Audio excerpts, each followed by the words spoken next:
Good day and good evening and welcome to Walk and Talk with me, Caetsu Chaiji, but you can just call me Kai. Tonight, walk as usual. I have a plan of where we're going.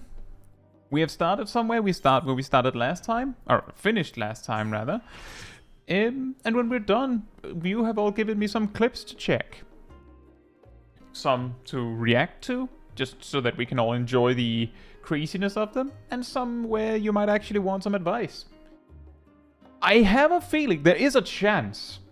It's not a huge chance, but there is a chance we will actually finish all the clips this time. Wouldn't that be incredible?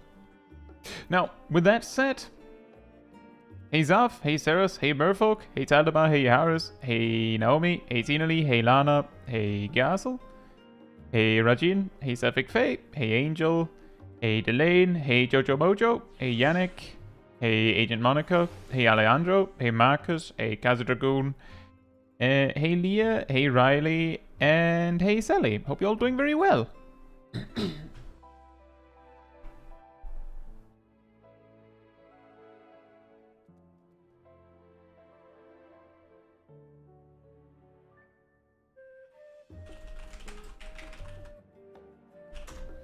The way that your data center travel, I've made a short on it quite a while back, but the long story short is you log into the character select, you right click your character name over on the right and choose the appropriate option there. However, if you want to data center travel specifically to another region, i.e. if you want to visit OCE, then you have to actually back all the way out to the main menu, choose data centers, choose OCE, even though you don't have a character there, connect to it, go in and see that indeed you don't have a character there, back out again, data centers back to your own data center, and then use the right click options to send yourself to OCE. And I believe you have to do this if you don't data center travel like that for a few weeks. I believe it's more than 2 weeks, but it'll also happen after a patch. As in, it'll happen after a patch, just flat. In addition to what I just said, that you have to do it somewhat frequently. Also, Jojo Mojo, hope you're welcome to the stream. And everyone else, of course. Savik Face says, I still think it's bullying that you're doing this when I'm trying to do ooh. I think you should have postponed purely for me /s. Did I miss Leah when I said hello to everyone? I hope I didn't. Either way, I hope you're doing well as well.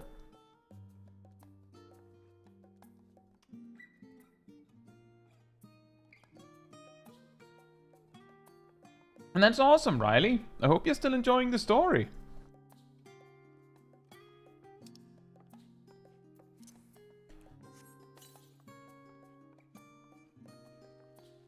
And hey, truck driving gamer. Hope you're doing well.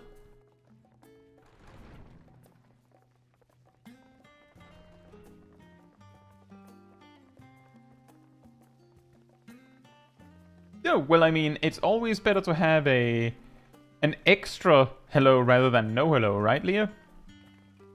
Go for it, Merfolk. I'm ready. That's usually how these streams go, isn't it? Thank you so much for the 50 gifted memberships, Merfolk. Let me actually check. Well, I need to check after they've gone through.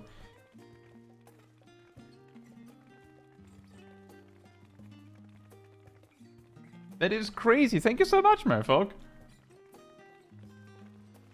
Delane says, one of these days you should do the walk and talk using Small Kai.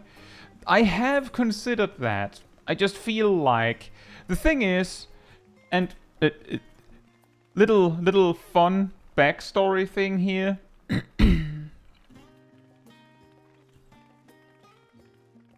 I took this picture specifically to use if or when Small Kai comes back. So it would be wasted on me randomly having Small Kai do a walk and talk, I feel.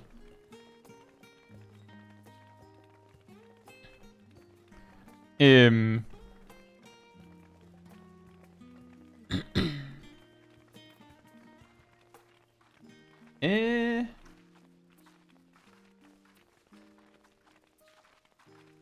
Hey Agony and Rob Gero and Violet, hope you're doing well. Marcus says Small Kai was fishing the last time. No, we visited... I believe Small Kai's final stream was while the summer event was still going.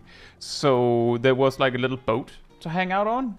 It might also be the case that the boat was just there. The boat out where the summer events usually happen. So we took a picture there.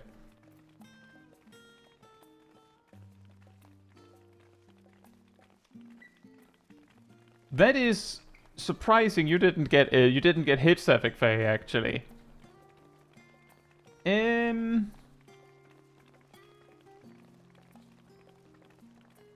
Rovgero says, which MSQ sold you on the game? For me, it was the post-AR MSQ that showed the story would be engaging.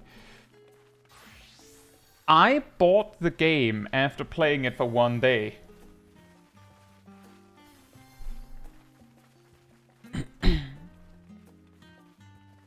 Because I enjoyed the game. So I was sold on the game like that. Partly because back when I got into the game, you couldn't play Small Dragons unless you paid for the game. They were not part of the free trial.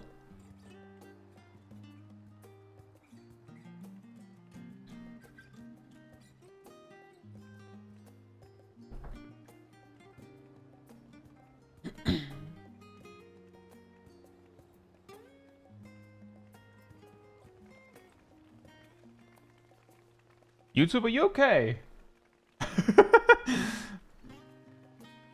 Sometimes YouTube just gets this weird brain hemorrhage where it suddenly says, I'm pretty sure you only have 3 people watching. And then like 15 seconds later it's like, no, wait, 49. Just a small miscalculation there.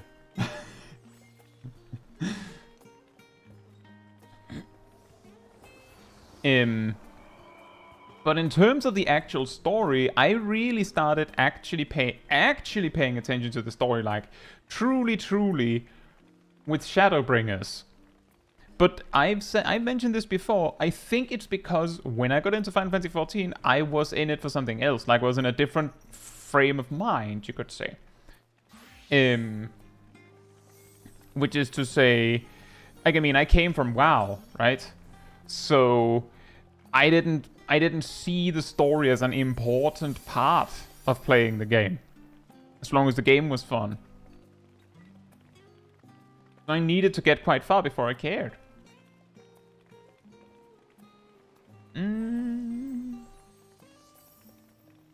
Also, thank you, Ardell.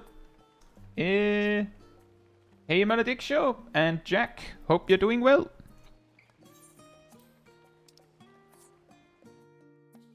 And thank you, Jack. Let's see. I believe it's just this guy we need to talk with, right? Yes.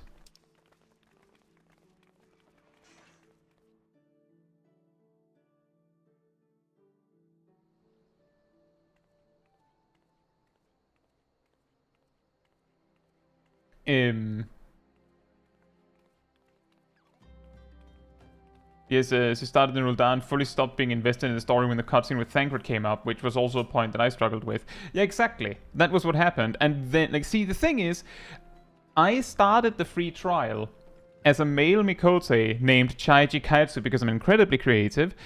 I started as a gladiator, and I did the MSQ, and I was kind of paying attention, and then, like, I'm just saying, the start of Final Fantasy XIV is way too much story. Like, there's way too much story exposition.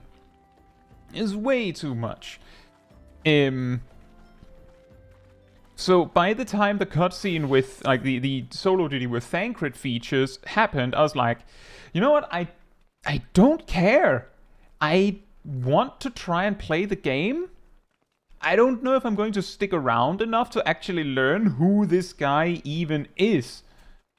So I'm not actually interested. Thancred. So shut up. Let me play the game. And I played the game, and then I discovered that that you could be a small dragon if you pay for the game. So I did. Deleted the cat and made this character and started as an arcanist. And I believe the reason I did that was simply because I felt like Gladiator was way too boring early on. I wanted a little bit more going on. And now some of you who has gotten into the game after Endwalker was released might be saying, so you switched from a tank where some stuff is going on to arcanist. And you're saying it was more engaging. Are we playing the same game? No, because that was Stormblood Arcanist. I was multi-dotting mobs in the open world and having my pet tank stuff and things like that. Like, there was a lot you could do. When I did Ifrit normal the first time, I helped with Physic because I don't remember the details, but I noticed that the tank was dying. As in, it was clear that the healer was having some trouble. They also thanked me for helping, as opposed to admonishing me for wasting time healing when they had it under control or whatever. So, like, there was a lot more going on. There was also the part that what initially got me interested in the game was Red Mage, and I wouldn't be able to play Red Mage in the free trial anyways. Back then, in Stormblood, the free trial peaked at level 35. Now, take any job, preferably a job that starts below, like starts at level 1, you know, a job you would have access to, peaking at level 35. Look at their toolkit. What do they have at level 35? Like both tanks had like a 1-2-3 combo. They might have 2 different step 2s back then. They had a tank stance in Stormblood, which was level 30, by the way. Paladin and Warrior, and like all tanks, also Dark Knight, got their tank stance at level 30 because reasons. And then at level 35 in Stormblood again, Paladin had Sheltron and Warrior had Inner Beast. So basically the 2 jobs were, aside from the distinction of one had Fight or Flight and the other had Berserk, one had Flash and the other one had Overpower. Aside from that, they were almost the same job. Like, you didn't get far enough to really see the difference. And yet, true, now it's almost worse. It's almost worse now. Like, if you compare Paladin and Warrior at level 35, would they even have the 30% mitigations? That's level 38. Hey, Seraph of Cats, hope you're doing well. And Irene, hope you're doing well as well.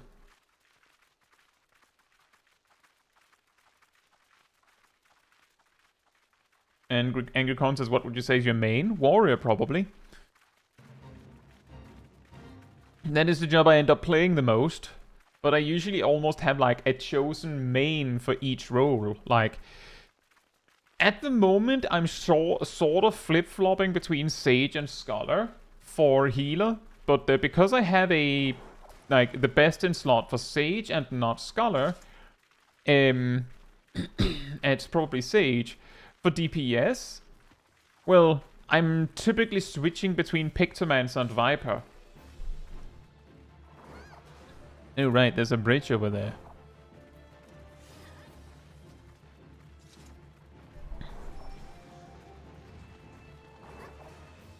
$35 is a rather weird point to stop on, but then on the other hand, if you think about it, what would be a better stopping point?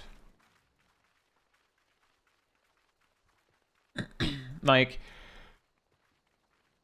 level 30 would be really strange. Like, you just unlock your job and then they go, that's it. And level 50 is like, I don't know how long level 35 was like the free trial limit, but let's say it was in Heavensward. Then they basically gave you nearly quote-unquote half of the game for free.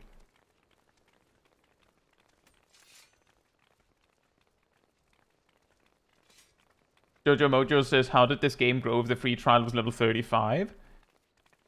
Well, a lot of other MMOs don't exactly have a better free trial. Isn't WoW's free trial still level 20?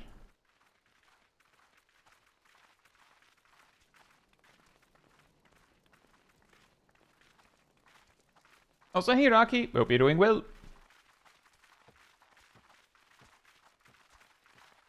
Yeah, the only thing that has changed with WoW is that because of the way they've like reorganized it, level 20 gives you quote-unquote slightly more than it did like a decade ago. But it's still level 20. And that means that you get like... I would say it's relatively comparable to getting level 35 in Final Fantasy XIV. In my opinion.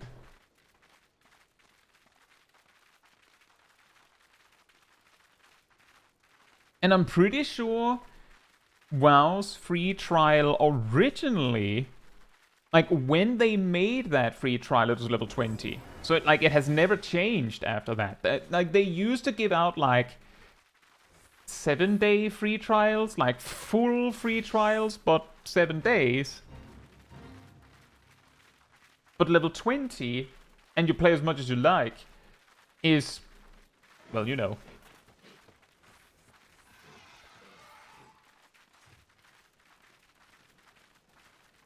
I believe also I'm pretty sure if you don't have a subscription running in WoW, you can still log in on a low-level character.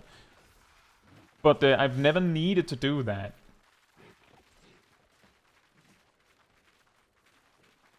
Hey, Frenzied Hawk, hope you're doing well. It was certainly Merfolk.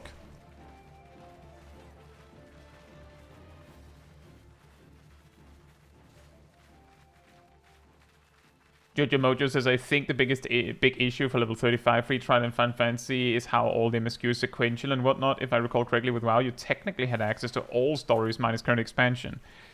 With level 20, yeah, you have access to the starting bit of every story essentially.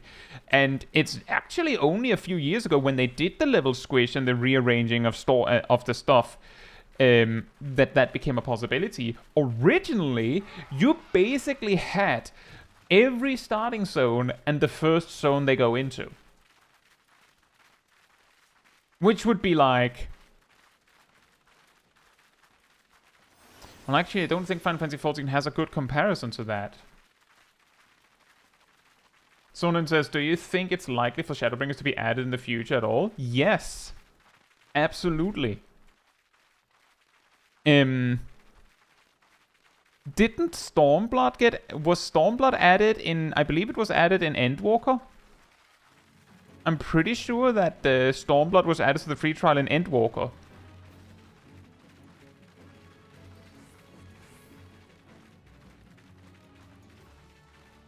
Wait, what? Oh, okay. I was like, wait a minute, FFXIV. I thought you were already a cultist, but I see it now. It was a different account, right? Thank you so much for the double support.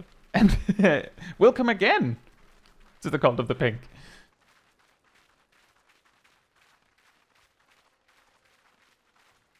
Elaine says, I thought UCP says he didn't want to expand the trial anymore. When did he say that?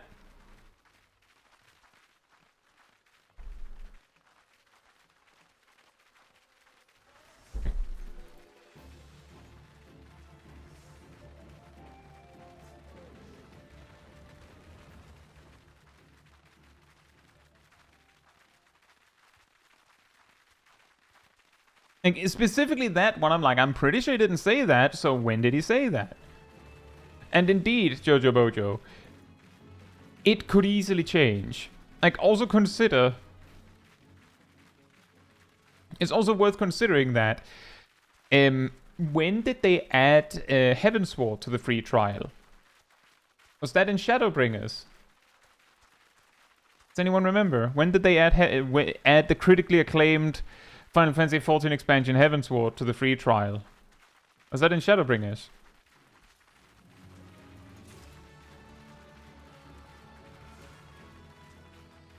In 2020. And then, like, what, 2023 they added, or 2020, yeah, 2023, I guess? Something like that. They added Stormblood.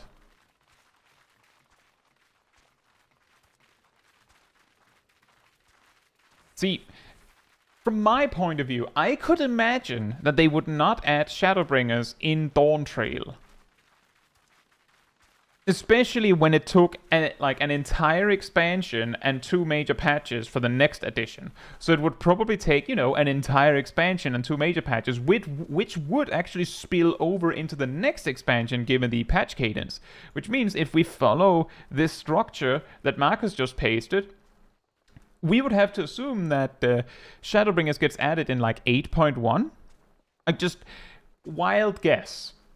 Which kind of makes sense, because if they added Heavensward, like mid-Shadowbringers, they kind of added it when Heavensward would be like, quote-unquote, half of the game. And the reason why I'm saying quote-unquote half of the game is because that's not quite how it works, right? We all know that.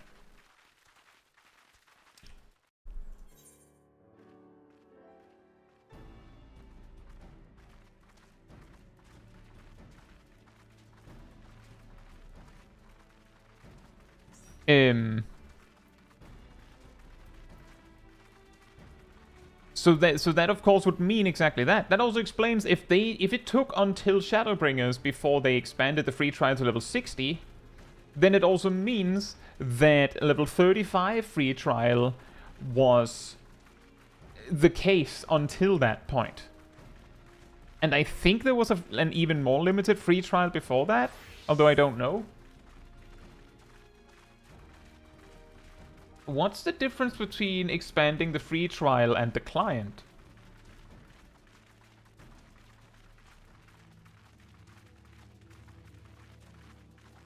And congratulations, Leah. I have a little silly project of my own with the Island Sanctuary where... Oh, yeah, that might be a problem, Riley. The project that I have, I think I've mentioned it before, is that I only do the felicitous tokens tasks, which is also like, it covers just enough that I get like the weekly challenge curries while I'm there. And it also keeps like the supply decent for me buying cherry pink dye when I need to. But aside from that, I basically just stockpile materials and sell everything that goes over 950. There's a little bit of a mix, and there's a lot of materials that I have already basically maxed out at 950. But between all the like gatherable materials on the Island Sanctuary, and most of them just collected passively through the granary, my average, by the way, light flash from spreadsheet, right? The average quantity of items I have is like 869. Nice. Which means that for each item, the average quantity I have of every item is nearing 900. Just for the memes. Just for the memes of having it maxed out. But yeah, Riley, I would say if Final Fantasy XIV actually went fully free to play, that...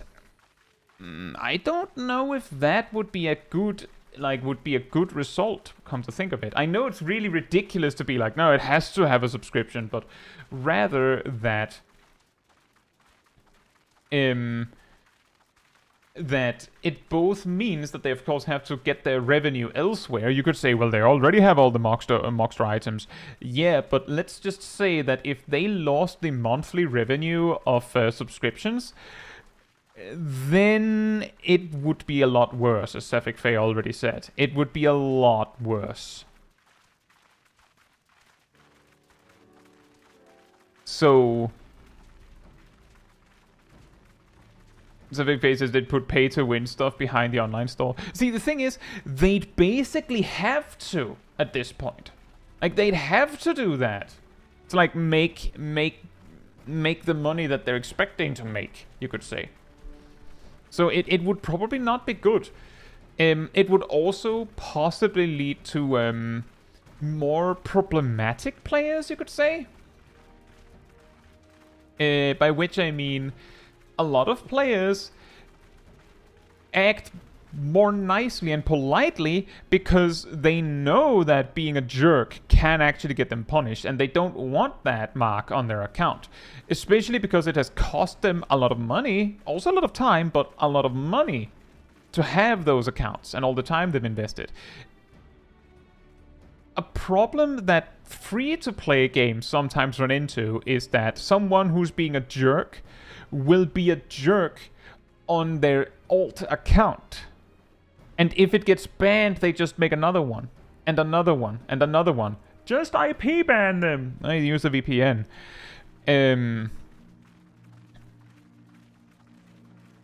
And, like, what do you do then? But by making it so that your experience is limited and you have to pay at the front door to get the full experience, players are less likely to do that.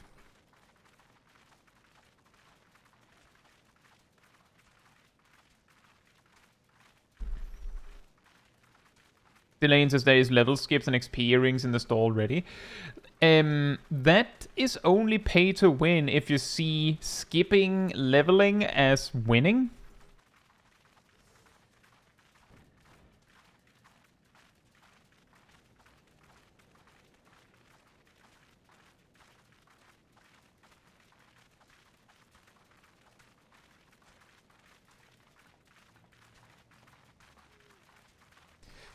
But that is a good point. That is a good point.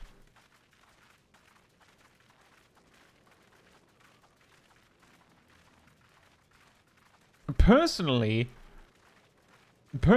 I see the leveling as part of the experience. Which is to say that buying a level skip is basically paying to lose, as far as I'm concerned. Arguably, I use the XP earrings because I like leveling a bit faster, but I like the experience of leveling. So paying my way to skip that is just losing.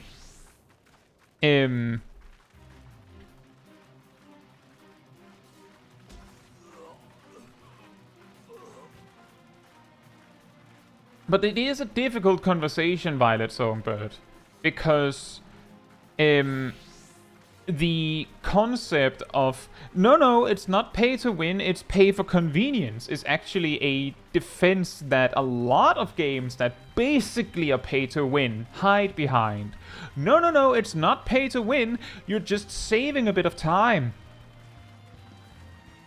Which gives you more time to win, so by extension, it's pay to win. Which you could argue also means that being able to buy level skips in Final Fantasy XIV is pay to win, because it gives you more time to do whatever you want at max level. The reason why I don't really see it as that is because Final Fantasy XIV deliberately, who knows, but seems to not put out enough content in time such that you need all that time. As in, the time you save by paying for a level skip gives you nothing. As in, okay, great, now you can twiddle your thumbs and limbs alongside everyone else once you're done. You can also do other stuff. Like, the thing is, being able to pay to skip the leveling process is great because some people actually don't like it. But a lot of players actually run into the problem that once they've leveled everything, they go, now I don't know what to do. And they fought their way through leveling, forced their way through leveling the jobs they didn't really like, because they still enjoyed the process of leveling. So when they leveled the last thing, they go, what do I do now? They'll sometimes find something to do now, but not everyone will. So that's why, in the context of Final Fantasy XIV, it can be a weird conversation to say, is buying a level skip actually pay to win? Because you're not, like, really winning much over it. In other MMOs, where they basically designed the gear treadmill such that there's an infinite amount of stuff you can invest in endgame, there's always more to do, there it's a lot stronger of an argument that being able to skip leveling at all is a huge benefit, because you need all the time.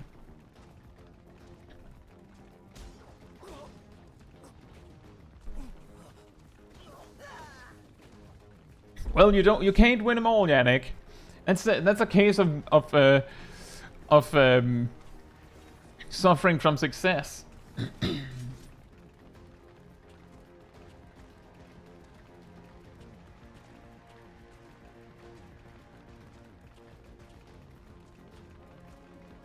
He says, I use the sanctuary to refill cordials from fishing, or dies. Yeah, I think I invested some curries in cordials, and then at some point I discovered that I don't use enough of them to bother maxing them out completely. I think I also saw that certain leave quests and stuff give you some, so it would be really annoying to have it maxed out. Jojo Mojo says, I've yet to unlock the Island Sanctuary. How does it work? It's hard to explain. It's like, it's a little bit like something like some would maybe say a little bit like farming in Stardew Valley or Animal Crossing or something, but that's overselling it. Like, think of that. Think of Animal Crossing. Now reduce it by half. And then you're still expecting too much, probably. There's a little bit of customization on the island, and other people can visit your island, but in the same fashion of other people can visit your house in Final Fantasy XIV, a lot of the time there isn't really that much reason to. Thank you, Aradil. But it is a little thing you can do. A little project you can work on if you think that stuff is fun. Once you have it set up, it does give you some free things to do. Like, for instance, I have a full stack of cherry pink dye. A full stack. And I didn't pay anything for it. I just produced it on the island, essentially. Zip says, I visit my house all the time. Yeah, I visit my island sanctuary all the time too, but do you visit my island sanctuary all the time? No, you don't. Why would you?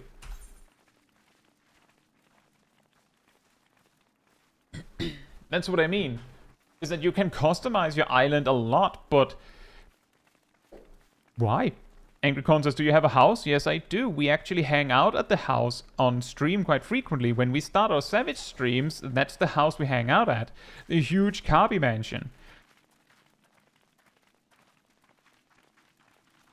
You can only visit an island if the owner's there, right? I believe you can, as long as they're online or something like that.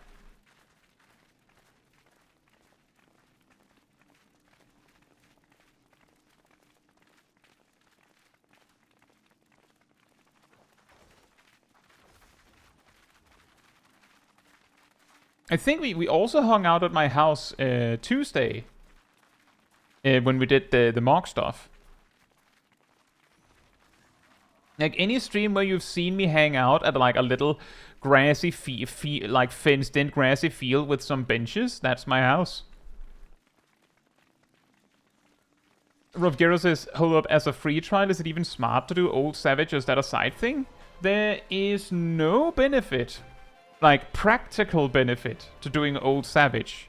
So it's entirely optional. If you think it's fun, go for it. AK97, we're walking and talking. Welcome. Yeah, no, Old Savage is like mostly cosmetic stuff. If you want to experience them synced, go for it, but there isn't any need to do them. And there's various arguments that it doesn't matter to do them. It's more the speedrun timer confusing me. Ah, okay, there's a little story there. The first time we did a walk and talk stream on this channel was on April 1st last year. There it was just a stream dedicated to be a really long walk. And the funniest possible thing you could put on a really, really slow walk obviously is a speedrun timer, right? Like, what else could you put there to make it silly? And that is just, like, stuck.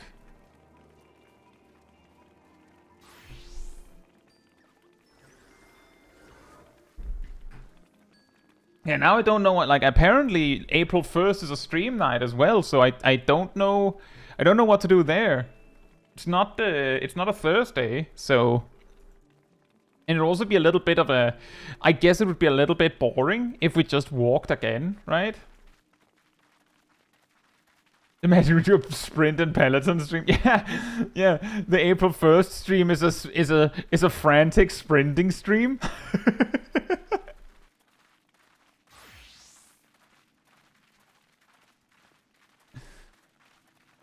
Make a cake. A cooking stream. That would be an interesting combo. The problem is that with the setup I have, it's already insanely difficult for me to record anything in my kitchen.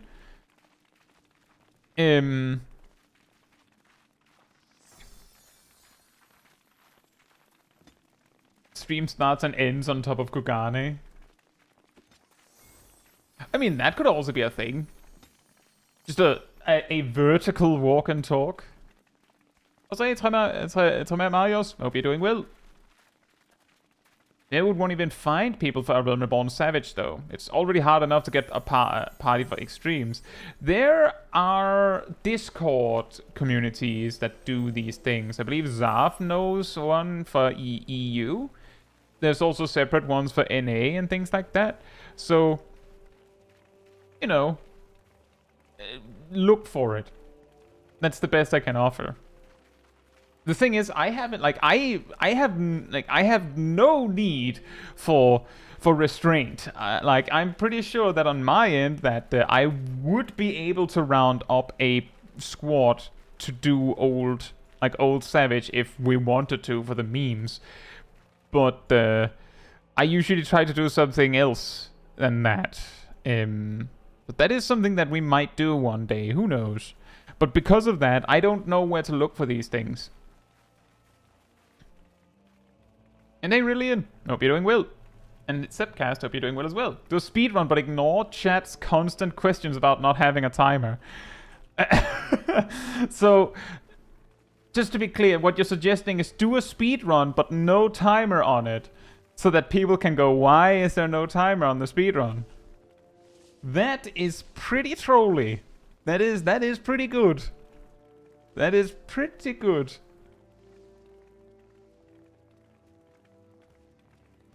Timer's only visible to me. I can actually do that because live split is just a layer in OBS for me. I have the actual timer on a different monitor. So I can actually do that.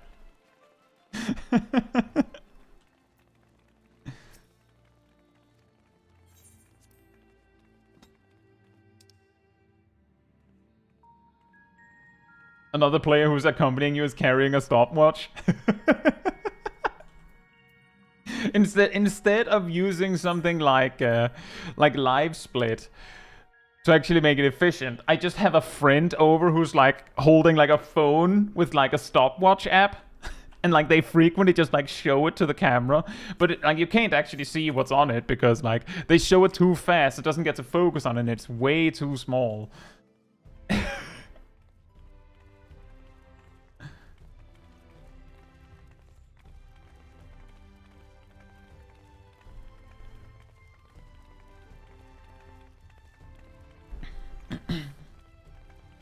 And then when you finish the speedrun, act like you've gotten a world record or something. You know, what would be even easier on that, K97, is you make a speedrun on some really stupidly absurd criteria.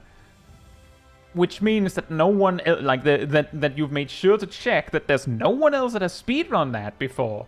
So, like, when you do it, you can legitimately be like, whew, oh man, that was crazy hard. I'm pretty sure that's a world first, guys. Oh yeah, it is! Now, do I remember how to get there without the Aether Shards?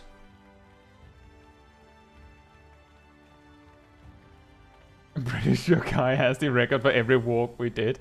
I'm actually sure I failed to beat my own records.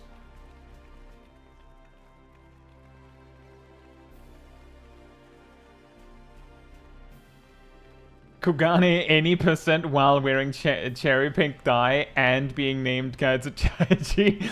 Yeah, exactly. Yeah, we did a world first!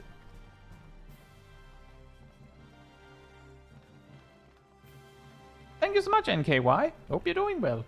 And welcome to the game.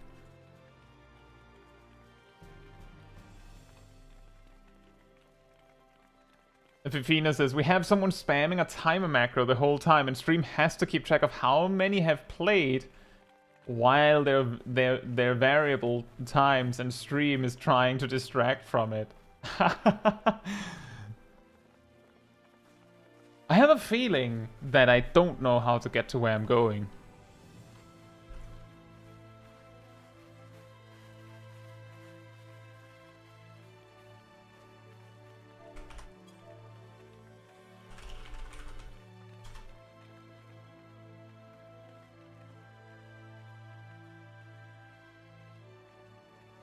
Milo, remember that the timer shows where we are, not where we're going.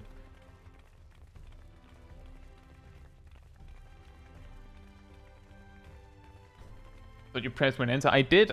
We left the ocular and entered the crystarium.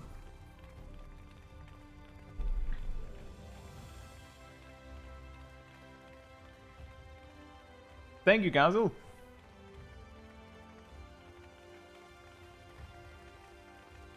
A speedrun where you start a new character, unlock Blue Mage, get self-destruct, and promptly blow yourself up. Isn't one of the requirements to unlock Blue Mage that you have to have completed Port to the Commander?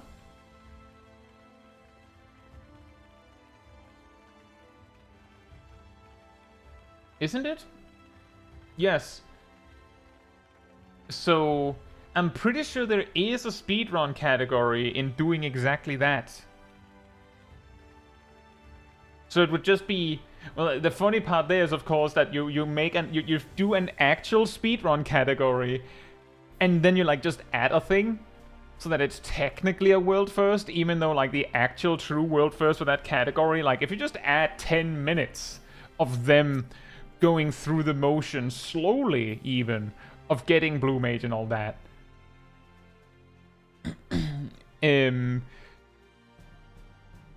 they would still win. But you could still be like, well, they didn't do it, so we made it to another place of learning in 40 minutes. I actually tried to think if there was a classroom in the crystarium somewhere. I'm pretty sure there isn't. Might I suggest doing that while wearing the shade of green that is the inverse of pink? The difficult part of doing a speedrun on a new character while doing something like that is that we would have to have that die suddenly. There's a classroom in the Doman Enclave, but you need to unlock it. I mean, I've maxed out the Doman Enclave, and I guess everyone else then possibly haven't. So it would be like when we hang out in the party house with the bunnies, and some people are just in a warehouse. Weirdly ominous. Zepcast says upload a normal walk and talk, but title it Walk from Thailand to Kertha Speedrun World Record.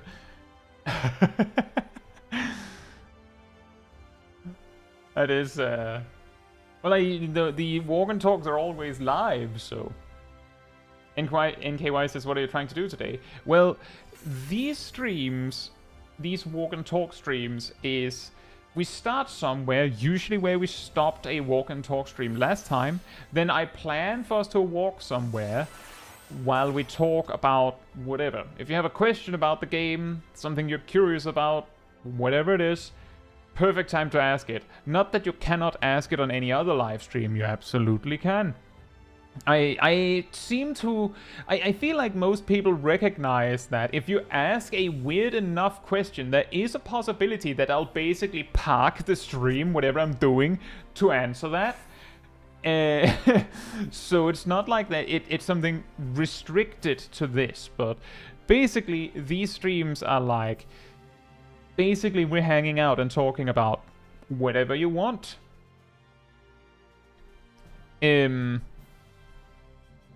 And we do the walk with a speedrun timer because this thing we do like this came from an April Fool's joke I made last year. And it was funny to add the speedrun timer. Once the walk is over, well, the game plan is that I start reviewing clips that you have posted on the Discord server, which Ardell has already put a link to there. And then some of you post clips where it's like, you just want to show me something? You just want to, like, say, this weird thing happened and we look at that. Some of you sent me a clip where you're like, I'm trying to get better at this. Can you give me some advice? And then we do that. Like, sometimes you realize that you're making some mistakes by virtue of seeing some, like, getting a second pair of eyes on it. But that's essentially the whole thing about these streams, is that we just hang out and look at some stuff. And essentially most of the stream could be done without me even having the game open, when it really comes to it. Also, hey Saramizu, I hope you're doing well. Just to be clear, the Voyager free, quote-unquote free company is not a free company. When you're not on your home region, as in when you're visiting OCE specifically, you get the Voyager tag instead of a free company. If you visit another data center than your own, but on the same region, then you get the Traveler mark, I believe. And when you visit another world on your data center, I believe you get a visitor or something? Can't remember. But basically, they replace your free company when you're out visiting. So we're not like one huge free wanderer, thank you. Like, we're not one huge free company hanging out here.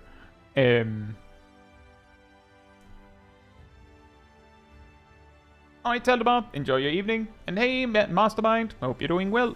And hey, Liv, hope you're doing well as well. K97 says, what are the two furthest walkable points in the game, I wonder? Based on my walks. And that is very, very fitting for this kind of stream, isn't it?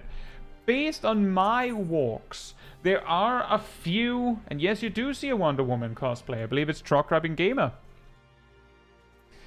Based on my walks, there are a few points that are like the centerpieces. Like, most really long walks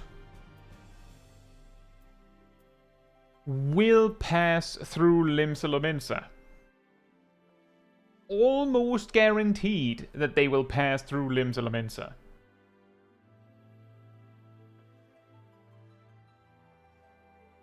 I mean, you're welcome to Jojo Mojo, but it has to be, like, you can't post links in the chat. It has to be in the Discord, and I usually grab the links that, like, the videos that I'm going to review before the stream starts. So it would be next time.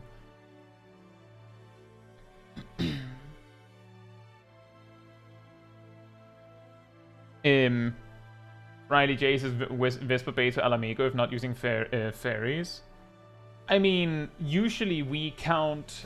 Oh, you're welcome to share then. We usually counted boats and airships and stuff as allowed. Exactly because otherwise there would be certain areas that would be inaccessible. Like, for instance, all of La Noscea would be out of bounds if boats were not allowed. And it would also mean that you wouldn't be... like, you would have to choose between hanging out, like, here, like a little bit of Stormblood as well, some Heavensward, and then, like, expansions where you go somewhere else. And where do you draw the line? Does going through the portal to Crystarium count as walking? Does that count? You're technically teleporting. So I guess the answer is no, question mark? And that's why, like, we're saying you can't use the ether shards, because obviously you can walk in the cities. You can't teleport by Aetheryte, because, like, that's the whole point. But you can travel by basically any other means. And the longest walks I had tended to start or finish here in the Churning Mists, and the reason for that is that the walk back is, like, supremely long. Like, some of you might say it's this way around, but there is, like, a little skip there where you can jump down and then, like, go this way around. But if you're going into the Churning Mists, it's actually, like, squiggly line, and it's supremely long. Another really long zone, if I remember correctly, is straight up Yangsha. Like, from here to here is shockingly long, but it's not as long as Churning Mists. So, like, those are the things you need to think about. And the reason why I'm mentioning this is because the first walk, the April Fool's stream, I started in Gangos.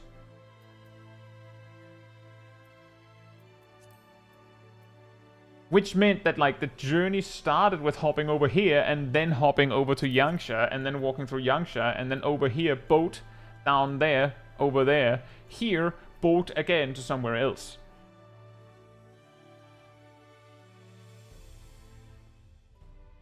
And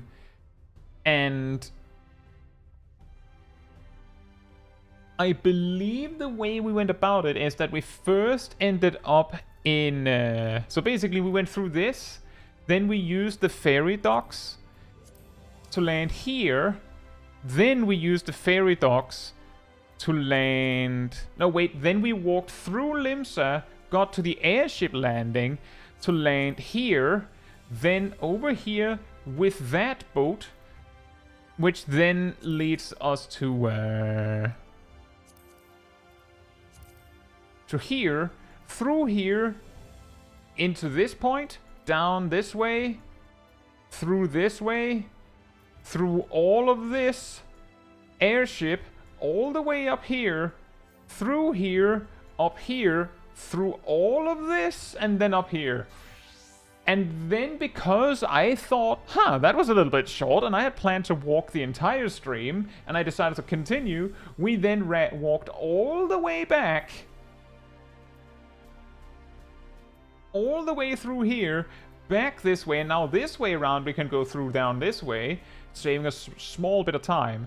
Back up through here, back to Gridania, take the airship, back to here, over to this ferry dock, then you land over here, go through here, and then you have to go this way here, down this way, there's a little skip there, you go down this way, down here, and then, like, you can actually choose either path you want, but, like, ultimately the path is to go, like, round, in, and you land here, all the way around, there's a few teleports on the way again, does not count, and then we finish at the end of the universe, essentially. That's where my... if you've seen some of you may recognize the end slate in my videos, where I sit in a bed of flowers. That's there.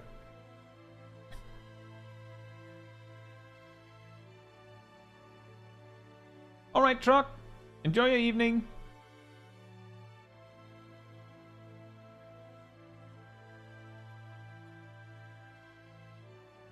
And yeah, another walk that we've done in Dawntrail was, I believe we started all the way up here. And I think we finished at the end of the universe again. But the thing is, as you might notice, is that many of the edges of the game are like, and then we pass through Limsa Lominsa. Like, that's often how it goes, is that, and then we pass through Limsa Lominsa. For some reason. And it's a combination of Limsa Lominsa has the fast travel to the various zones, for the most part. Like, if anything involves Ishgard, like churning mists, you will land in Ishgard and then teleport to Limsa through the airships. If you're going anywhere near Limsa. Or if you're going pretty much anywhere in the world that isn't specifically closest to Gridania or Uldar.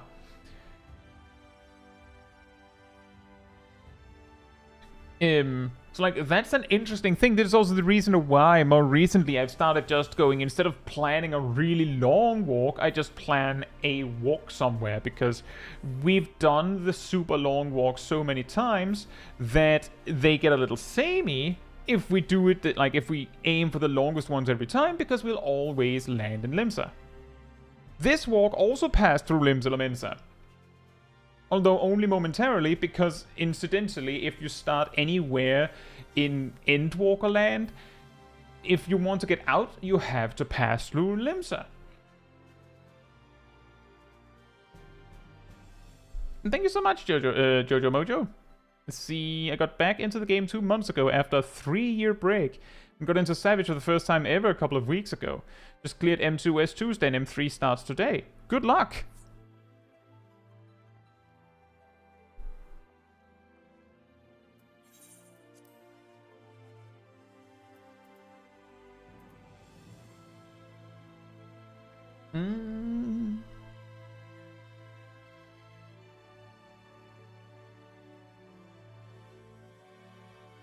How to be further than the end of the universe, that is true.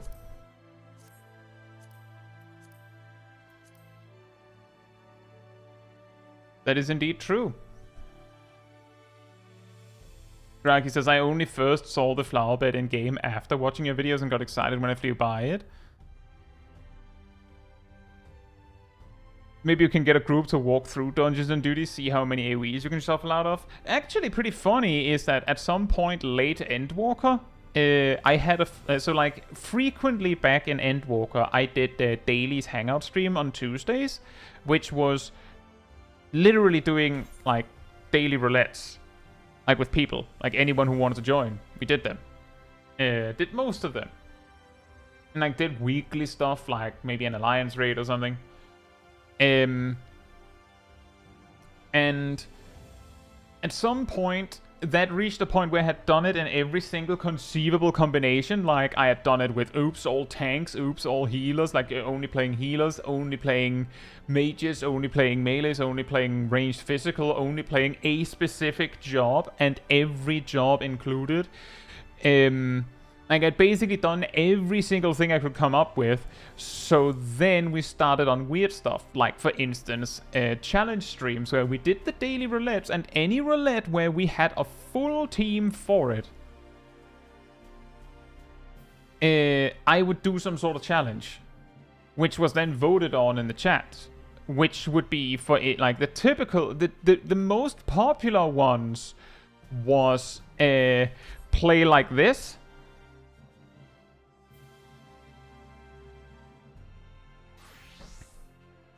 And play like this.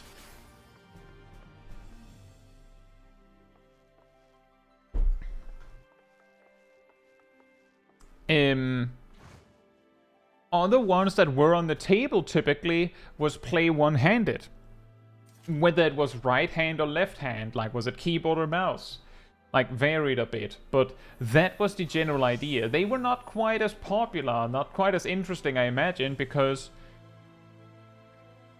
as a viewer, it doesn't seem that different to you. Like, maybe you'll notice that I'm playing a little bit worse, but it's not that, like, it's just, it looks the same.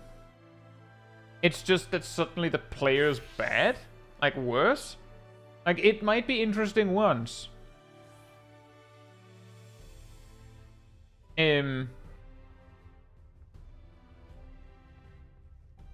You took a sip from 2 different cups for those 2 different POVs. That is, I didn't even realize that, Zepcast, but yeah, that was incidental. Another one that we also did was, so the thing is, what really limits those kinds of challenges is that something that I went in with is that it has to be a challenge for me, which means this is harder for me. This is harder for me. Only playing with the mouse is harder for me, and only playing with the keyboard is harder for me. Playing only using 1, 2, 3 combos as a tank or something wacky like that is harder for the healer. Not for me. I just can't do anything. It basically means that the limiting factor is what I'm allowed to do. It's not harder for me, it's actually way easier for me, and I can just go, well, guess I'll die then. So, like, that's not a challenge, right? Another one would be, do a dungeon as a class. Again, that's only harder for everyone else involved. It's either harder for everyone or not harder for me, which was why we didn't do that. Zipcasters made me think the challenge was to play with while drinking from your right cup versus your left cup. Well, I mean,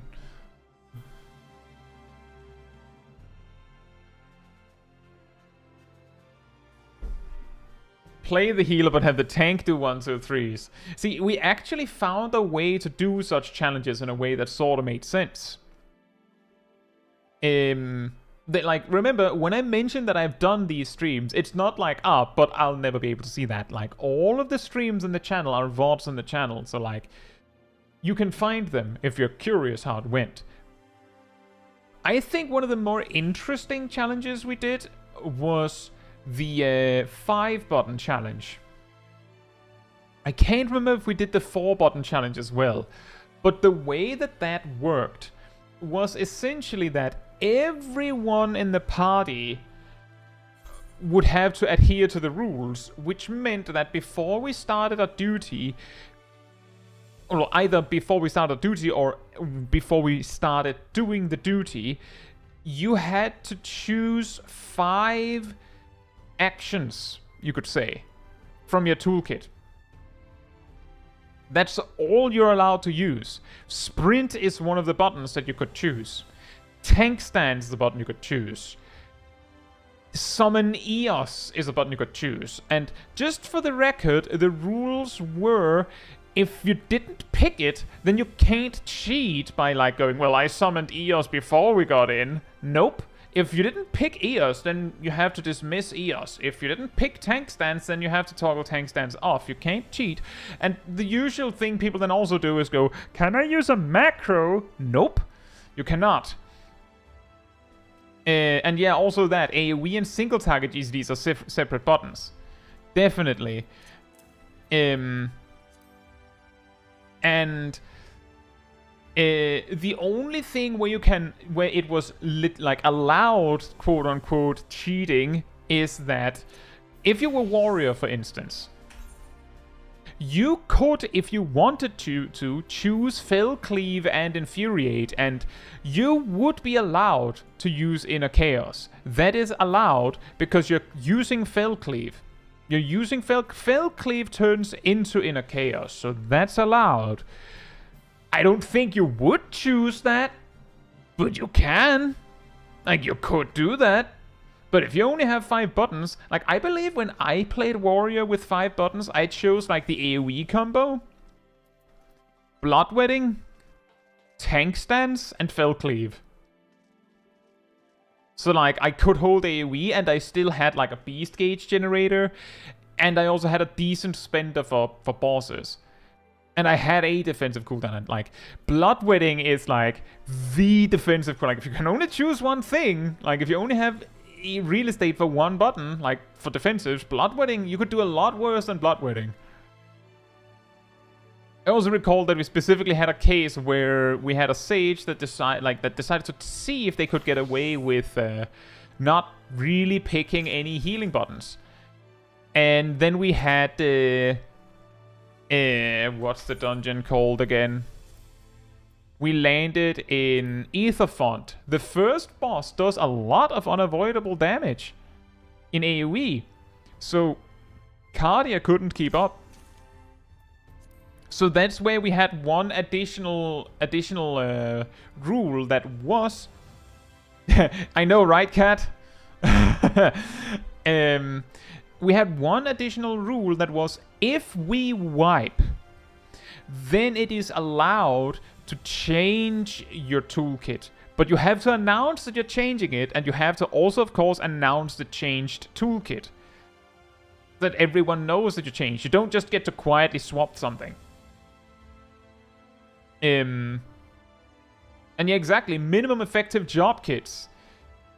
Yeah, exactly, Liv. The thing we observed was that some jobs were incredibly bad with not very many buttons to work with. Like, insanely bad. Like, for instance, Summoner is one of the jobs where you would think, oh yeah, they're amazing with only 5 buttons. Or are they? Like, you pick Summon Kabi, because otherwise, like, most of your toolkit doesn't work. What do you choose then? Hopefully you choose Ruin, or like either Ruin or Try Disaster, because you're going to run out of stuff. You're going to need a filler button. Like, guaranteed, you will need it. So, now, like, you have chosen Kabi and a filler button. What do you do then? Do you choose Bahamut? You could, like, that's not bad. You have Impulse. And then you have, like, what, 2 buttons left. You could choose Energy Drain and, like, Necrotize. You could choose 2 other summons, but you can't choose their spenders. You could also choose Astral Flow, so you get the Sunflare. You could also choose Enkindle, I suppose. Exactly, like, the options Summoner has is like Summon Kabi, Ruin, Energy Drain, Fester. Summon Bahamut. Or you could drop some of this and choose something else, but like, Summoner's very limited. Meanwhile, as Gazel said, Viper, and we have revisited this idea, I believe on these streams specifically, actually, like, discussed it before in Dawntrail. Viper is insanely good at this specifically. If, just for the sake of example, if you know that it is going to be like a single target fight with Viper, you could choose just these 2 buttons. Serpent's Tail, Reawaken. And you have a button to spare. You might be saying, well, how do you do your Reawaken combo without this? I mean, it's going to lose some power, a significant amount of power, but there's nothing preventing you from going Reawaken 1-2, 1-2. Ouroboros. You lose like 400 potency as a result of that, I think.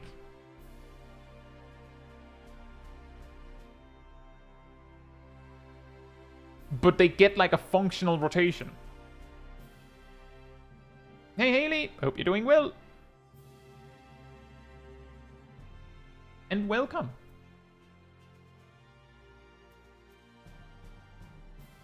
Only the second one is unbuffed. That is a good point. That is a good point.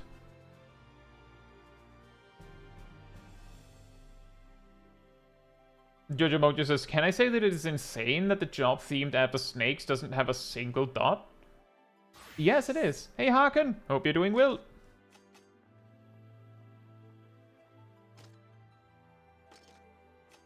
That is a good point. And, like, consider that if you landed as Viper, because like, this is something that we've sometimes talked about as well, is what if you land in a low-level dungeon, which is exactly the reason why in this thought experiment, for anyone coming in the middle of this conversation, is we're talking about what if you only had 5 buttons. And it's a concept we've played around with back in Endwalker. What if you only had 5 buttons? So you had to pick what buttons that you're choosing to bring to a duty. If you land in something at level 50 as Viper, you, with 5 buttons, you can basically choose your entire toolkit.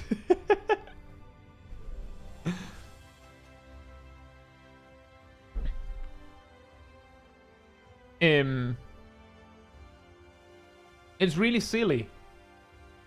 And if you know that it's a single target fight, and you know that you don't need Writhing Snap for uptime,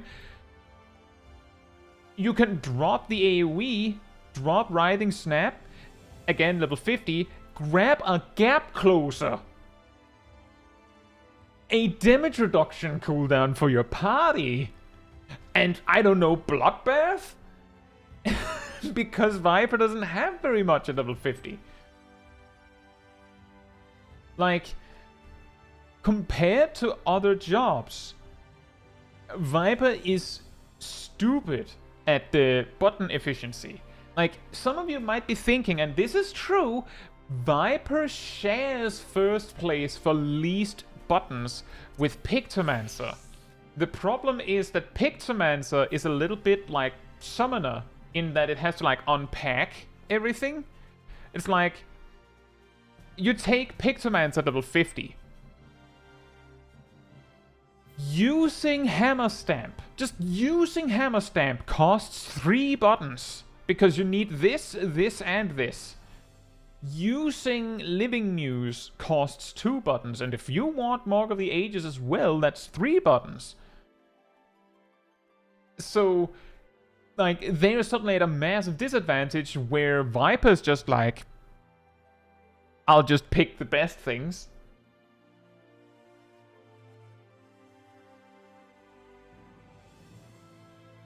Also, you Space Queen, hope you're doing well.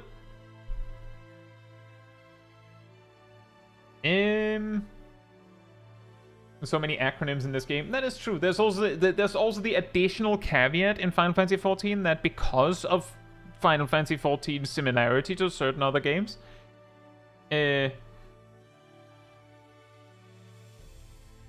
have inherited some acronyms, which also means that some things don't make sense. Like, as in, they don't make sense because, like, people are using the word for the thing from the other game and things like that. Hey, Gustavo, hope you're doing well. Haley says, I think I'm overthinking Viper. It seems hard because it's so simple. The thing is, Viper is a very high-paced job. Like, it's a very high-paced job. So if that overwhelms you, then that probably has an impact. But there's also the part that a lot of the time when you try to look up or ask about it, people will just say press the glowy button. Which is like, that's not super helpful. I've demonstrated this before. We're not near a striking dummy right now, so it's difficult to demonstrate. But if you enter a fight, press Reaving Fangs, Vice Winder, Serpent's Ire, and then Reawaken. You have like 5 glowing buttons on your screen. Or rather, before you press Reawaken, you'll have like 5 buttons glowing on your screen. Which can make it really hard to see what people mean when they say press the glowy button. Like, the thing is, when people say press the glowy button, they know exactly what they mean. Like, obviously, the new glowy button, like, you're in the middle of something, press that glowy button. That logically makes sense. But for instance, just to outline a few things with Viper, is that a common problem that new Vipers can run into is that they can get caught in the filler loop. If you press the glowy button, you will forever do 1, 2, 3s. Just permanently, because there will always be one of your 2 filler buttons glowing at all times. So you have to think about what you need to do next. Like, you have to just go, no, I'm not doing filler anymore. And And then the rest is simply managing resources, like Vicewind as a resource, Uncoiled Fury as a resource, and unlike some other jobs, notably Pictomancer's Holy and White, coils are a DPS gain. So optimally, you don't want to have any to spare when the fight ends, things like that. And you want to optimize the use of your Reawaken so that, like, if there's a raid buff on you, you want to be using that if you can. In coordinated content, usually do that at specific times, but if you're in a casual duty, it's probably better to just press it when stuff happens. Like, you see someone else use a raid buff, BAM! You hit the devil trigger, as it were. Right, Gustavo? Hey, Perrin. Hope you're doing well.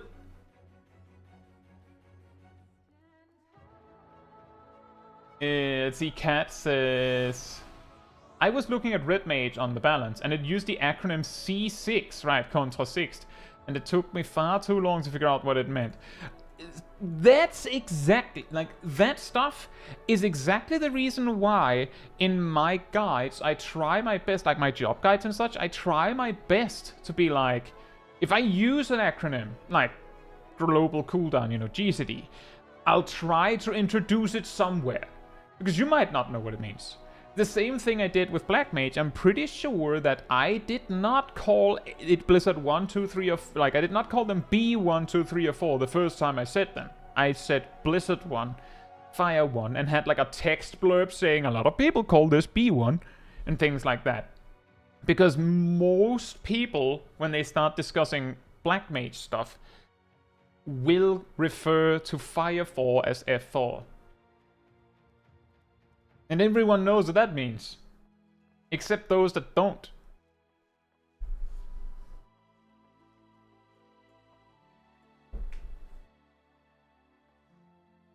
Gustavo says, when I'm playing with Vipers on my team, I see they have tons of self-buffs. What are they? I didn't make one yet to check. Let me explain. Viper indeed has a lot of buffs. Whenever they do a step 1 combo, they gain either the Honed Steel or Honed Reavers buff, which makes the other step 1 combo do more damage. This also applies to the AoE options, for some reason. So like, they basically have to alternate these halves as their combo opener. Their UI helps them to choose which one. Their step 2 combos, one is called Swift Scaled, makes their GCD shorter. The other one is called Hunter's Instinct, which gives them more damage. Optimally, these, like, once they're activated, they stay running for the rest of the fight. Like, the Viper will maintain them. And again, the UI will automatically tell you where to go with glowing the correct button to press next. There's step 3s, which are Flank Sting Strike, Flank Bane Fang, Hind Sting Strike, and Hind Bane Fang, which the names are irrelevant. What matters is that Swift Skin Sting leads to these two, and Hunter Sting leads to these two. Like, Hunter Sting leads to green, Swift Skin Sting leads to red. Red is back positional, green is side positional. And the red ones will give you a buff that makes a green one do more damage. The green ones gives you a buff that makes the red ones do more damage. You can only have one at a time. Like, they basically like circle around like that, like throw it back and forth. And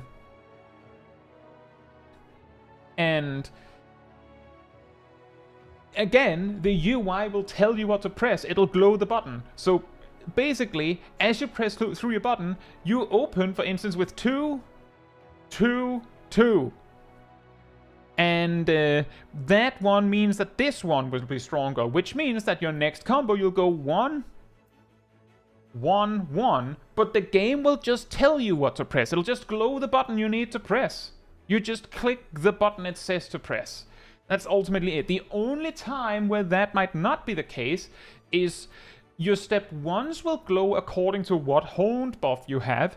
The step 2s will glow according to what final combo step buff you have, because it's trying to lead you to the correct buff, or to the correct combo finisher. But let's say, for some reason, that your speed buff is dead, but the game wants you to use Hunter's Sting because Flank Sting Strike is coming up. I'm not sure how this specific scenario would play out, but let's say it did.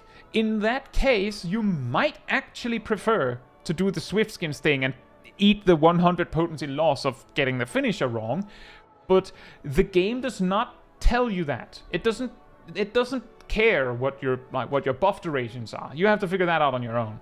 This is really like a really specific situation. And the combo finishers, of course, just highlight which one is next. Alejandro says, "Do you have an MMO mouse, right?" Yes, I have a Corsair Scimitar. I only use the front half to access my right half.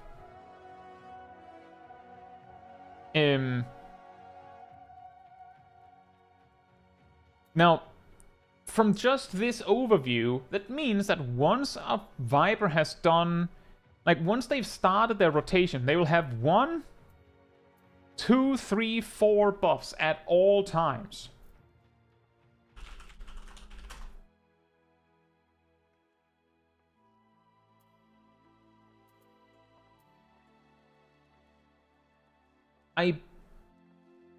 I believe that when you use...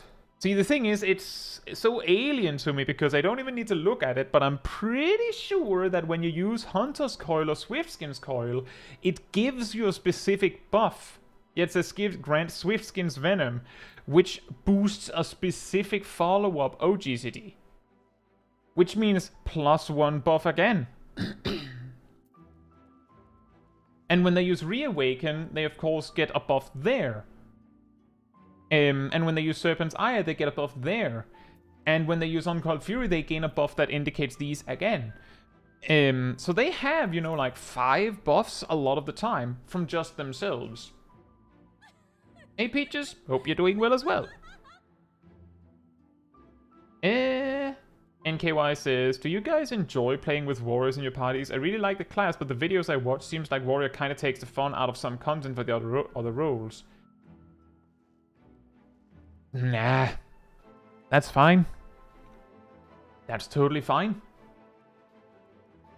Some players will complain that the warrior ruins it for them because it makes things quote-unquote too easy in like a dungeon context or something. But, I mean, the healer can still play around it. Like, yes, warrior has the capacity to solo most casual dungeons in the game, since I've demonstrated this myself. But it's not trivial. Like, that's something important to keep in mind, is that, like, for the warrior to solo these things, if you see some of the ones I do, to solo some of those huge pulls, they need to be cleared relatively fast if I need to not rely on the healer.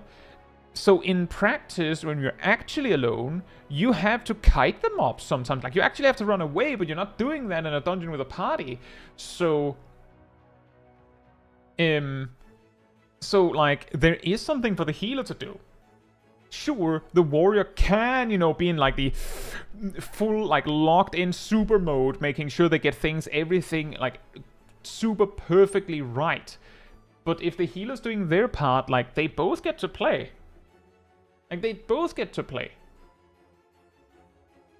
And, like, for instance, the way I play Sage in a high-level dungeon when I have a warrior tank is that, if I clock that the tank knows what they're doing, like if I know that the warrior knows what they're doing, then I just, you know, park Cardia on them until they have finished using Bloodwedding. If they announce they'll use Holmgang, I might even wait for that to run out. I might also just use Kerakoli anyway, because it has such a short cooldown that, like, you'll use Holmgang eventually. And when that's over, I can use Kerakoli again, so it's basically free. I'm just recovering some MP, really. But other than that, once their Bloodwedding ends, I'll just do what I normally do. I'll just, now it's my turn, Kerakoli Heimer. And then they use Bloodwedding in the next pull. When that's over, Kerakoli Panheimer. Like, I'll just do what I need to do, but I'll just play around them.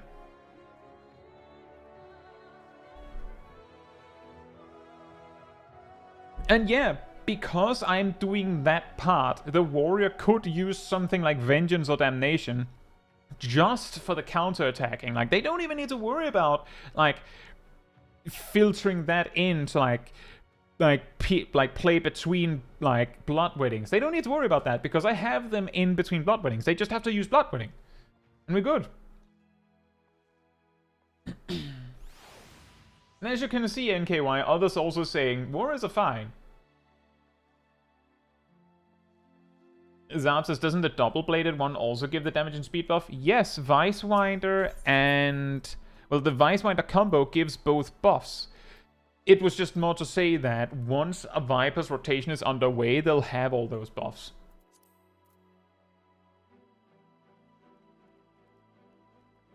Gustavo says, warrior is your favorite tank at the moment, right? If he didn't exist, which one would be your favorite? Paladin, probably?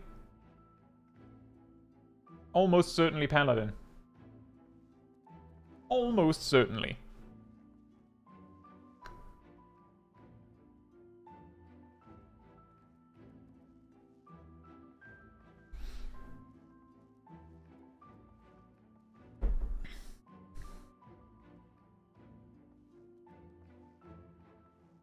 If you really want to be anti-warrior, join a speeds group, a category of play that basically only allows Dark Knight right now. Oh.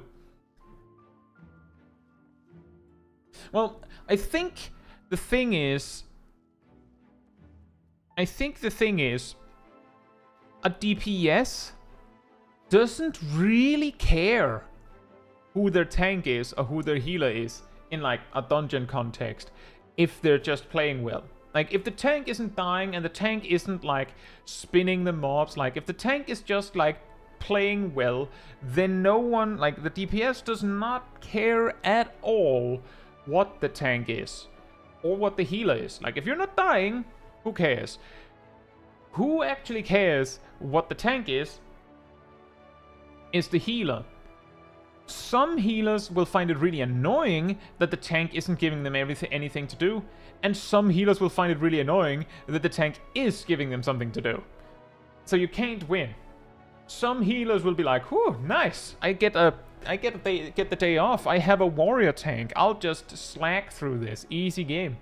Others will be annoyed that there's nothing to do. I will say, when I'm healing, I've noticed that I'm more likely to be super nitpicky on the rest of my team. And it, like, there's no bounds to my nitpickiness. Like, if I'm, like, making a video, I'll usually be like, I'll tone it down. But I'll be like, oh man, they're doing this thing wrong, they're doing that thing wrong. Oh, why are they doing that? Oh, that's so annoying. Because as the healer, I'm looking at everyone. So I notice immediately that, why is that summoner casting Try Disaster on single target? Even though they did it once. Or the warrior isn't using blood wedding as fast as I want them to. So that's annoying. So on and so forth. But that also has the effect that I notice a lot faster if the tank is bad because I'm the healer. And it depends on how they're bad. How annoyed I get, right? Like, if they're making common Sprout mistakes in a Sprout, like in a low-level dungeon, then it's fine. But if it's a high-level dungeon, then I'm gonna be really grumpy. Meanwhile, if the tank is really good, or at least giving me enough breathing room that I have plenty of time to look at the DPS, I'll immediately be like, why is the DPS doing that? That's really stupid. Why are they doing it like that? That's weird. So, like, point being that healers sometimes have the most space to complain. Like, they have the space to complain. NKY says, are there really less tanks? It's so much fun. It's part of the problem is that a lot of players don't like the spotlight or the potential responsibility that comes with being a tank.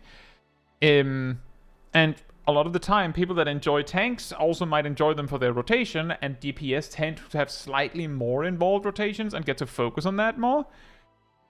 So Like, if you like tanks with a rotation, you might like a DPS even more than that. Which means that a lot of people will like go, ooh, tank, ooh, ooh, DPS, and like just reach past tank and grab the DPS behind. So it makes it difficult. I was like, hey, Colin, hope you're doing well.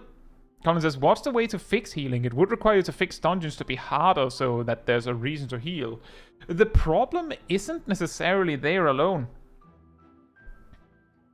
I've said before that, like, one thing is you could make the duties harder, but the problem is that for a lot of players, I've noticed, and I'm sure I'm not the only one, it's not necessarily that the duties have gotten too easy.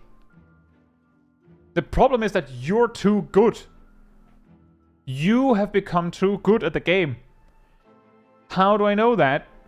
Because there are tanks and healers and DPS that find the Dawntrail dungeons too hard. And they're also right. Like, the Dawntrail dungeons are challenging. It's just that a lot of us have played this game for so long that it would be weird if we found those duties hard once we figured them out.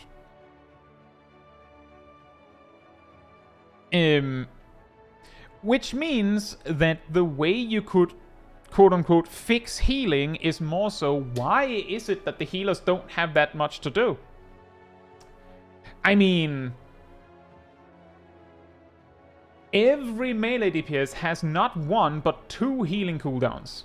Some have more, with Samurai having Tengetsu, for instance, Monk having Riddle of Earth, Reaper having Arcane Crest. Every melee has 2 of those, and that's just healing cooldowns.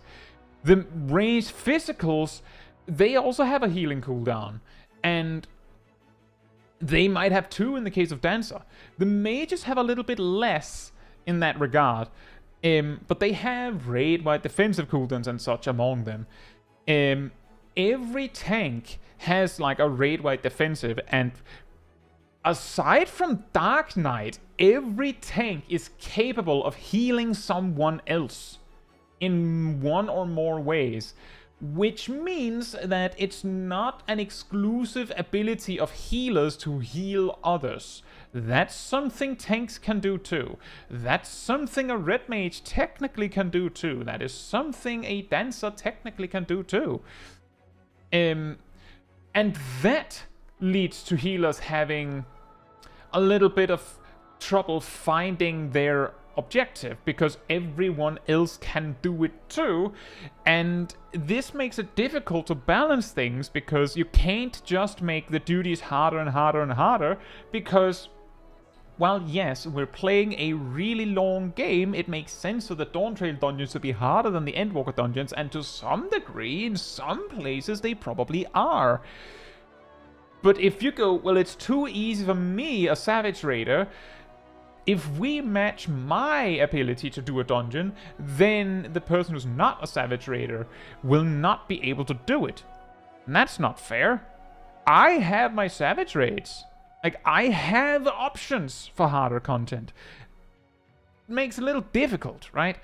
But what they could do is take some of the tools away. That's what I've suggested, is that, and we've talked about this on stream before, that it would probably help if a lot of tools were taken away from jobs to like simplify them more down to their core. Some players have noticed that the PvP versions of jobs are more focused on their job fantasy. In fairness, because of the way PvP is designed, it's easier to do that. It would be insanely unwise to give any job an ability that is spammable, that spends HP as a resource in PvE. That would be insanely unwise, in my opinion. Which means Dark Knight just can't have that. They straight up just can't have that in PvE. That would be a very, very dangerous design, at least. And the first step is to recognize what things the jobs should have. and then see what else they need. And if every job has everything, then, I mean, everyone has heals. And that makes healers less crucial, because what they do is have the heals. But now everyone has heals. Healers just have more heals. And in dungeons, there's a limit to how much healing they can require, because they want to make sure that the more casual players can do it. Which means that the players that are better than that will discover that they don't actually need a healer. So it's a difficult situation. It's a difficult situation, and I'm suggesting that the best we could do is, as we've been told, there's some expectation that there will be a major or some overhaul to job design with the next expansion, which is in quite a while. But that needs to do something like this, I feel. Maybe not to that extent that that I might be exaggerating to, but if every job can do everything, then, like, the reason why tanks seem to be crucial but healers are not is because, like, for some reason we haven't given everyone spammable defensive cooldowns, but we've given everyone a lot of heals.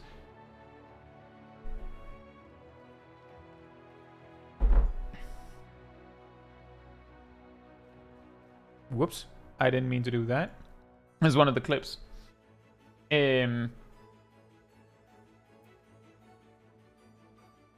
Also, hey Shaq, and Sipov, and Tongue, and Ostike, hope you're doing well. Dragoon defensive cooldown win. Nice, FFXIV, that is at least progress.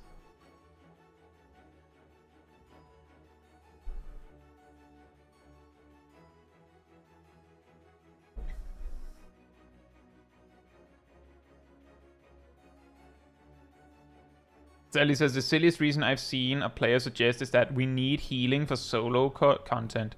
Like, solo intended content. Like, that is a silly reason.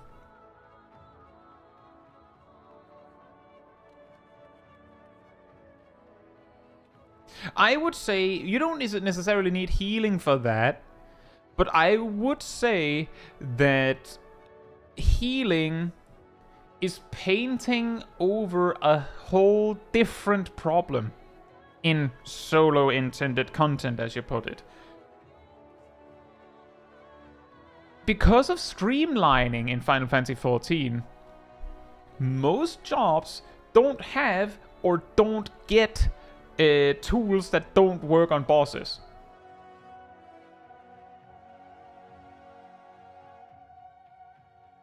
Why would they design Viper with, I don't know, a stun in their toolkit? They have leg sweep, they don't need another one, right? Why would they give them a slow? What would they use that on?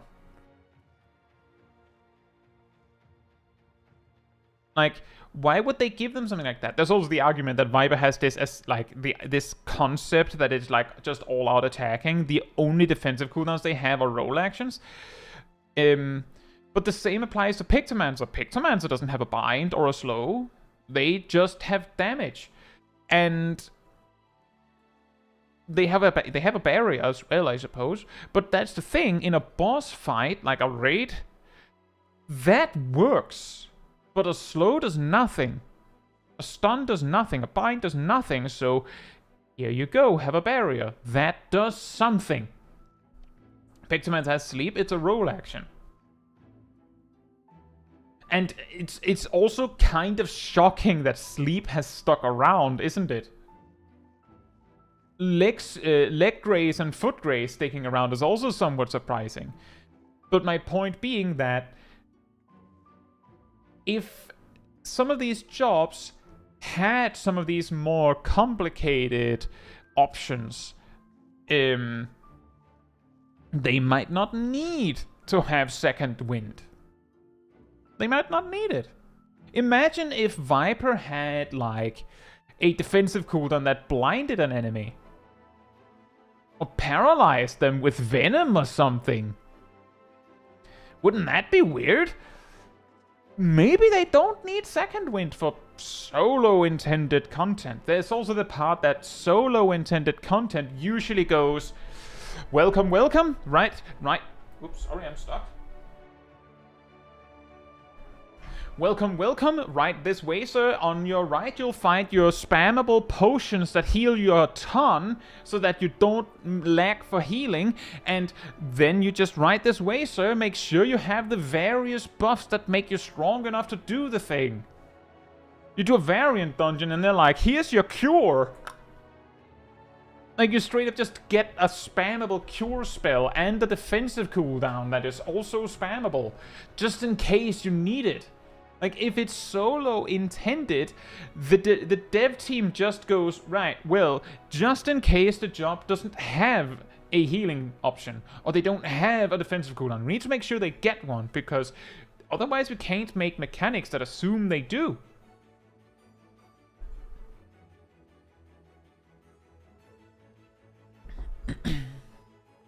Ninja has AoE heavy, why wouldn't Viper get AoE paralysis? Does Ninja ever use Doton for the heavy effect? Imagine if Viper had a defensive cooldown called Blood for Blood. Wouldn't that be the opposite of a defensive cooldown?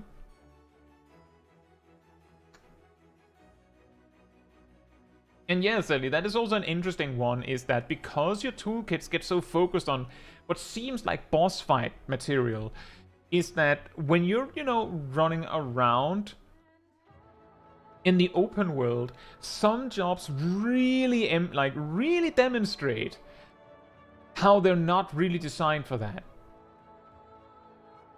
In my opinion. Like, I'm just saying, it feels a little bit like True North is like a band-aid solution to, oh right, how do you do positionals in the open world? Because you don't. Like, you straight up don't. I don't know how they would fix that in open world, but like, it's just an example of a mechanic that is like, yeah, we didn't actually imagine that you would do open world content alone. That wasn't the plan. We expected you to bring a tank. Like, that's what it seems like, at least. How's it, Nazarel? Hope you're doing well. I didn't specify the vector of the defensive. At the same time, though, the mobs are so easy to kill that you don't need to care about it. That's also true, but that feels like that's like emphasizing the point. It's a little bit like, I recognize in my somewhat recent video about the problems if you could have your entire toolkit well synced down. One of the arguments I presented was, well, if you just need to level up to 100 with each job and then never deal with the low-level rotation again, that's a pretty solid argument for the developers to go, oh, the rotation is completely out of whack at level 50? So what? Why would we care about the fact that Black Mage's rotation made no sense at level 35 when it's fixed at level 40? Who cares? They wouldn't need to fix that in Endwalker if you just had to reach level 40 and then problem solved permanently. But they did fix it because it does matter. And for those that don't know, those that are out of the loop, before Endwalker, Black Mage learned Fire 3 at level 35, but they unlocked Astral Fire 3, Umbral Ice 3, and Blizzard 3 at level 40. Which meant that at level 35, casting Fire 3 only gave you Astral Fire 2. So it basically did nothing. It was better resource management for the most part to just spam Fire 1 and transpose Blizzard 1. Like, as you did before. Like, level 35 was a nothing burger of a level up. Like, thanks? They fixed that by moving Astral Fire 3, Umbral Ice 3, and Blizzard 3 to level 35. Boom, problem solved. But if you kept all of your actions once learned, there would be no need to bother with that. You'll fix it by leveling up. This kind of argument also applies to the problem that open world content, most jobs don't seem to really be made for that, but most open world content like falls over with relative ease. And if it doesn't, it's often presented as a boss fight. So, like, you're meant to be like, whew, right, let me just prepare my cooldowns and then let's go. Like, and that's what the toolkits are made for. So, like, that makes sense. But general open world stuff doesn't really matter. Because you just You just steamroll it anyways. Which, like, that's more like ignoring the issue, right? And to be fair, that also can be countered with a relatively fair argument of, well, if you wanted a game where the open world part was like scary, dangerous, and challenging, then you're playing the wrong game. I don't know, play Classic WoW or something. That makes sense, I suppose. But I'm just saying. It's a strange thing. And I do really feel like that, like, really gets emphasized in things like deep dungeons sometimes. And it just feels like the job is weirdly out of place sometimes.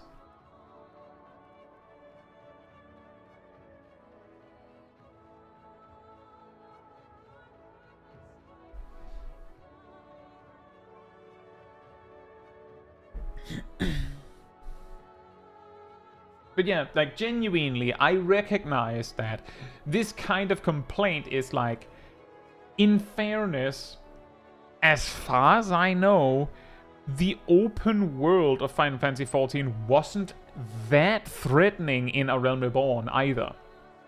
So, saying that that's a problem is a little bit like, I don't know, ordering the tomato soup and then being like, what? There's tomatoes in this? Yes, obviously. Although I do recall in Stormblood that I actually had certain points where open world battles as a monk on their own was relatively scary.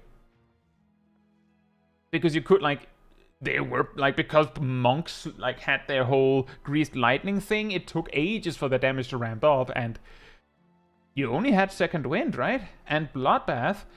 So, like, level 30s and such. Felt a little awkward. Had to make sure you didn't pull 2 mobs. Things like that. Which was strange, thinking about it. Colin says, what do you feel about gearing and stats? I think it's so sad that there's a clear hierarchy of stats you want, with some stats you deliberately want to minimize. It is a little sad. But I actually made a video on this back in Endwalker. I made, like, you may have noticed that I made new videos on the subject of why piety is bad. Well, I guess that one's coming, yeah. Why tenacity is bad, why speed is bad. Like, I'm working through that again, like, basically reviewing it, you could say. But back in Endwalker, I made those, like, those stats videos too. Like, I made why is crit so good, why is determination directed so solid, why is tenacity bad, why is piety bad, why is speed bad, like, all of that. But I finished that with a video saying all of the stats in Final Fantasy XIV are boring. I have a video on the channel of that too. And one extremely good counterpoint that I got in the comments of that video that kind of made me flip my opinion on it. Not that I suddenly go, no, actually the stats are super interesting. Rather, my opinion switched from this needs to change to I guess it doesn't. Is the argument that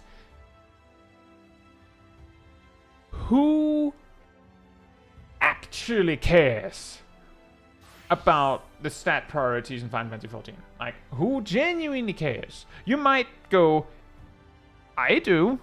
That's a little mean. Yeah, but out of all the players in Final Fantasy XIV, there's an extremely small section of them that make those stat priorities. They test everything. They figure out exactly what is optimal. Then there's a slightly bigger portion of players that might experiment with this on their own, like mess around with it for themselves. And then there's a way bigger percentage, like most players, that will just look up what the optimal stats are. They don't want to go through the calculations. They just want to know what's best and how to get it. That's good enough for them. And then outside of that whole bubble, there are players, I don't know how many, that don't interact with that at all. They just go with whatever they like. They sometimes appear as the players that go absolute ballistics if you try to point out that tenacity isn't actually that helpful when it really comes to it, because as far as they know, it's incredibly helpful. It's just that they didn't actually test. They just went, I like tenacity, started using tenacity, and, well, they've been doing well, hence tenacity good. So you're the idiot for suggesting that it isn't, even though what the real point that is being made is tenacity, relative to the other options, is not good. But on its own, like, tenacity is actually really good at what it does. Like, if you want what tenacity brings, tenacity is insanely good. It's just that what it gives you, not that helpful, right? Like, most content, you don't need the damage reduction from tenacity. Because it's like the content is designed to be beatable without it, so you don't need it. If they started making content that did so much damage that tanks wouldn't be able to kitchen sink to survive, like they straight up die through it, then you would just feel like you had to bring... Like, you just have to make sure that the healers use their damage reduction on the tanks to help. Because, yes, if we circle back to what I was talking about with, we need jobs to have less self-healing. In the same bearing, we could argue that healers shouldn't have damage reduction to give to the tank then. Right? Like, that's the same argument. It's just that healers are in a worse spot in this specific discussion, which is why that tends to be the focus. But to get back to the point about stats, this means, hypothetically, if stats were more complicated, the number crunchers would figure out what was best for each job anyways, and most players, like the vast majority of players, would just go, what's the best, and then just pick that. The problem is that there will always be a best answer. You might be thinking, well, can't they make it so that all options are pretty good? Yes, they could, but there will be a best choice. Right now, we're just in a position where crit is so much the best choice that it is always the best choice. Which seems a little bit boring and a little annoying because, like, it makes you the best stat luck-based. That's really annoying, right? But genuinely, they could have made determination the best stat, and it wouldn't matter. It's just a stat has to be best. If they made the stat option more complicated, it would ultimately mean that different jobs have different preferences. And let me hear it from the crowd of people that like to play mages and specifically like to play speed black mage. Isn't it fun that you need two completely separate gear sets to have both your black mage be fun to play and your other mages be fun to play? Isn't that just amazingly awesome? Wouldn't you want that to be the case for all jobs? No?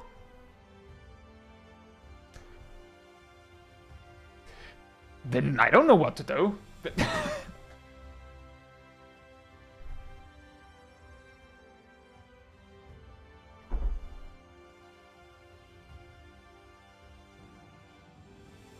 Yeah, exactly. Same with Samurai and Monk. You kind of have to optimize for one of them. So basically my point being that ultimately we could have the stats be more interesting. That could be more interesting.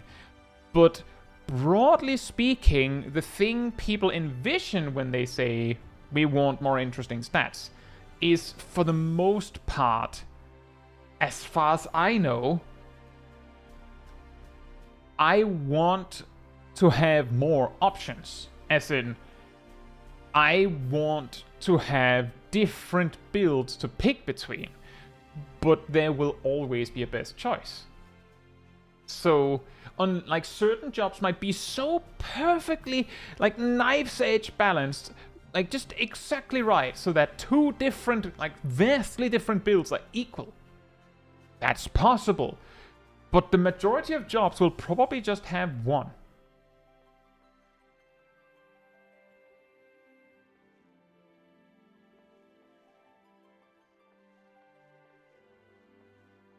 And yeah, exactly, Leah. That's part of the reason why my tank builds are all 2.5. Works for Warrior, Paladin, and Dark Knight. Kinda works for Gunbreaker. I'm not going to give one of them special treatment if it works well enough. It's just too bad. But yeah, that makes it really hard, Colin. Like, that's what makes it really hard.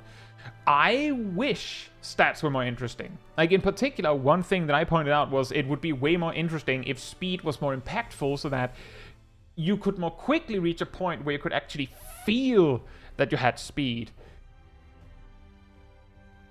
But what that would also do, actually, is when a new expansion comes out, your job would feel like garbage until you had that good gear again.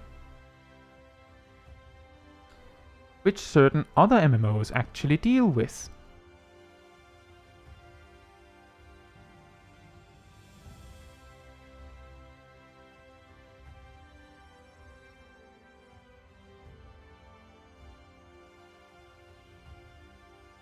Space Green says, I mean, remember when Warrior couldn't melt directed but the other tanks had to? That was a funny time. The funniest time in all of that was the single direct hit Materia warriors. Ever heard of this? So, one Materia of direct hit typically gives you about 1% direct hit chance. Just about. So, a tank with one direct hit Materia goes from having no chance of direct hitting with, you know, regular attacks to having a chance of direct hitting with, like, regular attacks. The logic being, if I'm really, really lucky, I'll get, like, more than 1% of my attacks, like regular attacks, to direct hit. Which is a gain, right? Ding, positive, awesome. However, this was such a regular conversation that I believe it was actually like an FAQ thing on the balance. And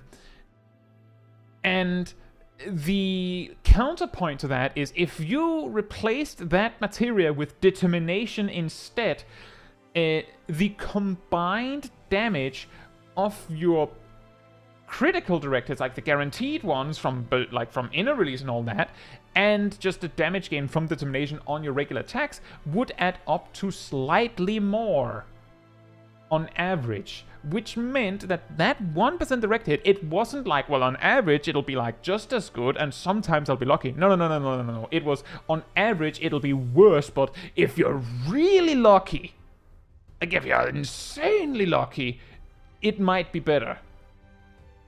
Like once in a blue moon, it'll be better.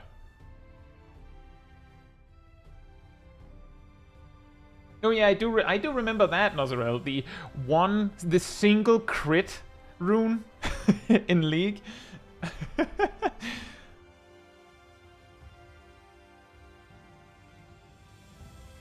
I mean, I can see that a little bit more because that one crit could actually like make a match.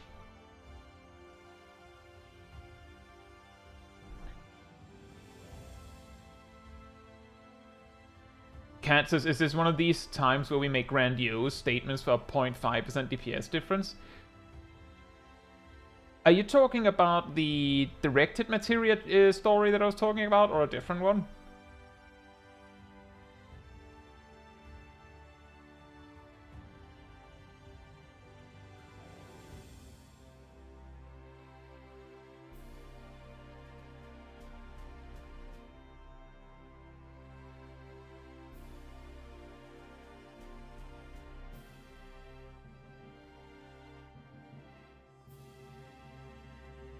Oh, hey fellow, hope you're doing well.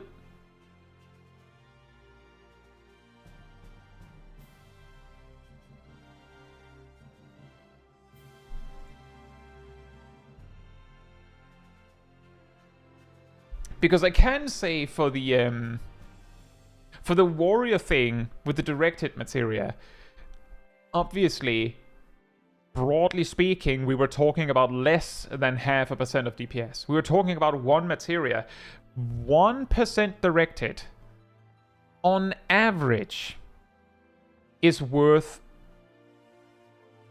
0.25% DPS, assuming all of your attacks can like benefit from that 1%. So indeed, already there, it's less than 0.5% of DPS.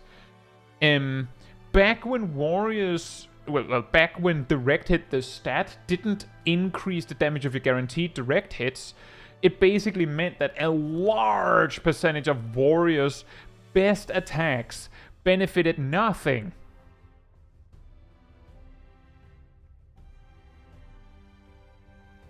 Space Queen, you've added 1 0 too many.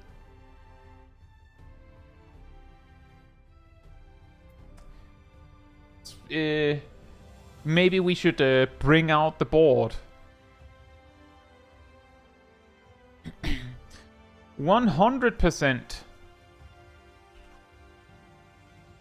chance equals 25% more damage. So 10% is, of course, I'm just like cutting it into pieces in case anyone else is confused. 2.5%, which of course means that 1% is worth 0.25%. How big of a difference was directed over determination? Back in the days of warrior having this particular situation, which was like, you know, up until some early point in Endwalker. So before Endwalker, determination was 10% weaker than directed, like point for point. As in,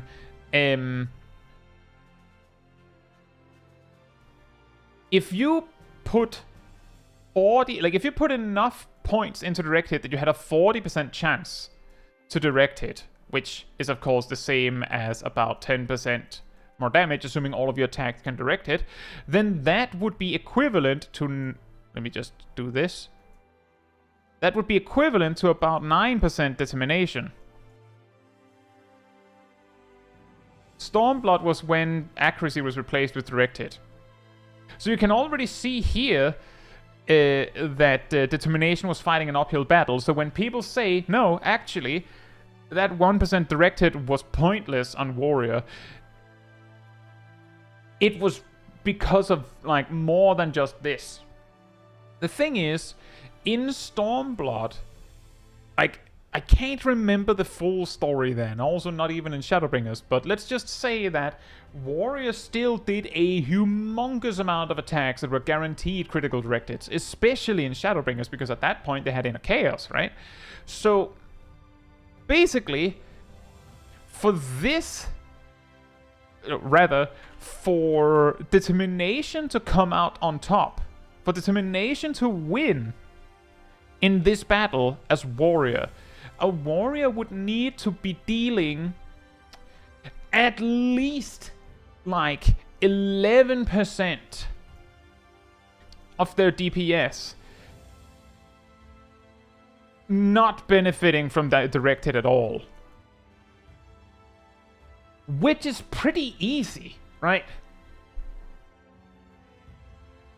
At that point, determination would be, like, on average better.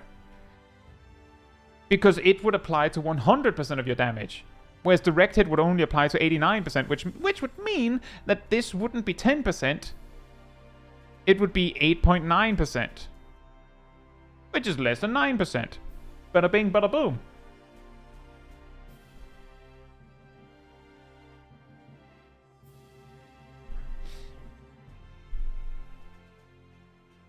And I just want to be clear that the reason why players went into this level of detail of explaining this, because the thing is, as Kat says, is this one of these times where we make a grandiose statement for 0.5% DPS difference.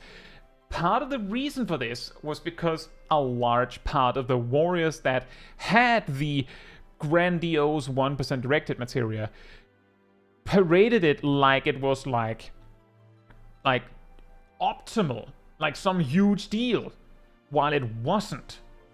So it's a little bit like in a much smaller scale, of course, but it would be a little bit like telling the white mage they should stop using stone and cast cure more, and then acting like they're right. That, of course, invites players that know better to go, no, you're the idiot.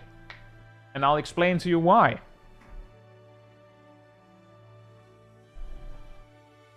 That's the reason why it becomes such a big conversation.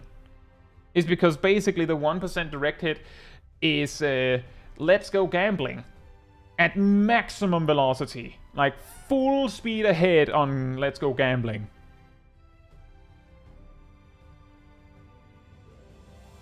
Hey VB, hope you're doing well. What's the bullet point version? We were talking about comparing directed and crit. Not directed and crit. Directed and determination back when the directed stat didn't increase your guaranteed directed damage.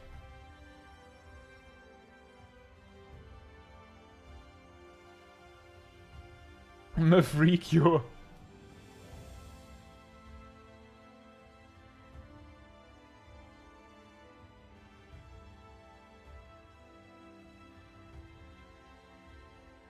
Hey Thomas, hope you're doing well.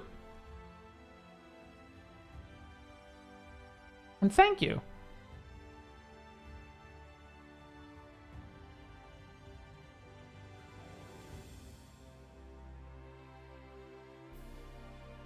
Oh, that does sound confusing, Nozarel.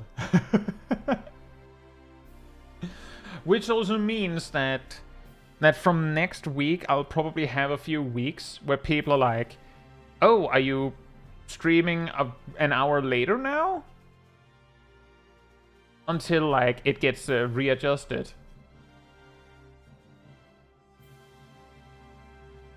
But yeah, on a different note, we reached the destination in 40 minutes. Then Kai spends an hour and 20 minutes talking about something else while he said we're going to be looking at clips. I wonder if we will actually manage to get through all the clips this time. But yeah, let's start with that. But before that, Kat says, it's just a pet peeve of mine where small differences become either all damage or no damage. I recognize that sometimes when I bring up these stories of this, it sounds like it's a lot bigger of a deal than it really is. Me understanding the math behind it, of course, recognize before I even start the sentence that, you know, we're talking about one materia's worth. It's not going to be a huge deal. Like, it's not going to make a huge splash. And I know that. But I don't always think to, like, bring that to the forefront, so it can sound like it's a lot more grandiose, where what I'm really going for is that I think it's hilarious. Like, that's why it sounds like I'm getting grandiose, is because I'm just trying to make it funny. I don't know, Nozarel. I could see you might have been not landing in the top chat. The screen chat is only top chat because I can't change it for whatever reason. So sometimes it doesn't get all texts in.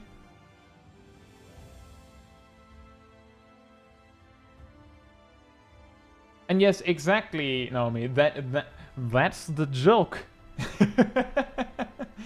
Now, in regards to clips, I have a clip from Kat, who is here. I have a clip from Mizunashi. Is Mizunashi here? I have a clip from Yannick. I have a clip from Zaf. And I have a clip from Viek. I think Viek checked in earlier? Not sure. A lot of the time Viek says like a hello. And then... I don't know. I also have a clip from Faust.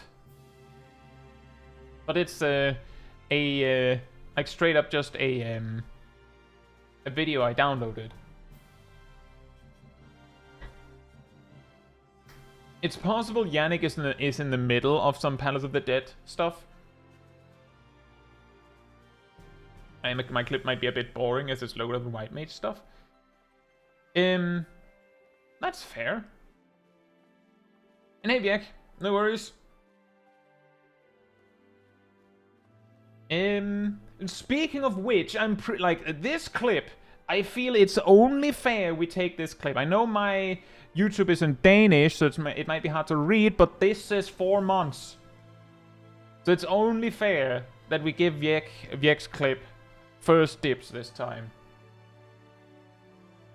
So, this is Dark Knight unsinking Titania. Extreme, just for the record. Viek sent a lot of like solo clips, and what often came up was like Viek would do it as Paladin, typically. Reason being that Viek typically, like, I believe Viek mains Paladin. But a lot of the time the question was, is it only possible with Paladin? Is it only possible with Warrior and Paladin? Because like, if Warrior can't do it, then the likely scenario is the only other contestant is going to be Paladin. And vice versa, like those are the better ones at soloing stuff most of the time, because Dark Knight and Gunbreaker have like their eggs slightly more in other baskets. Like if a Dark Knight can do it, that's often like a pretty good sign that like any tank can do it. And that ended up being that a lot of the time, the question would be, could a Dark Knight do this? And so Viek went as a Dark Knight this time. Focus on the add order. Let me just, before we do that, do this, at least this, so we don't have a double music. Double music!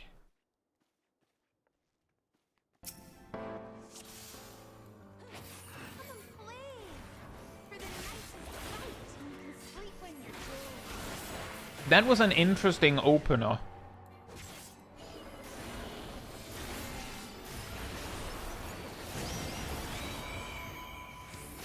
As well says that's some huge text. I believe Viek plays on a TV.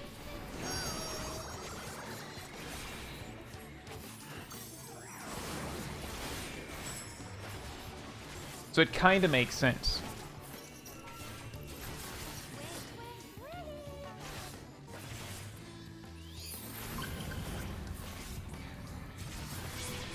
Yeah, that's true. Yeah, there are cases where it's like, for some reason, Dark Knight can do it because of barrier shenanigans.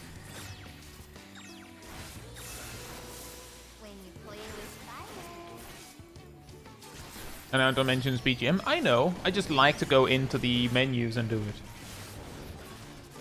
I'll say, Jason. Hope you're doing well.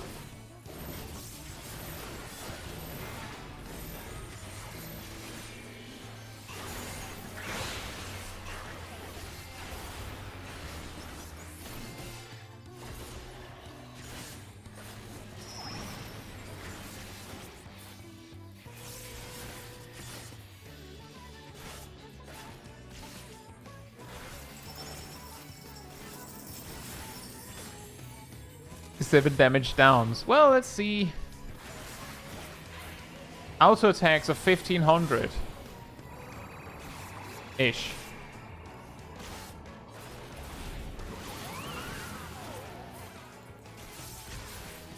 So 7 damage downs was like about 66% damage reduction. Thereabouts. Maybe 70%. It's probably 70%.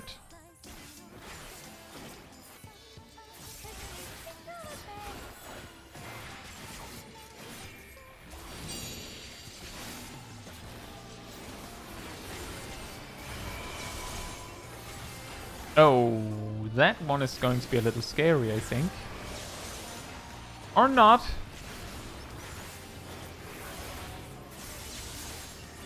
Maybe a little bit. Looks like a lot of defenses are being used.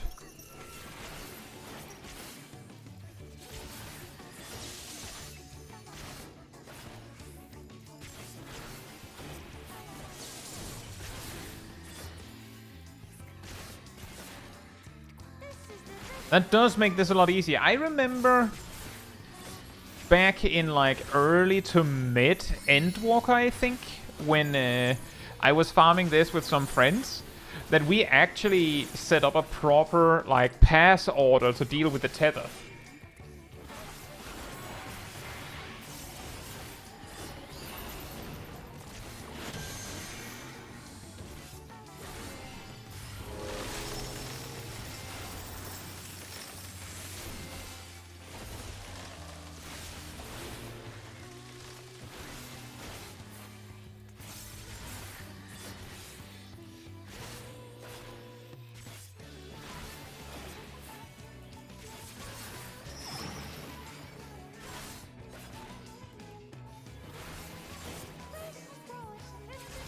And she's about halfway. It's the Shiva mechanic. She's doing the Shiva mechanic. Hey Nathan, hope you're doing well. We're reviewing Viek's demonstration of soloing Titania Extreme unsynced with the Dark Knight.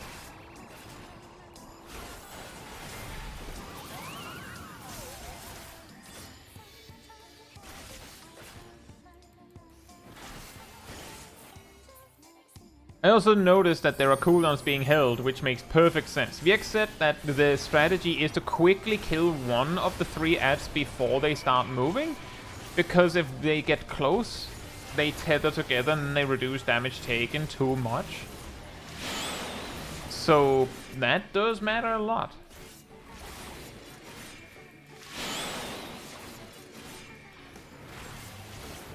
Not even a I mean... The normal Shiva mechanic is not cube-shaped.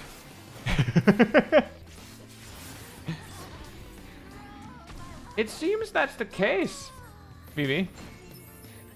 That mustard seed just stands there.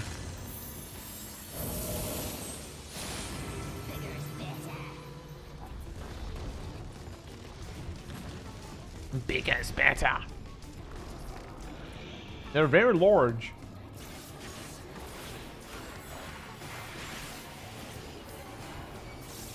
There's also the part that this whole mechanic is like 1 gauge, so the longer you spend in the first half, the less time you have in the second half. I suppose that's not really a problem, as long as you like bringing it, given how much the gauge is filled so far. This phase was entered with 25 on the gauge.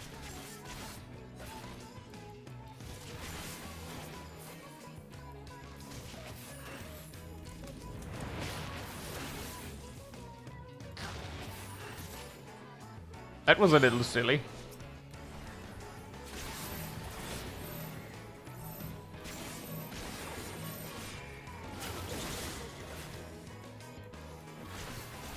I imagine, Nathan, I don't know for certain, but a lot of the time Warrior or Paladin is usually safer to solo something like this with, but given the amount of burst that Viek needed, it could make perfect sense that, oh, 70 on the gauge, that Dark Knight is actually the solid choice for the burst they can bring.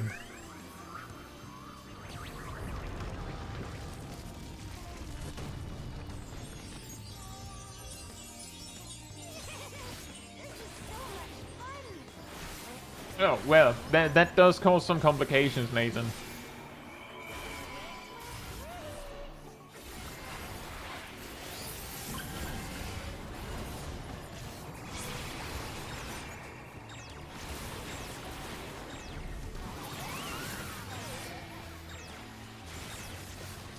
Oh boy, more ads!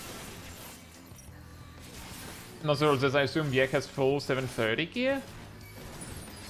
I don't believe so, but Viek would know.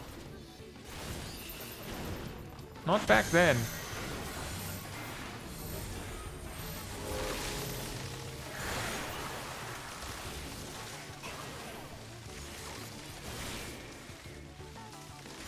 Do you mean Carbon Spade, Sally?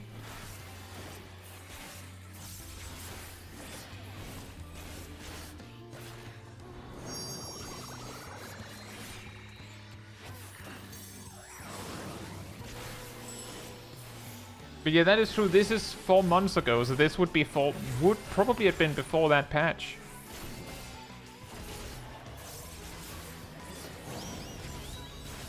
If you need stockpile burst as a tank, Gunbreaker would be better, I think. I mean, the general observation is that Dark Knight scales the best with party buffs of all the 3 tanks because Dark Knight has the most concentrated burst among the 4, as far as I understand. Wow, that is down to the wire.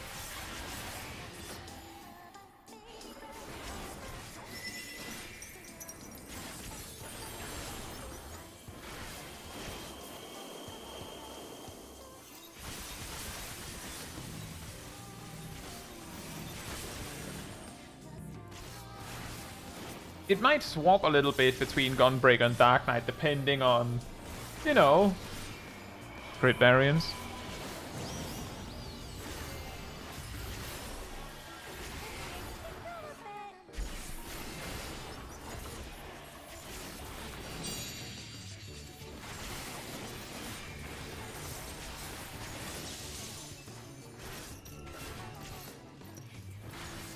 Star Wars says, what's the gamble people say on Gunbreaker? The Lionheart combo. Say, 3 hits that add up to 3000 potency combined, used during a 20% damage buff, so technically, like, more like 3600 potency. But if it doesn't direct crit, then, you know, you're basically only getting half the value. And it's true, Double Down is there as well.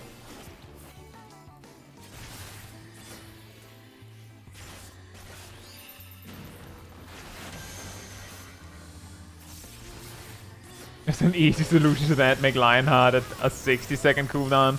I don't think Gunbreaker needs that buff.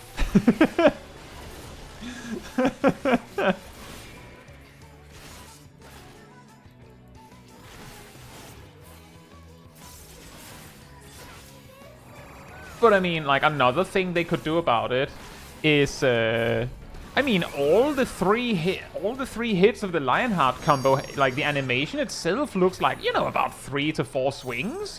So they could like split them up into many smaller hits. So like the average has more crits than direct hits. You know, a little bit like Dream Within a Dream for Ninja can.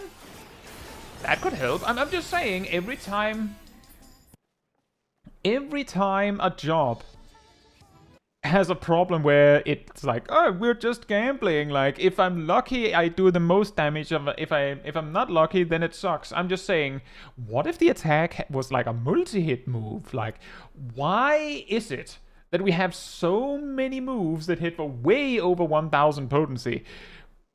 Why not split them up a bit? I'm just saying, when I got into Final Fantasy, it was Final Fantasy VII, and I'm pretty sure one of the ways that they made you do more damage was once you reached, you know, the damage cap of 4 9s, was hit more times. As in, I recall hearing that there were certain cases where, like, you would rather use different limit breaks that hit more times, or things that hit more times, because you already hit the damage cap. Like, I'm just saying, it would be perfectly in the nature of Final Fantasy to do that.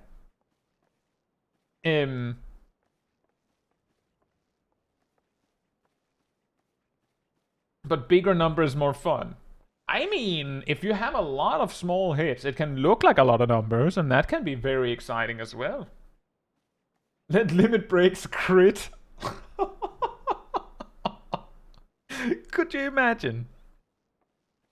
Could you imagine?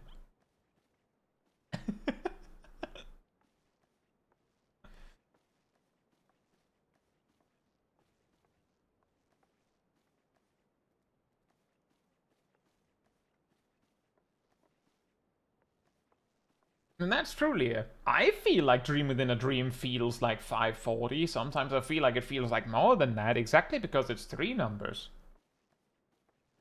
But yeah, that was well done, Viek.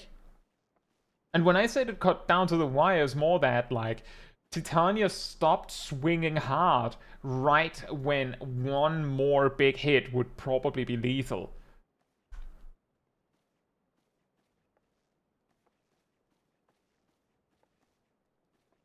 And speaking of which, like, speaking of Viper's actually a good example of how they could do it. Like, Every time, like, I'm just saying, and like in Leah's point of Dream Within a Dream doesn't feel like the power it is. The step 3 combos for Viper, because they always have a follow-up death rattle, like, you can just add 280 potency to it. Like, Viper's step 3 combos are 780 potency once you get it going. 780 potency once it gets rolling. Which means that the step 3 is like more than 150% stronger than the step 2s. And the Vicewinder combo steps have a similar thing going, where like about half of the potency is added on top in 2 extra hits, so it's like split up over multiple hits. It does, I guess it feels a little bit more interesting exactly because you have to click a button to get those extra hits.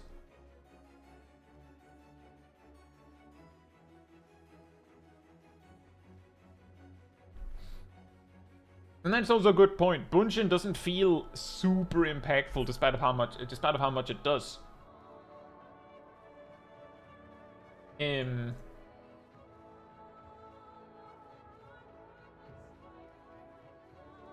is actually quite weird that the Lionheart combo doesn't have continuations. I'm wondering if they had something else in mind. I don't know. Like, the length of the animations tell me that they absolutely didn't plan for there to be anything in between. But that doesn't necessarily, like, rule it out as an option. Like, some weeks ago, I raised a little bit of a weird complaint, admittedly, that Viper has these cool long animations for both their combo finishers and both Hunter's Coil and Swiftskin's Coil. Even the Reawaken combo itself has like full-length animations for like the majority of the GCD of each attack, but because all of these attacks have OGCD follow-ups, you don't see them. But it makes sense because, well, basically, if you take a look at Gunbreaker's Gnashing Fang combo without continuation, it very clearly looks like something is missing. Like, it feels like they designed Gnashing Fang to have the follow-up, and they designed Savage Claw to have the follow-up, and they designed Wicked Talon to have the follow-up. So when they're not there, like, when they're there, they look like they flow into each other nicely. But when they're not there, it feels like the Gunbreaker's just doing, like, the whoom. Like, they're just, like, doing this really, really weird, like, stop every time for no reason, quote-unquote. Whereas Viper, because all of these attacks have, like, a full animation that it is interrupted by the OGZ, and also actually, admittedly, flows pretty well into it, it means that the animation doesn't look stupidly weird when you don't have the follow-up, because you spent the time doing this crazy animation, and then once you get the follow-up, or you have it out the box, obviously, you flow into it naturally. The one place where it does feel really weird to me is the Reawaken combo without the OGCD follow-ups. Feels weird to me. But it's not the animation, and it's not the lack of pressing the button. The thing that feels weird to me is that if you've heard the sound of Viper's Reawaken combo, it has these ding sounds. These ding, ding, ding throughout the combo that are missing because they're placed on the OGCDs, not the GCDs. So it just feels like It feels like you muted the attack, kind of.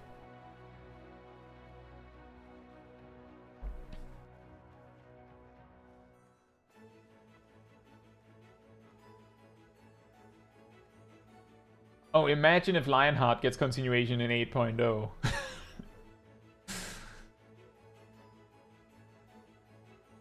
Imagine.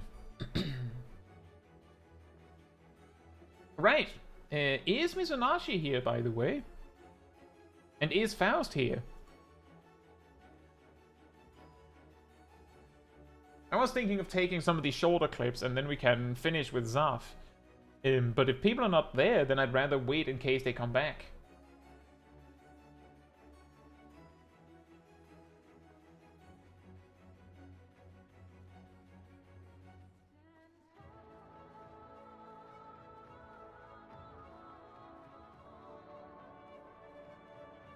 The super cool speed sound effect? Which one is that?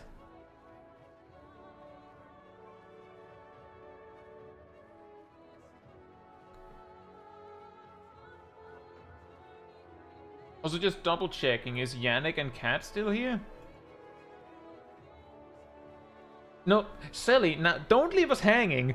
Write exactly how it sounds.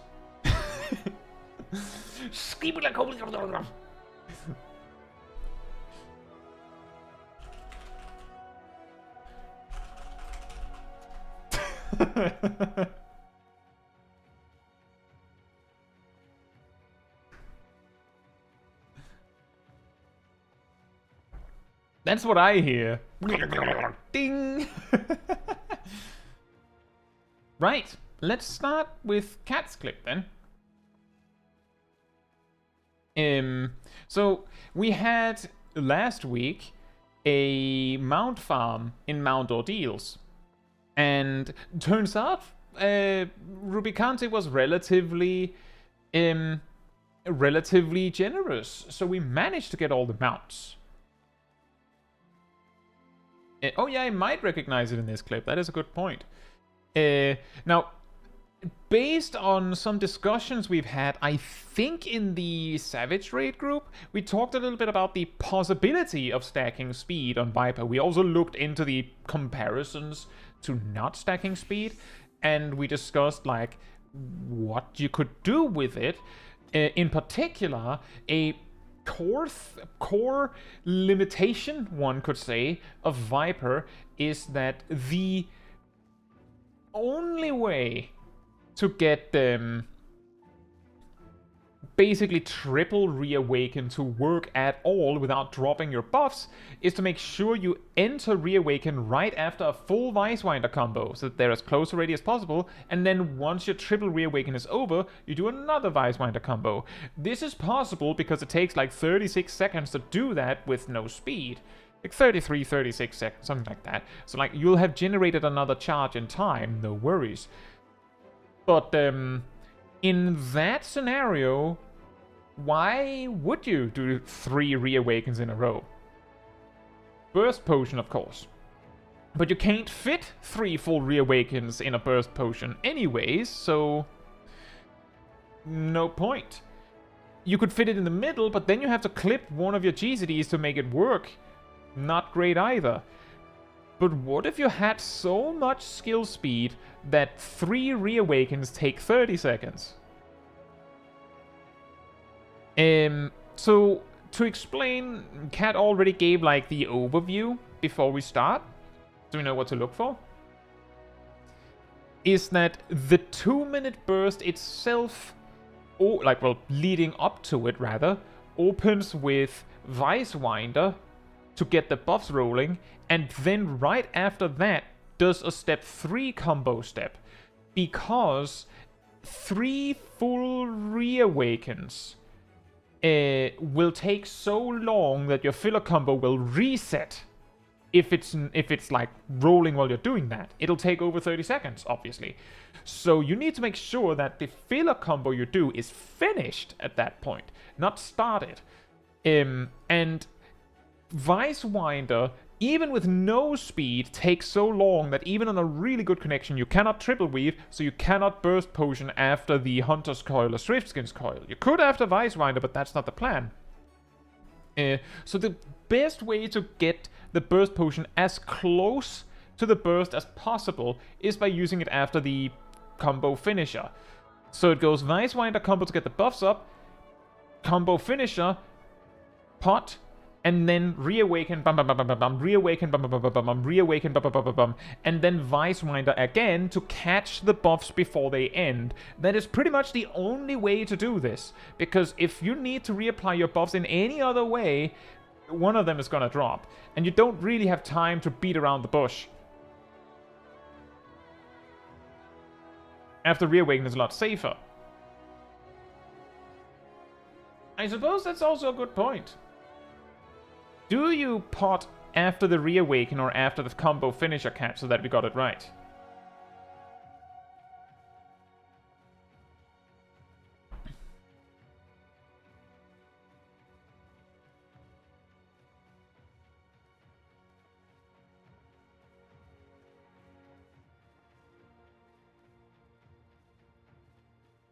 I don't know what attack you're thinking of, Yannick, but it could both be Raiden Thrust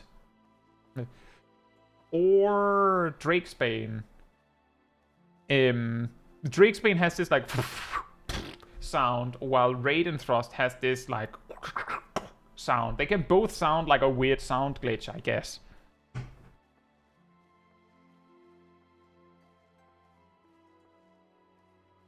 After the combo, Ruby doesn't deserve safe. That's the spirit.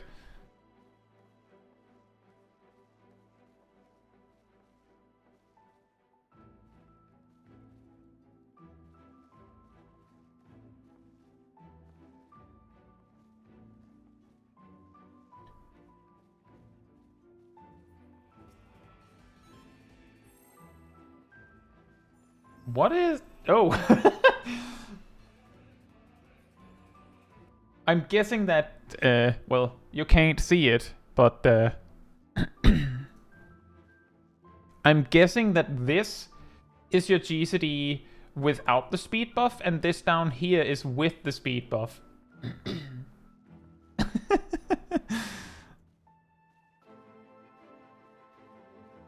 Faster than some monks.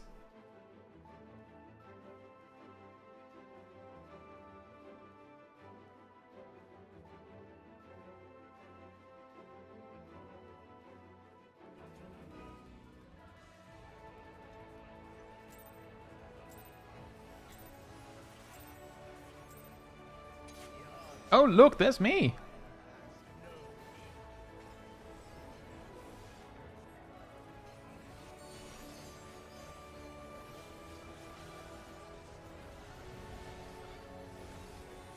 It's a little funny. It kind of makes sense to do the combo finisher right then and there. Given that you're that much faster. Like, I could wait a moment in case of raid buffs.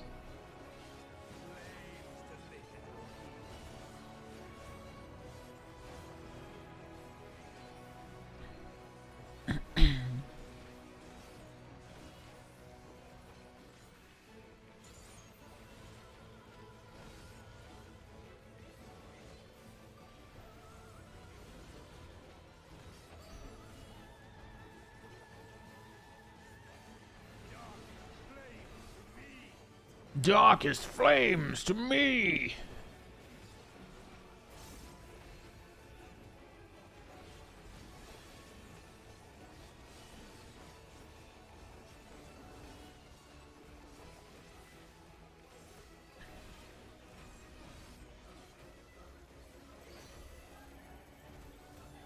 I was just thinking, that was full. And then you did it. Just in time.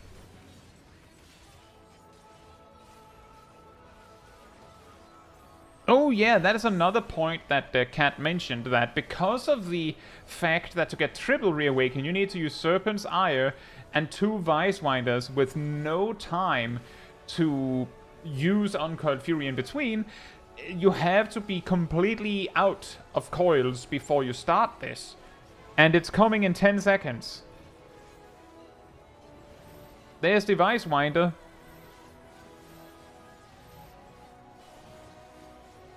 Combo finisher. Reawaken Serpent's Ire. The potion is running.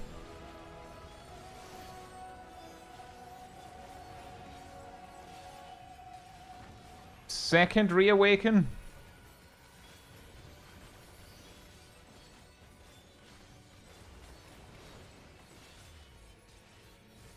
third reawaken.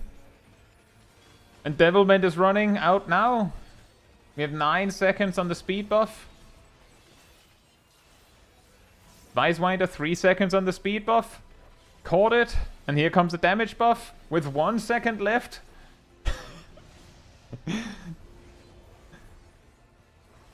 And there it is.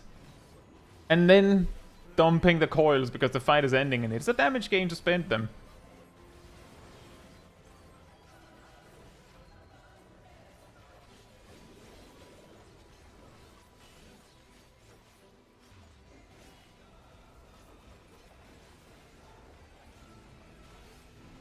Oh, Death Rattle was missed.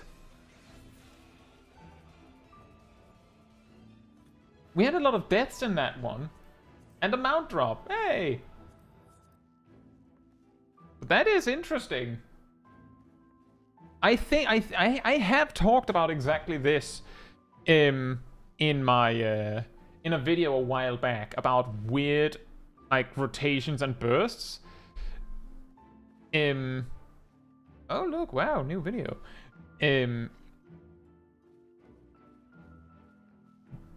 And my observation was exactly that you just barely wouldn't be able to make it without speed, and this basically demonstrates that. Like, Cat has as much speed as possible and catches the damage buff with like 1 second to spare. I suppose you could just, you know, not have the filler finisher before you do the whole thing, and then like you would have like it would be a little less tight, but like I got the impression that you needed it because, well, Serpent's Ire had to be weaved as well. And your options are, like, if you start, like, if you don't weave it after Reawaken, you'd probably have to, like, weave it after Ouroboros, and then it then it drifts a bit. Alright, Angry Corn, good night to you. To your question, Leah, it is a commonly known, or not commonly known, it is a known observation that anything with a GCD above 1.5 out the box is incapable of getting a GCD below 1.5. Like, that is the hard cutoff point. Meaning, there's nothing you can do to get first generation below 1.5.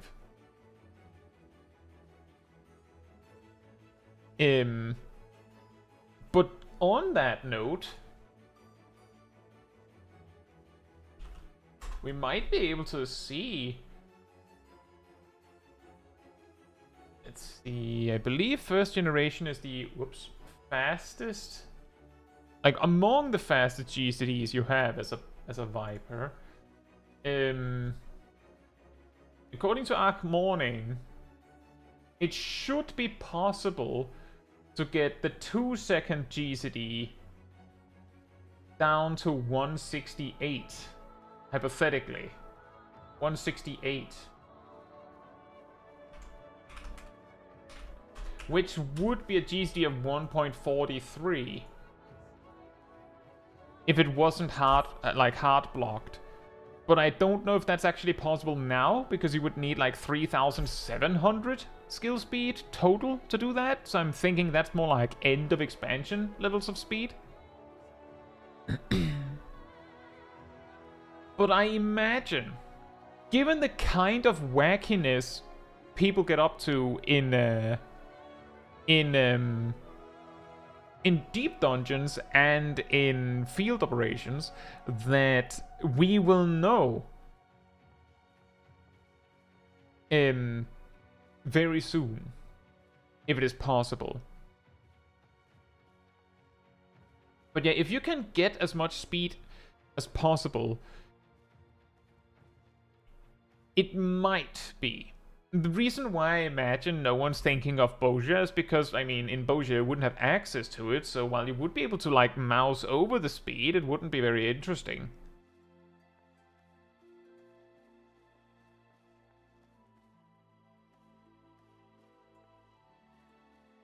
With skill speed food, your base becomes 233. Well, you still need a ridiculous amount.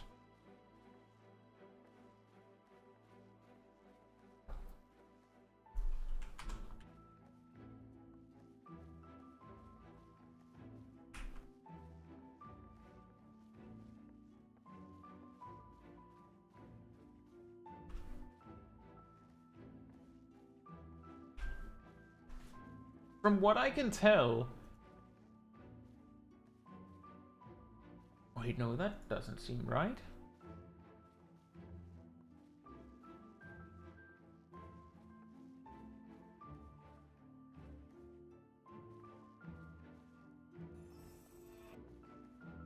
From what I can tell, you would need a base GCD of like 2.20 for first generation to go past 1.5 once you have your speed buff.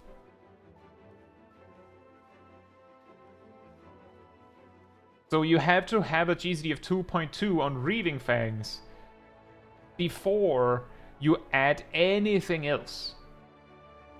Or rather, before you add specifically Swift Scaled. Then you would be there.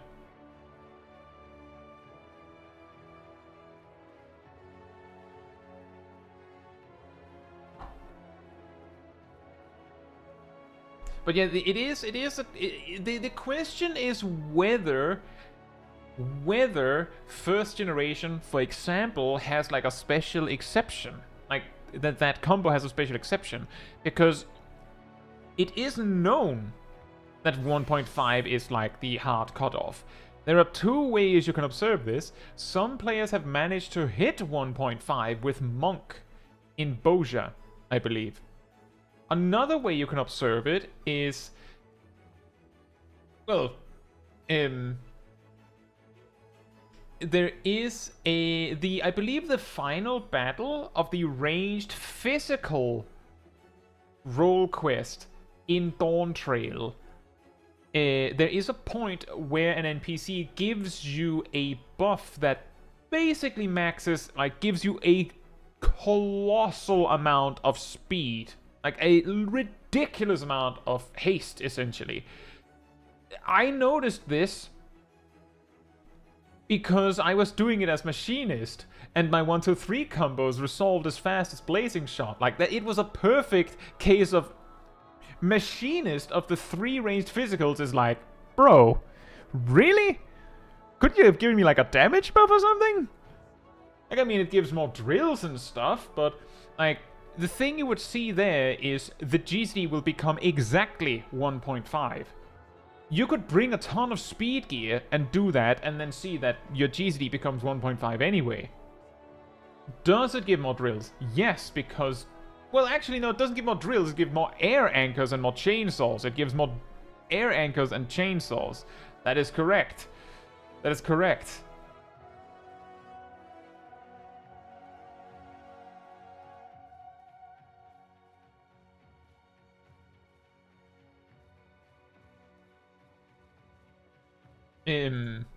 But point being still that speed isn't particularly helpful, which I didn't pay too close attention to it, but I'm pretty sure that that's the joke. Like, that's the point. That's the reason why they give you a speed buff, is because of all the roles they could have an NPC give a massive speed buff. The ranged physical one is by far the one that has the biggest why reaction to it. Like, none of the ranged physical jobs really care for speed. I mean, a huge amount of it is not, like, unwelcome. It's just like... I imagine all 3 ranged physicals would be like, if you just gave me half the amount of speed and just, like, if you just gave me half the amount of boost, but it was, like... just raw damage output, that would have been better. But it wasn't. Like, it was perfectly helpful in the least helpful way possible.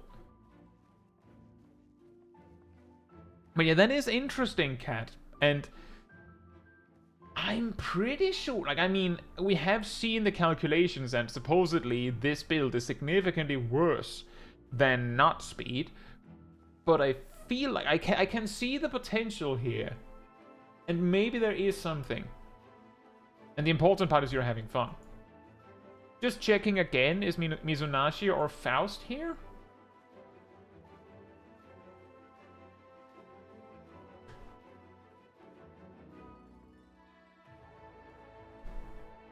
Space Queen says only skill in the game I think that has that interaction. The interaction where it stops scaling with speed?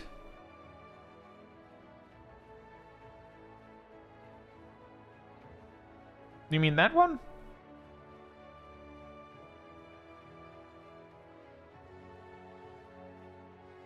Or did you mean a different one? Reaper used to, silly. It's quite funny that in Endwalker, I am pretty sure for all of Endwalker, Soul Slice read like this. As in actually like this, except the, like, when you're low enough level that you don't have 2 charges, it doesn't say maximum charges, and if you're low enough that you don't have Soul Scythe, it doesn't say shares a recast timer with Soul Scythe. But I'm pretty sure it has always said, delivers an attack with a potency of meh, additional effect, increases soul gauge by 50, recast timer cannot be affected by status effects or gear attributes. But, ironically, when you didn't have 2 charges, it was affected by skill speed. Until Dawntrail. So yeah, they changed it. But it's funny that it took that long to change it, considering that they put them, like, the notice there all this time. But, you know, a lot of the time, them putting the note in the tooltip doesn't necessarily mean that they'll remember. Because, this is a particularly funny one that I've been laughing at for most of Dawntrail. Doton in PvP reduces damage taken while standing in it, I'm pretty sure. This was 20% initially, like in the PvP rework situation, so it reduced damage by 20%. This has since been nerfed to 15%, so we have to assume it works. We have to assume this works, right? But if you read the tooltip, and, like, I'm just saying, it's not me misunderstanding it. It says creates a patch of corrupted earth. Corrupted, keyword. Earth under your feet, dealing damage with a potency of 3000 to any enemies who enter. By the way, really weird that. It doesn't deal damage to those who enter. It deals damage every 3 seconds that you're in it. Or rather, in PvP, it puts a debuff on the person for 5 seconds that does damage every 3 seconds. It's really weird, and it's really not accurate in its explanation. Additional effect, because by the way it lasts 10 seconds, which is unusual for dots. Additional effect reduces damage taken by 15% while standing in the patch of salted earth. Like, I could have excused it if it said corrupted earth, because while it doesn't say Doton, it does actually call itself corrupted earth. Like it says, it creates a patch of corrupted earth. So if it says standing in the patch of corrupted earth, that would still be correct. But it says salted earth, and Doton does not put down any salt on the earth. It puts corruption in the earth, not salt. Dark Knight has an action called Salted Earth, which says instantly draws nearby enemies within 10 yalms to your side and creates a patch of salted earth at your feet. Key, salted. I don't know why Dark Knight brought salt, but they did, dealing unaspected damage over time to enemies within a 5 yalm radius. 4000 potency. I'm pretty sure this one also delivers a debuff of 5 seconds that hits every 3 seconds, because that's how they decided to program that. Again, not important. Additional effect gradually restores your HP and reduces damage taken by 20% while standing in the patch of salted earth. Again, salted earth is what salted earth puts down. That makes sense. And the cure potency is also 4000. I'm pretty sure that the Dark Knight gets a total of 3 ticks of that. But the reason why this is funny in particular is because it said, before the most recent change, it said reduces damage taken by 20% while standing in the patch of salted earth. Which means that a dev changed it to 15%. Then, you know, I guess the ones responsible for changing the English translation changed the number, but didn't read anything else in the tooltip, so they didn't notice that it's still wrong.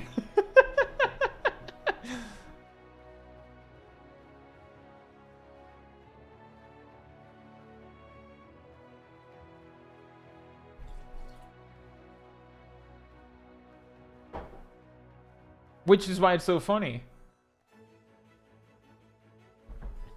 I mean, Cat, it's just like, relatively speaking, 1.8% is significant. I hope I didn't say ludicrously weaker or way weaker, but significant is, I would say was the correct word. Even though some might interpret that as more. Yeah, Gazel says, fun fact, the Japanese tooltip has no such issue. I'm going to assume that the German and French versions also don't have this issue. Because I'm sure what happened is that whoever wrote this, I imagine they copy-pasted this effect from the Dark Knight effect, because the Dark Knight Salted Earth had that property for longer, I'm pretty sure. And then they just forgot that there's like something specific there.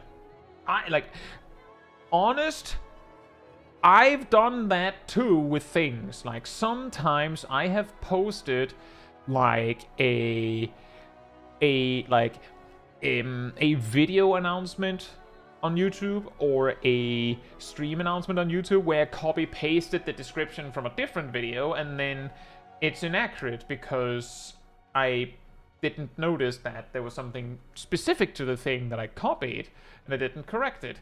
Sometimes there's like, for a few minutes, you will see like a weekly schedule where it might say that the Tuesday stream is, I don't know, the text will say that it's solo Palace of the Dead, but the actual picture is not that. Or alternatively, the text is correct, but the picture is from the previous week, or stuff like that, because it's just easier to copy that template from last time, right? I'm sure that's what happened here, but it's really funny that it took that long. Especially in contrast to the fact that when Dawntrail released and they made Huton an AoE attack, it said it did fire damage for like a couple of weeks. In PvE. And like, it straight up, it read exactly like this, it just said deals fire damage. I'm pretty sure some people went and tested and found that it did indeed actually do wind damage, and it was just the tooltip that was wrong. Which is why I'm inclined to believe that the Dotson tooltip from PvP is also just weird. Hey Zarian, hope you're doing well.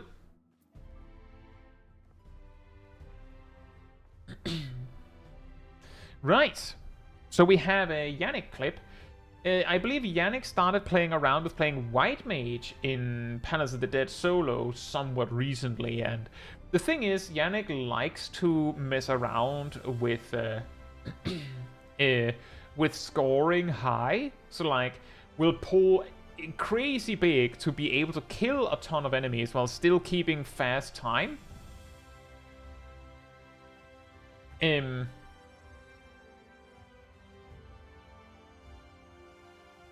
And that, of course, leads to crazy stuff like this. What I'm wondering about is, the clip here is called, Good Sir, where does the Q line for Holy end? But I'm pretty sure you don't have Holy at level 35. The biggest potency attack is Arrow. That's true.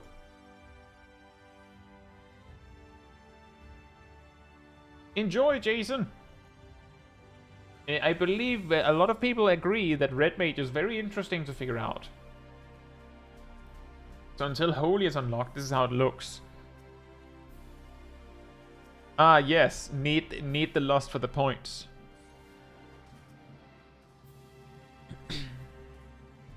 I would imagine the scary part of rushing through like this would be the potential to run into a like a toad trap or something.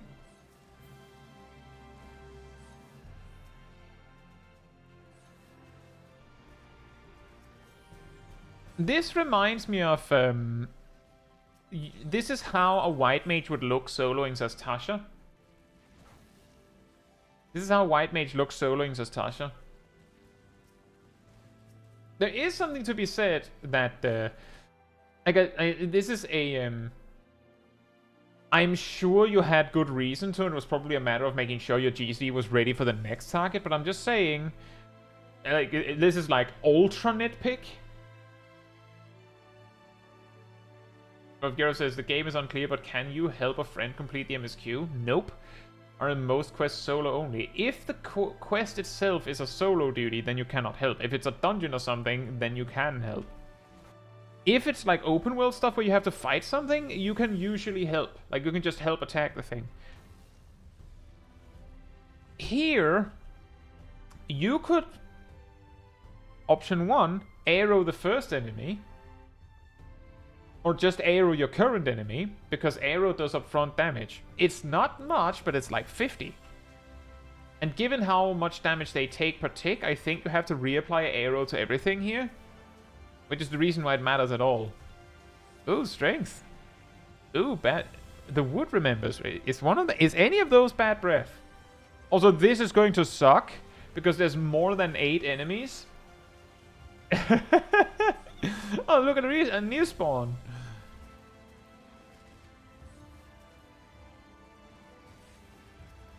There could also be an argument to be said that once you have 12 enemies chasing you, you really don't need to pick up more. Because you take, like, like, by the time you've applied the 12th arrow, you could switch back to target 1. Gabriel says, would be nice if only there was an AoE arrow. Yeah, arrow 3? Yeah, we don't talk about arrow 3. Not anymore. It had a cast time, so that would be incredibly dangerous here. Although you could, of course, you know, swift cast it if you had it.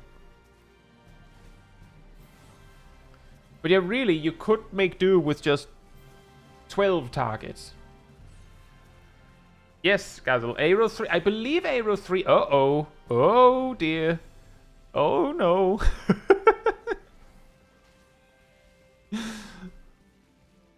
I'm pretty sure arrow 3 in Heavensward had a 3-second cast time. I can't remember if they reduced it in Stormblood, but I believe it had a 3-second cast time in Heavensward.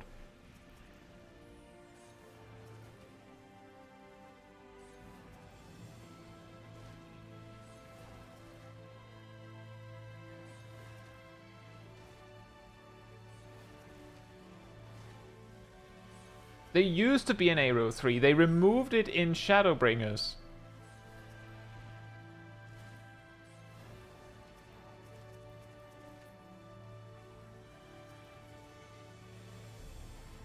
Hey!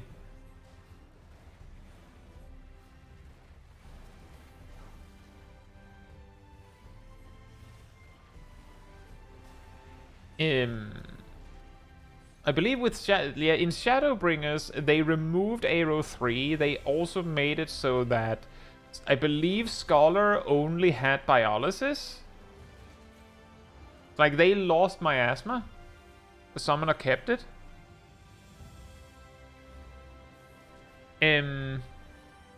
So basically, they made it so that all healers only had 1 dot. Are there even any AoE dots anymore that aren't ground targeted? I know that that's not what you mean. The pedantic answer is yes. Circle of Scorn, Battle Shock, are technically AoE dots. We also have Baneful Impaction, which is an AoE dot.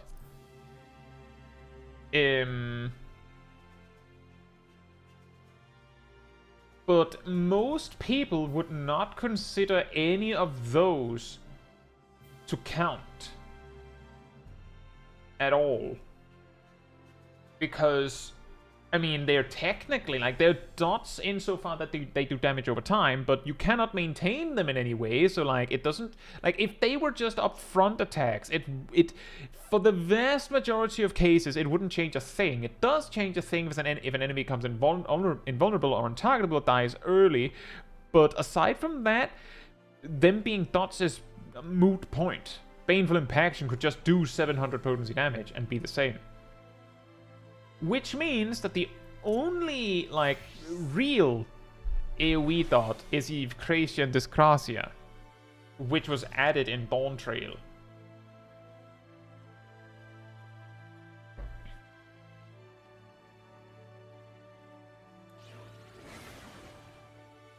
Now join me, join hands with me, and repeatedly forget to use it. I forget to use it so often. But that is interesting. I mean, like, as I said, that's also how a white mage would go about soloing Zastasha.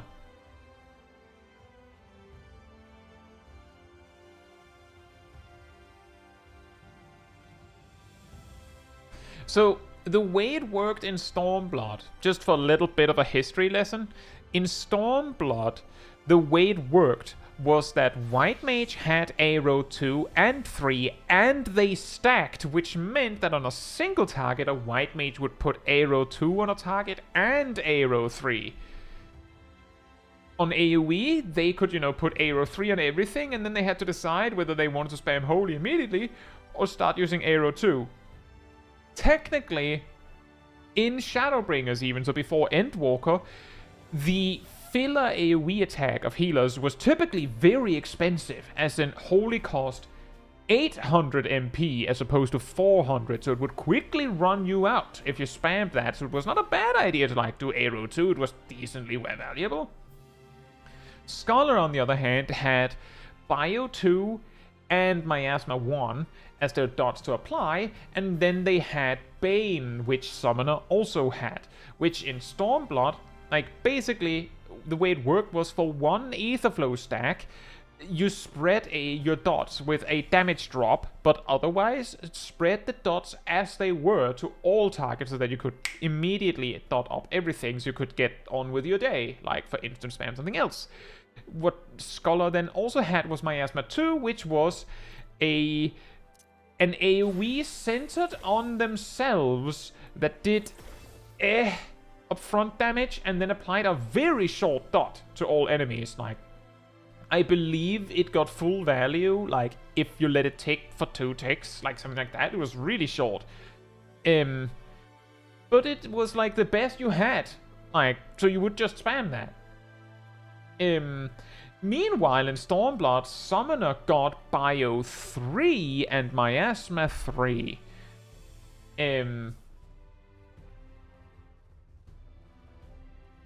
I believe it was a 60% drop, Guzzle, so they were like 40% value. I can't remember exactly, though. Come Shadowbringers, Scholar gets Art of War instead of Miasma 2. Miasma 1 is just removed as a toolkit for Scholar entirely. Arcanist, and so Summoner, keeps it. Keeps Miasma 1, as it still upgrades to Miasma 3.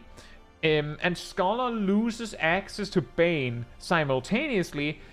Bane's Aetherflow cost is removed. So you can just spread your dots when you want. Like, it had a 10-second cooldown or something. And in Shadowbringers, Summoner got a trait that gave it a...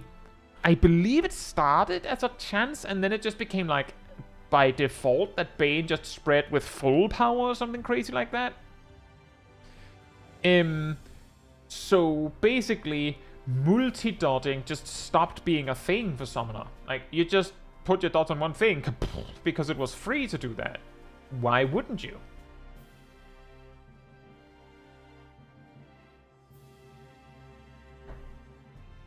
It was a 60% potency drop. Good to know. I specifically remember in Stormblood when I got into the game that as Summoner and as Scholar, that I looked at the dots and actually tried to math out, like, well, how many targets do I need before I actually would rather use Bane instead of, like, manually dot every target? Because Ruin kinda blows. Because that's the thing, like, using Bane meant that you got weaker dots, but then you didn't have to, like, dot up everything.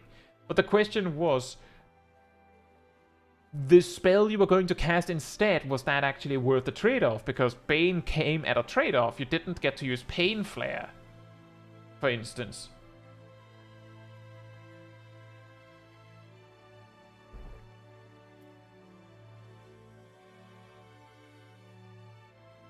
Right then.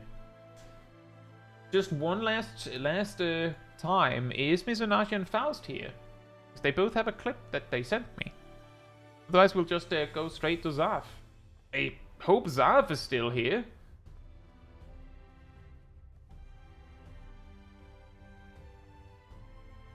You know what's funny, Peaches, is that the spell effect for deployment tactics in PvP, this like purple cloud explosion that happens, was literally the animation for Bane,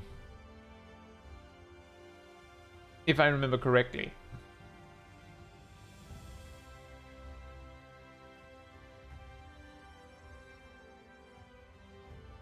But it was an interesting thing to do, at least. Like messing around with dots.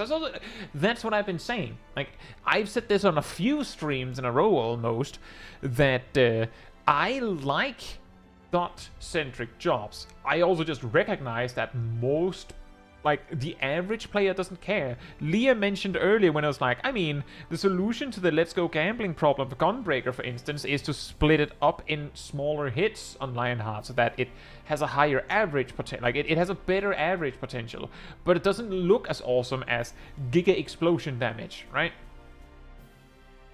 And dot jobs are basically that, like, put to up to 11. Their big damage is almost invisible, especially the way Final Fantasy XIV is made. Like, it's just small red numbers appearing on the enemy. Like, that's it. It's not very interesting. It's not very visible. They could make it visible, but they haven't. So a dot job will be, like, very uncertain that, like, whether they're doing damage. Hey, Mizunagi, I'm just, the reason why I ask is because usually people post a clip, they would want to, like, see the reaction of the clip. So I usually try to wait with watching a clip until the person is there. There are some exceptions where someone is like, I would like some advice. I know I won't be able to be there, though. And then we can, like, react to the clip and then, like, poke them and say, by the way, the clip is ready. No worries. I didn't mean to, like, fetch you. It was just that Shaq mentioned that you were actively discussing anyways. So you could just be here. I believe this is just like a silly clip. That creature is passing on its ether. That's a knockback.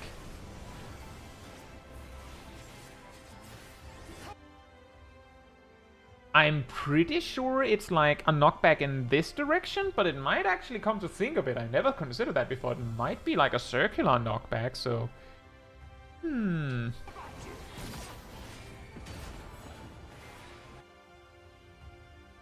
That's just sad. That's so sad. Like... that almost worked.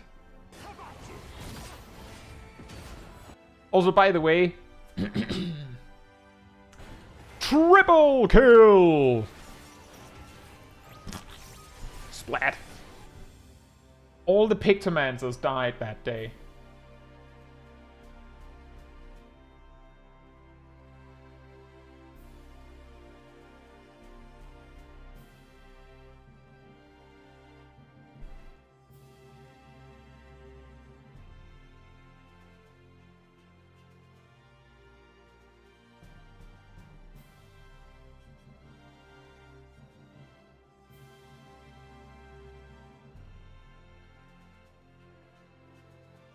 I mean, like, what do you do there? The best you can do is laugh it off.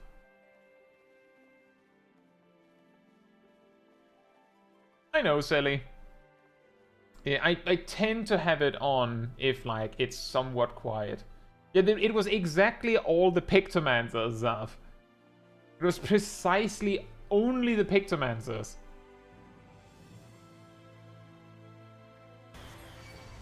There's also something about Mount Gold. There will be points where I will probably mute the sound. Because Torn from the Heavens plays on the first and the second boss for some reason.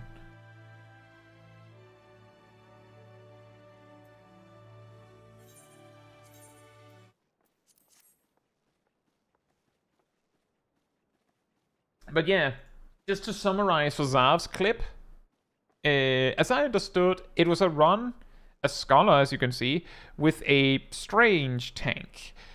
The general consensus, the general idea being, is there anything Zav could have done better? I could see from a relatively long message from Capstriker that the answer's already probably no, but let's see if there's any advice we can give. If we already know that the Paladin is a little weird, then, like, we already know that. We can also see that the Paladin is legitimately level 79. So, like, they have a little bit of a weakness there. So I'm going to say right now, if they're not really good, they hopefully don't do the mega pulls in this dungeon. Because that'll be really tough. And there are 3 parts to it.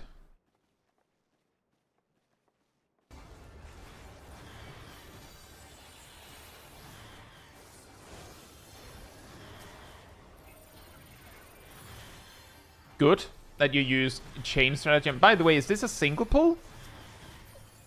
Good that you use chain stratagem on something. Otherwise, it would just sit there.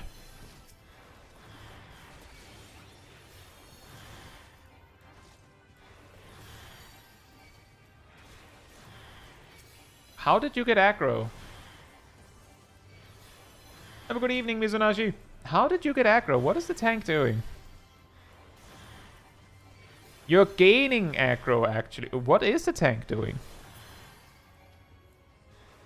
There was a Riot Blade there.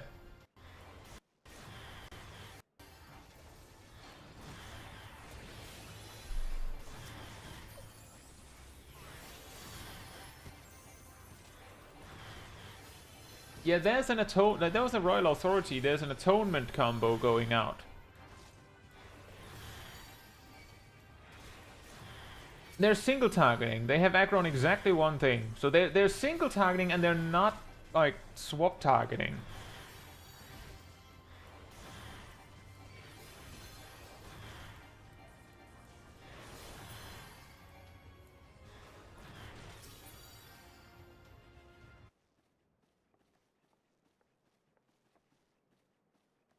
I'm just thinking something here just from this is that I'm not trying to like dunk on this person. The thing is,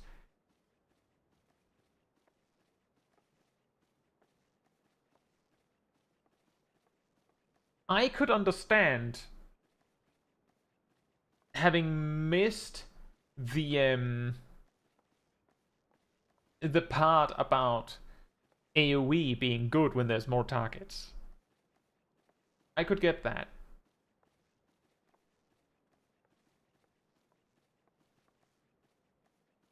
But at level 79, and they're legitimately level 79, which means that it's insanely unlikely this is their first dungeon as a tank. So I'm just thinking, as a tank, I could see the argument for not understanding you should be AoEing, so you're single targeting. Like, I could see it. Like, not quite get it as a paladin, because, you know, AoE, you get more holy circles. Like, there's actually a healing benefit. Well, not at level 79, so never mind. But there isn't, like, unlike with, like, Warrior or Dark Knight or Gunbreaker, where your 1, 2, or 3 combos actually have, like, a healing benefit. Paladin does not have that, so I can't quite see that. But if you're single targeting, surely they recognize that they don't have aggro on like 3 of the enemies. Surely this is a regular problem, right? Like I'm just confused how this happens. Like, I'm just confused how this happens. And the thing is, I don't think that it's like that this specific paladin is like, oh, they're particularly bad. It's like they're not the only one. It's just, I'm just thinking, how do they get to this level and play like that? Like that's what's confusing me. This dungeon is going to be insanely difficult if that's what they're dealing with. I'm assuming at this point that you have already noticed the problem, or at least you have realized that you need to be aware of the problem, Zaf. What you could do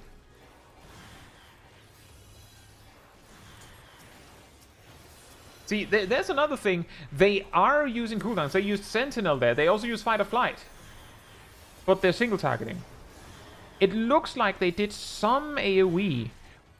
What they did, I don't know. I'm guessing they did Circle and Expiation. Well, Circle and Spirits Within, I suppose, but... could be a duty support issue.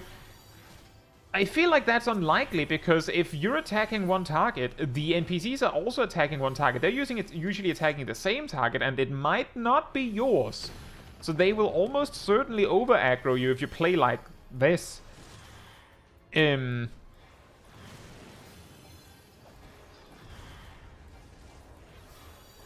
Like by just single-targeting something else than you.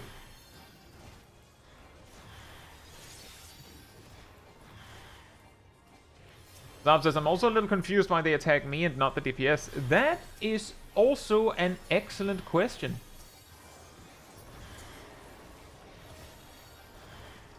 One option is that the Scholar's AoE damage is actually pretty solid.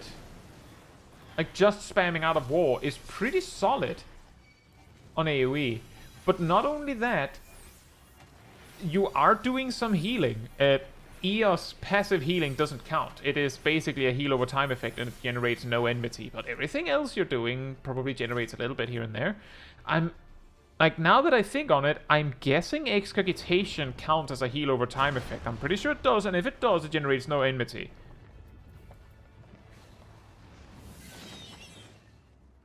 But what you could do, recognizing that the tank is incredibly unreliable, is, well, first of all, if it was me, I would probably be holding on to my ether flow a lot more, because I know I'm gonna need them. Oh, there was some extra pull there. But another thing is that on AoE pulls, it might be handy to set up deployment tactics, as in add low yourself, actually, because, well, you're ending up taking a lot of damage as well, and then deploying from yourself. So that if the tank takes a bunch of damage, or if the DPS takes a bunch of damage, you have at least that as a starter. And once the fight is underway, it can be difficult to set it up.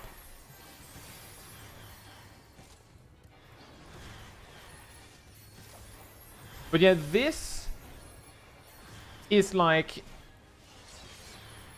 the Paladin is close to getting it right.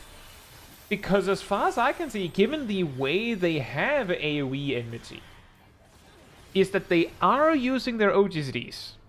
I don't actually know if they're using Intervene, but they are using Fight or Flight. They are using defensive cooldowns, at least some of them.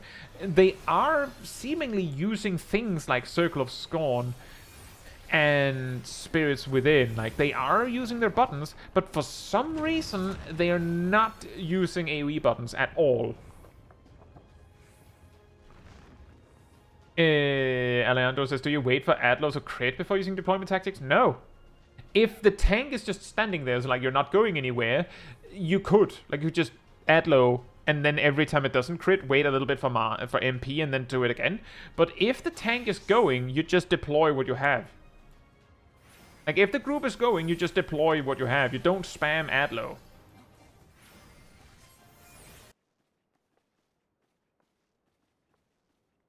See, the tank is using Rampart. But speaking of, here's another oddity. See, on a boss like this, it doesn't really matter that much. The point is that the tank should be standing somewhere consistent. The reason why this is weird is because normally the tank faces the boss the opposite direction of where you come from. As in, the tank typically faces the boss away from the door you came in from. The tank is not doing that here. Not at all. They're doing exactly the opposite, which is also weird. On this boss in particular, this is extra annoying for the melee DPS because the boss is actually doing them a favor by making sure it's doing its mechanics where the direction it's facing doesn't actually matter. Facing north. Oh yeah, Biolysis dropped. I imagine that Zav might be distracted by the weirdness going on here. But yeah, essentially, you'd like the tank to face, in this particular case, the boss to the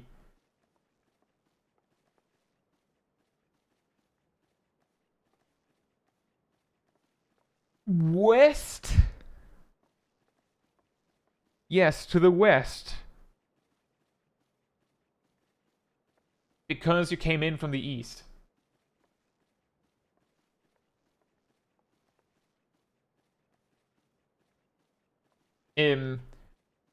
But the thing is, if you're a really new tank, you might not realize this. In fact, you might be going into fights going, why would I go over on the other side of the boss? I need to be close to my team. I need to be like between I have to be between the boss and the party, so me going over on the other side accomplishes not that, so that's stupid. But that's the thing, is actually, oh, they actually use Hallowed Ground for the Tank Buster. They are paying attention, at least. It could also be a duty support thing. That is actually true. That, like, the duty support NPCs will never complain. They don't care. Also, yeah, the Viper seems to... Like, the Viper's at least not getting hit by mechanics.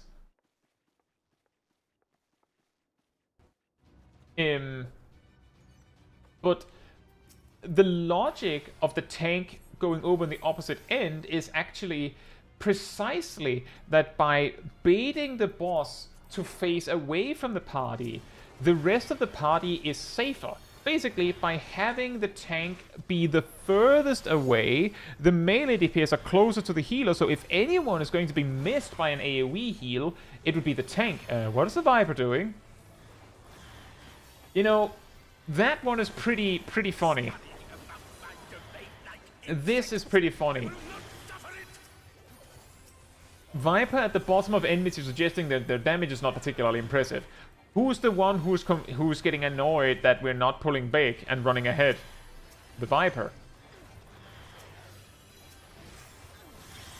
And Andrew says, is Adlo plus deployment tactics better than doing soccer? If you need barriers, yes.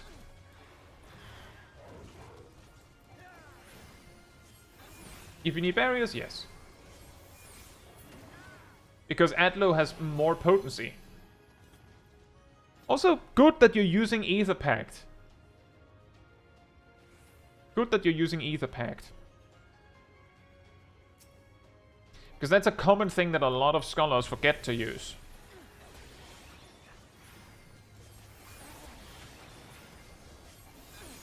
You should probably use Bio on this guy.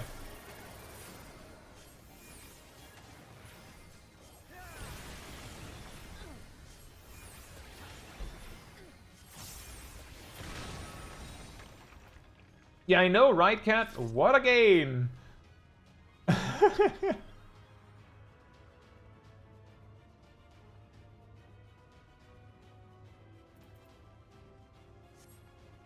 But yeah, essentially, the mistakes that this tank is making are somewhat explainable, but specifically the one where they're single targeting. See, they're pulling with a ranged attack,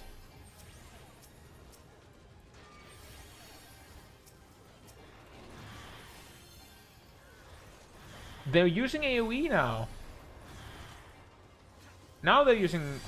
That looked like Spirits Within. Now they're doing Royal Authority.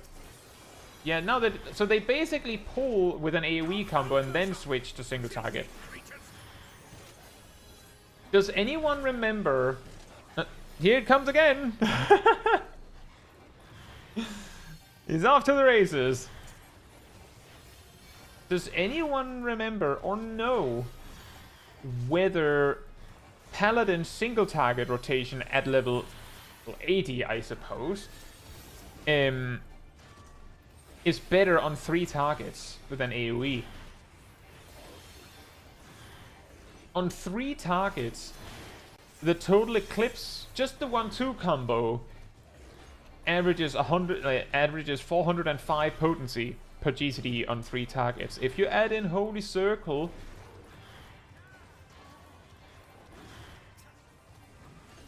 I believe it's 470 divided by 3.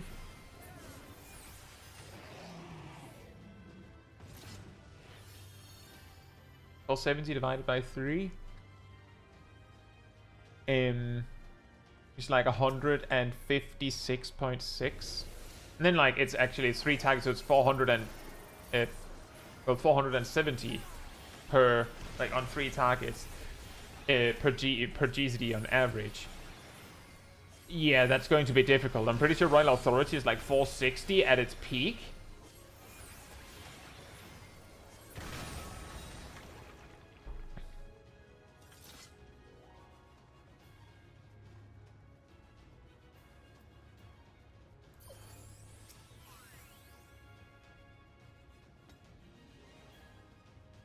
That seems like the right call. Recitation Adlo. Deploy. Dun dun dun dun dun.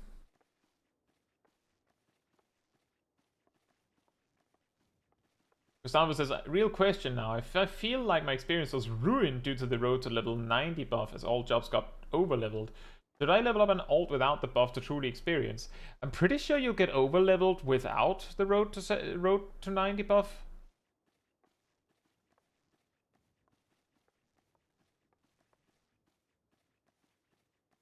I'm pretty sure, Leah, that Rage of Heloni is 330. So I don't actually know how much stronger Royal Authority gets after it's initially learned. Jose Shankman, hope you're doing well. And yeah, the best suggestion I could give is, as Aradil says, my Red Mage guide opens with like explaining how to play the job at level 50.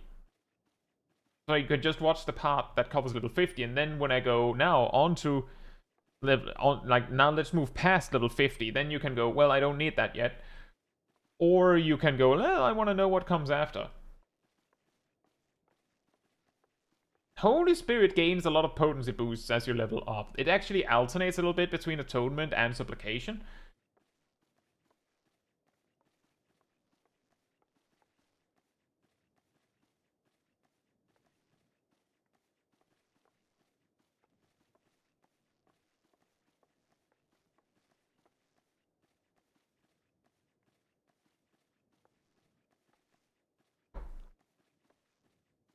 My best suggestion, Gustavo, is the best you could do. I can't remember who it was. There was someone who was leveling an alt who was actively making sure that they only did the MSQ with like level appropriate jobs, and they had like most of the Realm Reborn jobs caught up by doing other stuff to like catch up another job by the time they had like reached Heavensward. So like there's a ridiculous amount of XP to go around.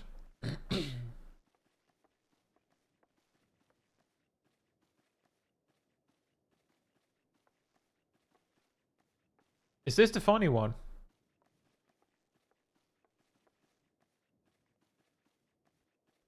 It is! Nice, Zaf. The 1 pixel dodge.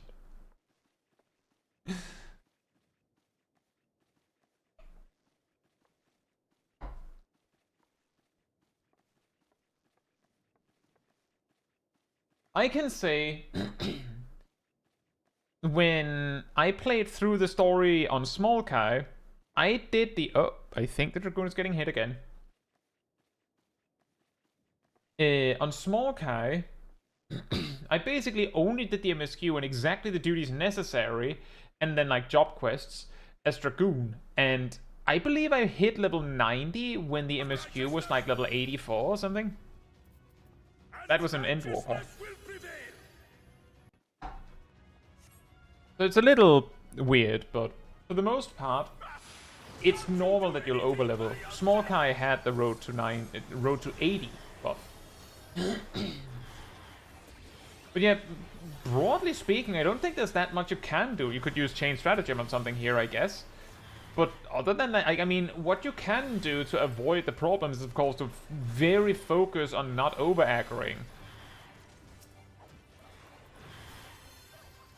And try to focus the target the Paladin is attacking. But that is like... I mean... I think... After the first pull, like, to just give a little bit of, like, a recap of this duties off. After the first pull, if I was in your shoes, I would probably have noticed that the Paladin... that there was something with the Paladin, given that I got aggro. On the following pull, I would probably pay... like, I would probably, like... You didn't do that very much, which is why it's a little hard to see what the Paladin is doing. But I would probably start to, like, twist my camera to look...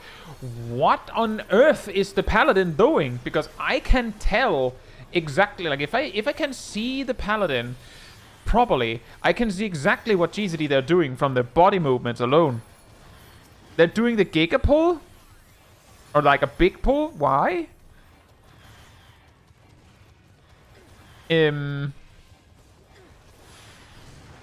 Oh boy.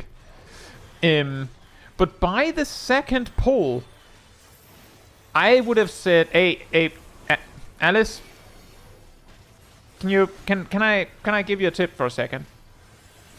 You need to spam AoE. You're not holding aggro. Everyone else is dying as a result. You might be wondering why no one is dying, and that's because I'm working overtime keeping us alive through it. You need to spam AoE. Everything else seems to be in order, but you need to spam AoE. You're not AoEing well enough. By the way, good kiting.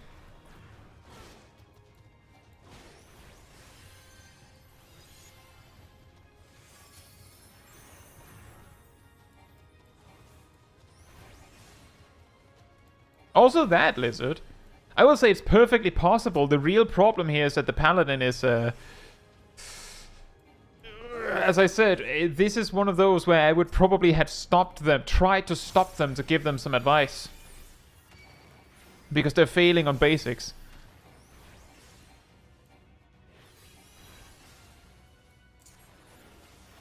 Oh, you should probably not stand your ground here. Yeah, the best you can do here is recognize that the Paladin is coming eventually. So keep running. You should probably have put that Adlo on yourself. Oh boy. Panic.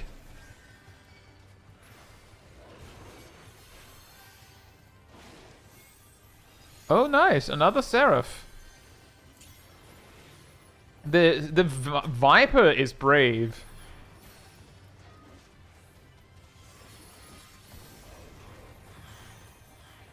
Scholar in particular is quite wild with that, Gustavo, because Scholar has Ruin 2, which is spammable. It's just a lot weaker. Or it's significantly weaker than Broil.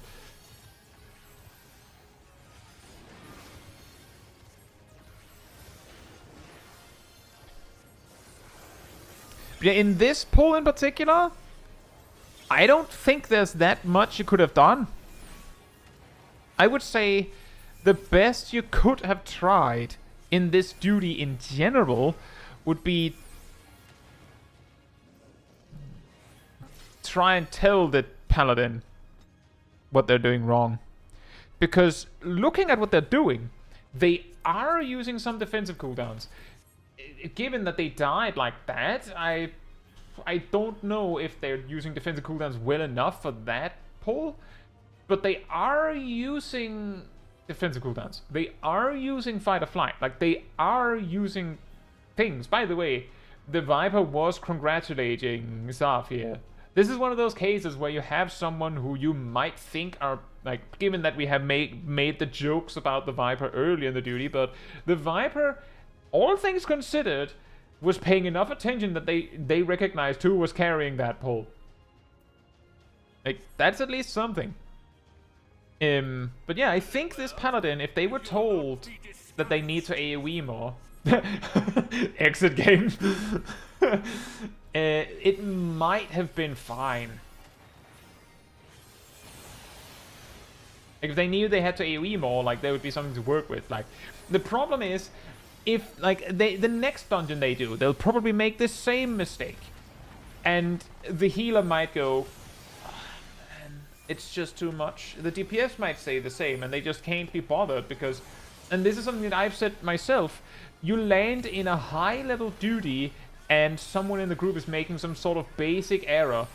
At that point, the probability that it's too overwhelming to fix it, like to help them, is high. Additionally, they've been doing this for so long that it's a lot more likely that you ask them if you can give them a tip and they say you don't play my sub. You don't pay my sub. And then what do? It's just big F's in the chat, right? But if you at least try here, there's a possibility that the Paladin will learn this, and then in the next dungeon they do, someone else might go, hey, you're not using Holy Shell. Well, you're not using Sheltron. I haven't seen Sheltron be used. They might have used it, but I'm not seeing Sheltron. There's Bulwark and they used Sentinel before that. I'm not sure why they're cycling defensive cooldowns here, but hey, I mean, that's also something you can do. It's not too bad. It's better than nothing, but like the next group can then give a little bit of advice, and then the next group can give a little bit of advice instead of looking at it and going, it's too much, and then they move nowhere. There's also the part that they're using Requiescent and Fight or Flight separately.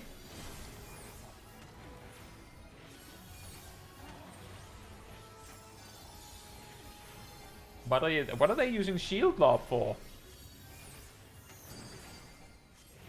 Okay, I'm very confused. You don't want to use Holy Spirit? No? Have they actually used Holy Spirit? Or has Divine Might just ticked out every time?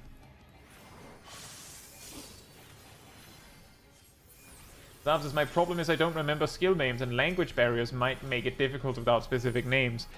That's true.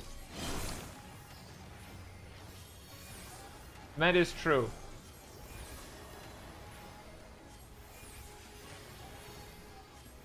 But what you can say, you could try, like I'm saying, you can only do your best, obviously. You're not me, so I can say what I would do. That's nice, but you can't, you're not me. So, like, that's fair. By the way, they moved exactly out of Sacred Soil. They're staying out of Sacred Soil. They think Sacred Soil is scary.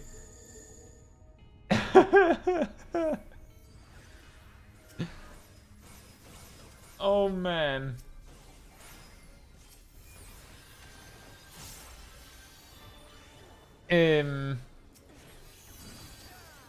But you could, for instance, by the way, that was a tank bust, I believe, just splat. You could say you need to use area of effect attacks more. And try to describe the move. If you can stop them, you also have the opportunity to, like, just, like, punch into Google Paladin Final Fantasy 14 and then just, like, check the action list and go, Total Eclipse, that's the one. Some of these pulls would have gone better if this guy was just using Total Eclipse more. Didn't even have to be Prominence. Total Eclipse would have done it. Gustavo says, what do you think causes a player at level 70 to 80 playing a tank not using the AoEs to keep aggro? I ask because at level 15 the Smith NPC shows the AoE mechanics, right? The Smith's tutorial is optional, Gustavo. So you have to assume that no one has seen it. Unless they've told you that they've seen it. Furthermore, and I have this in a video, I think the video is called something to the effect of Final Fantasy XIV's tutorials are bad, or something like that. In that video, I demonstrate that the healer tutorial, where they show you that, you know, you need to heal the tank, but you can attack when you don't need healing, and yes, the NPC instructs you to do that, can be done without attacking. So you don't learn to attack, necessarily, unless you're paying attention. And the tank tutorial on keeping AoE aggro can be done with only heavy swing. You don't need the tank stance, you don't need overpower, you can do it with just heavy swing. Yes, it's very hard, so someone like this tank would probably not do it right. Like, they wouldn't be able to succeed like that. I can, like, I managed enmity and all that, but you can do it without using an AoE attack. Which indicates to me that it's too easy, it's not testing you well enough.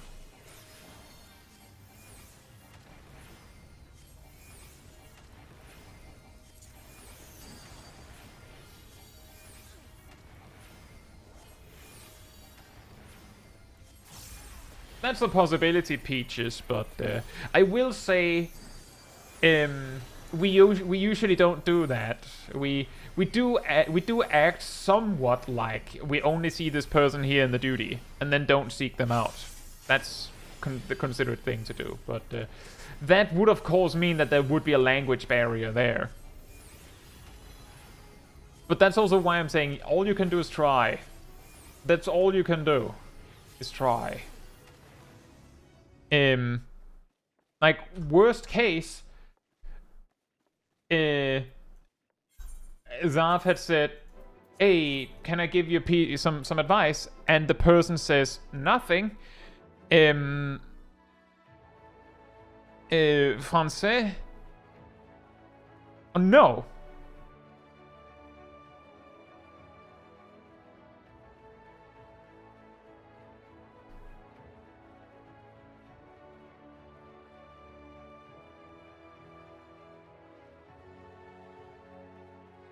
So, that's the worst that can happen. It can only go better from there.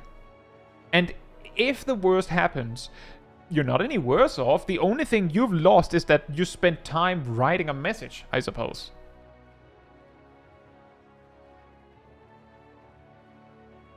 Oh, the thing is, Sally, they have adjusted the tutorials because they had to adjust the tutorials. The warrior tutorial does not tell you to use Skull Sunder and things like that, because the enmity combo doesn't exist anymore. The Paladin one doesn't tell you to use Savage Blade.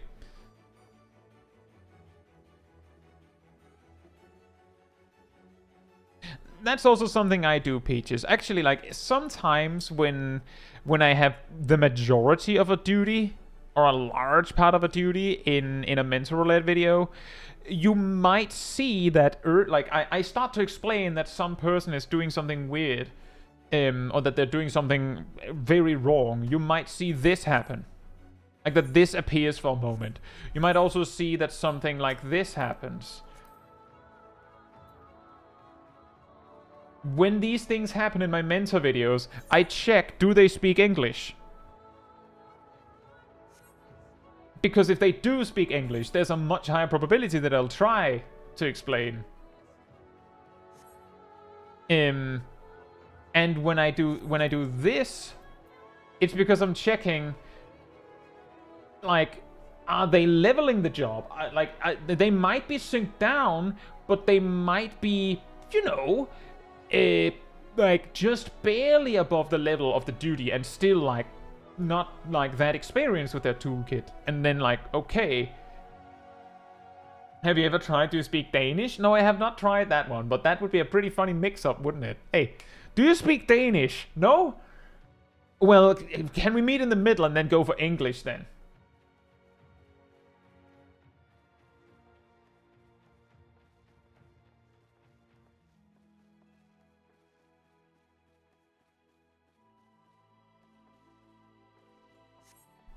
Yeah, that's true.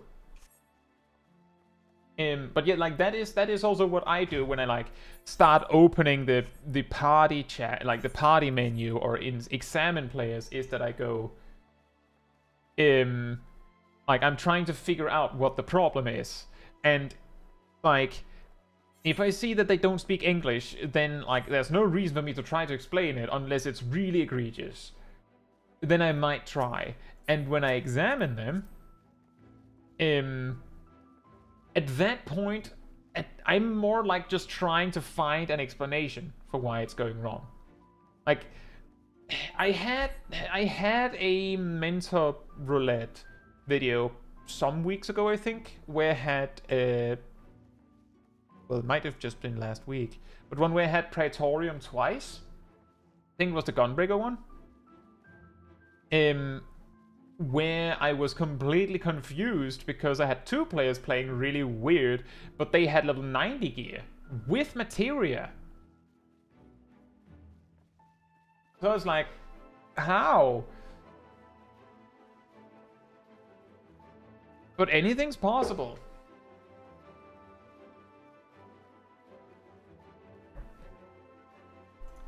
Also, hey Gleaming, hope you're doing well.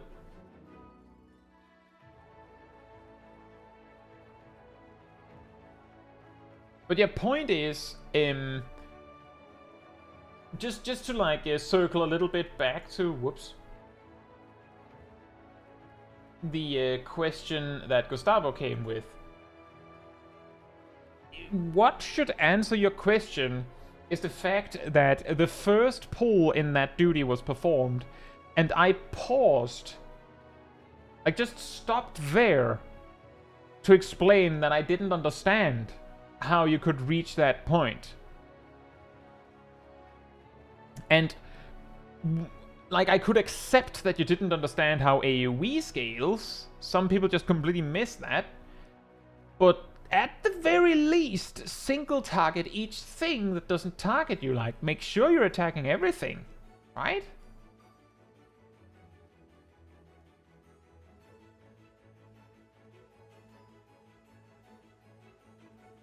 What duty was it, Gleaming?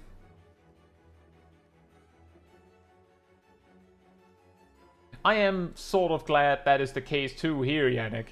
I have mentioned before that the few games that I have run into over the years that has Danish translation, I just get confused.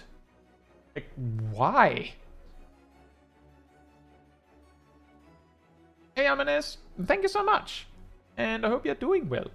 I believe Merfolk gave, Merfolk gave 50 memberships near the start of the stream. So you were probably hit in the crossfire. Enjoy. Hope you enjoy the emotes. It was Cotter's Cry.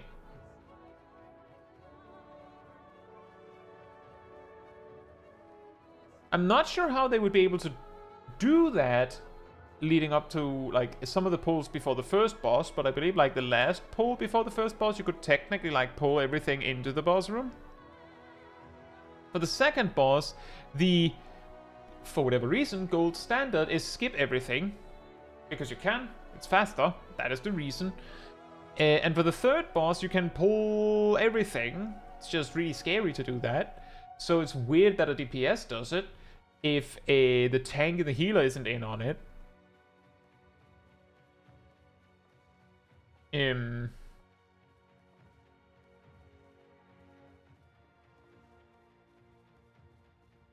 There isn't really a good explanation for that one. There isn't a good excuse for that one, I feel like.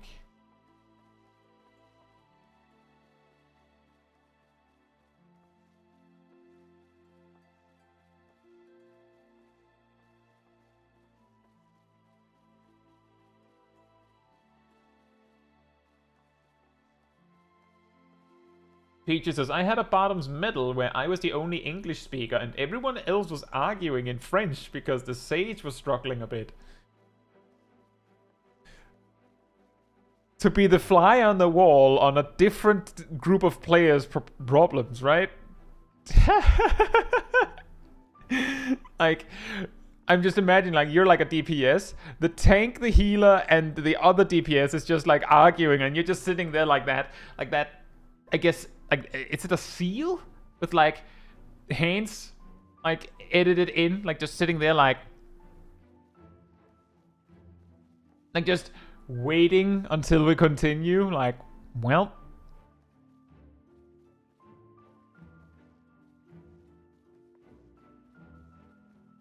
that's great to hear, Amanis, and I hope you do enjoy getting there.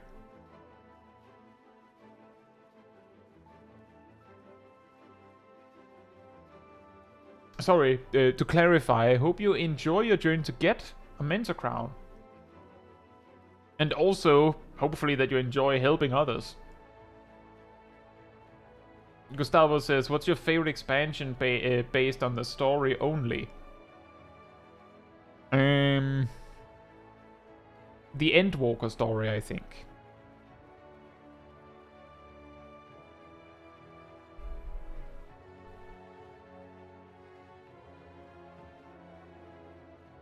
That is weird, Gleaming.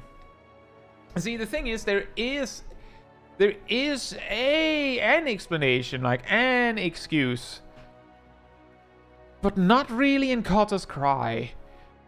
I have mentioned this before. Apparently, the like in A Realm Reborn, the story goes that the optimal way to run max level dungeons, like in A Realm Reborn days, was to have the tank pull everything, everyone else not help, and just run past. Like, basically run behind the tank pulling everything, and then run to the boss room, have the tank die, rest the tank, and then fight the boss. And the reason for that was twofold. The first one was that the way durability damage works, broadly speaking, is when you kill things and so receive experience, quote unquote, that does durability damage.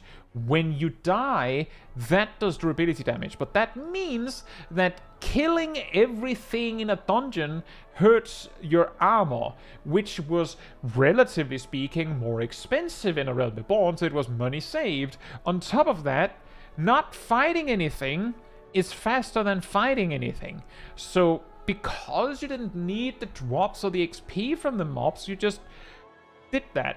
I believe that is also one of the core reasons why Dungeons After Realm Reborn has, you know, packs and a wall, packs and a wall, packs and a wall, and you have to fight them, because otherwise people do that degenerate stuff.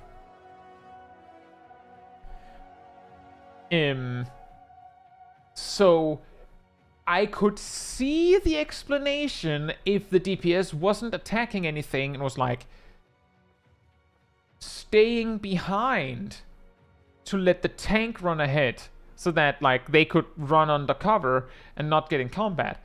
But in Kotter's Cry, there are several mandatory packs that you have to fight. So it doesn't really work, right?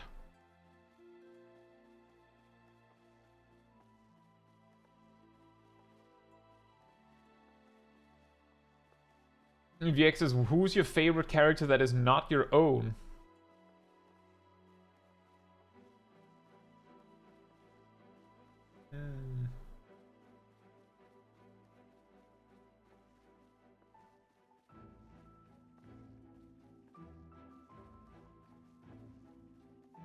That is a good question.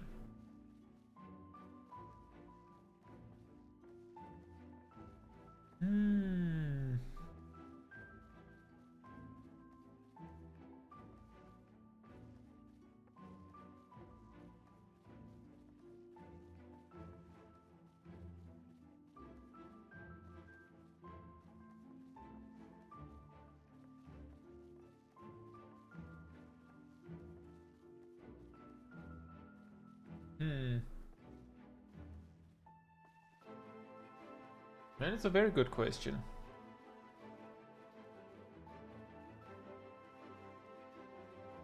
Cat design like Agnazzo. Fair enough. You know what? I like Rubicanti. He's quite polite. But I don't know if he's my favorite after my character.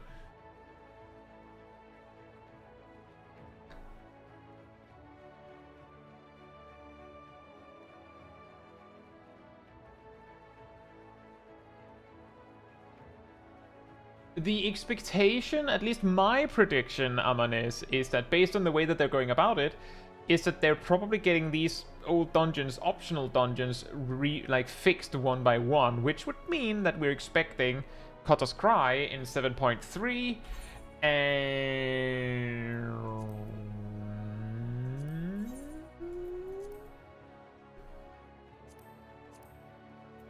presumably the Male Darkhold in 7.4 and then Autumn Veil in 7.5 is my expectation. We don't have any evidence that that will happen, but it seems pretty conveniently lined up, doesn't it?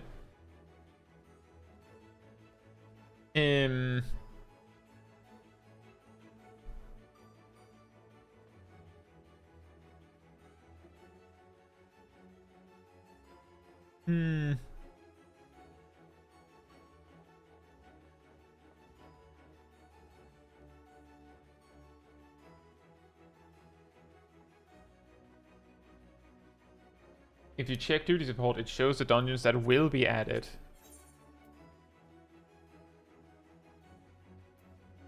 Don't you mean it doesn't show the ones that that will be added?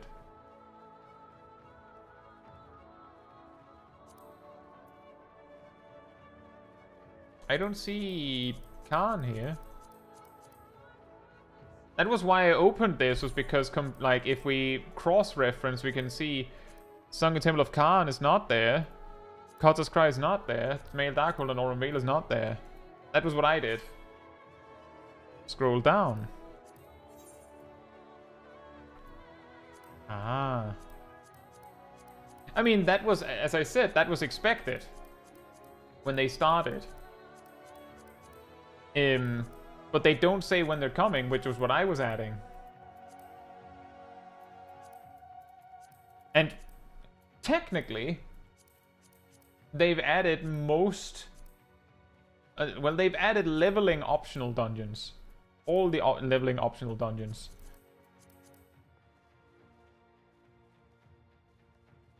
But fair point, Scuba Murph. Fair point. You win this time.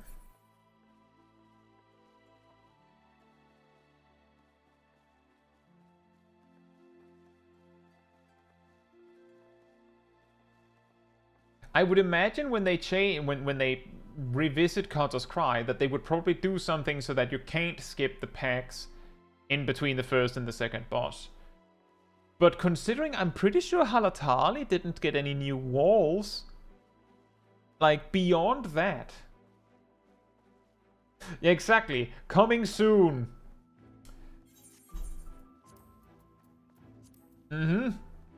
Coming soon. Eventually.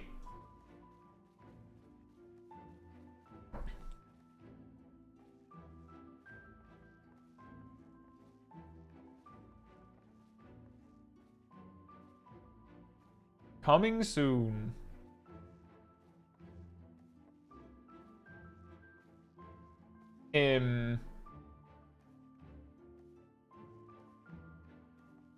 I have a feeling that the best I could choose would probably end up being some side character that I'm just not remembering. Like just right now.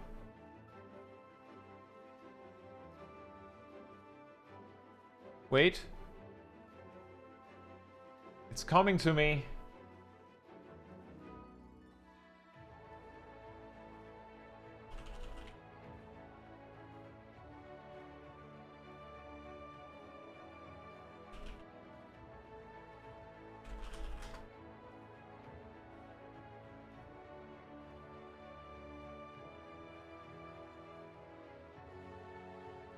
What's his name?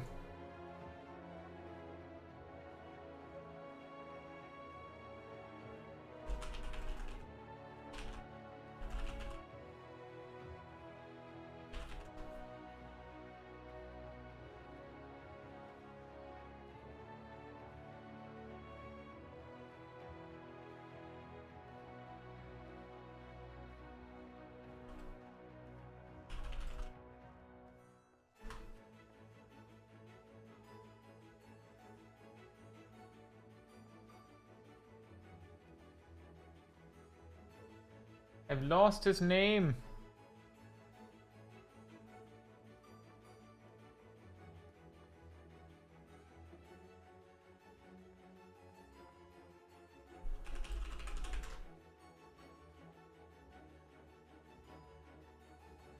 Otis! Otis! Villains! There, like, I remembered in the end. He's my favorite character aside from my own.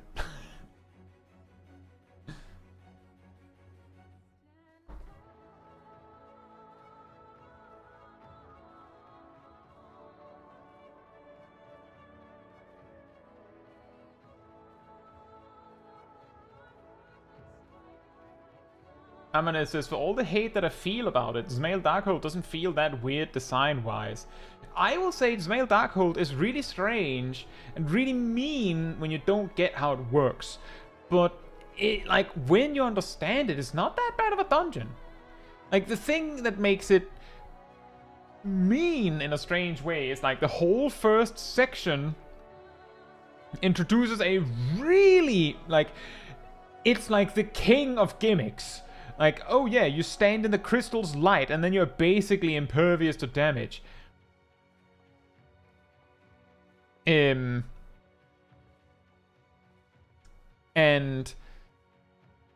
then, like, that's never a thing again. Not even in the rest of the dungeon. It's just the first section of the dungeon. Someone thought that would be funny, and then it's not used in the rest of the dungeon. Like, they could have done that. That would have been more interesting. And then in the second part, there's the crazy jerk anglerfish pull. And then on the, like, the final boss has a really strange gimmick. I will say, that's the boss mechanic, right? Like, that's the boss mechanic. That's fair. Like, that's fair. But because it has become an early dungeon,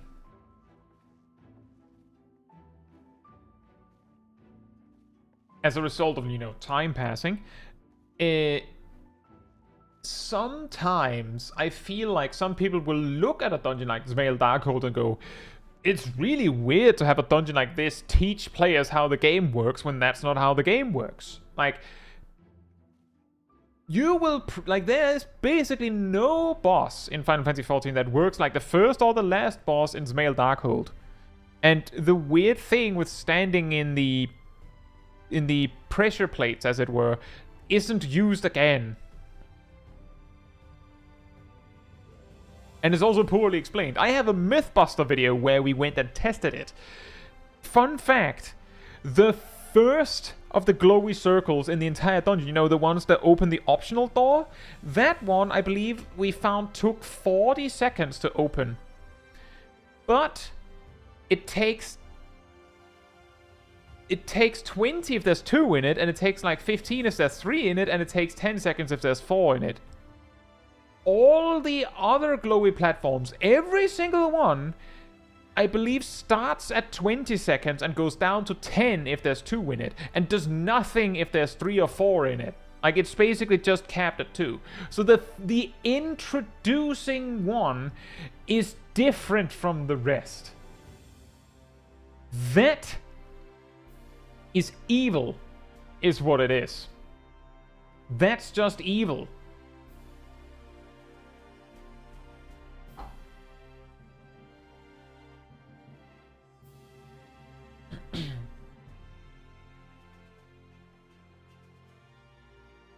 Just to be clear, Sally, the final boss in Zmail Darkhold, the mechanic I'm thinking of is not the fact that he randomly does, like, frontal cleave tank busters or sudden spin attacks. That's just attacks. The mechanic I'm thinking of is him suddenly becoming invulnerable and then tethering to a thing. Like, that one is the strange one, but as I said, that's fair. That's how the fight works, right? Like, going, you can't have a mechanic like that because it's not used in the future ever again, is like, so? Wouldn't it be weird if every mechanic had to be reused? Well, I believe what you could have... Well, maybe not. Or maybe yes. Maybe you could go back in the dungeon after clearing it, Amanes, and just do it, but I do understand just doing it unsynced. I think that's actually part of the reason why it kind of makes sense that when they have, like, streamlined old dungeons, that they remove or slim down the side paths. Because while it is quote-unquote interesting that there are all those side paths, it's only really something people do the first time. And after the first time, the people that have been there before, a lot of players will just be annoyed that the tank is going down this optional side path for no reason. And there will of course be players that are like, look at the sprouts. How must it be to have their first run of 1,000 Maws of Totorak? How fun must it be to explore this insane maze? While a lot of the players are like, can we just get on with it? Yeah, says, how much does my damage increase with food and tinctures? Did anyone do the math for that already? I believe...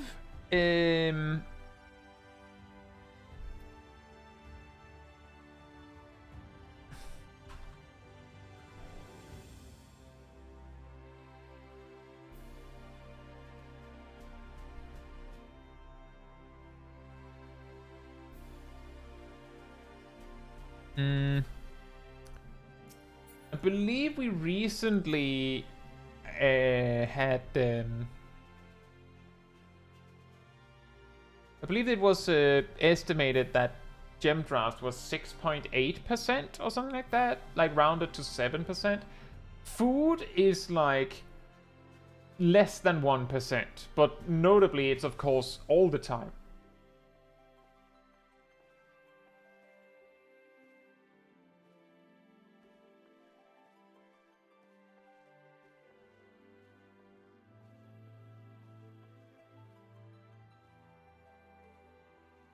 And that's true, Gleaming. What I meant was not so much that the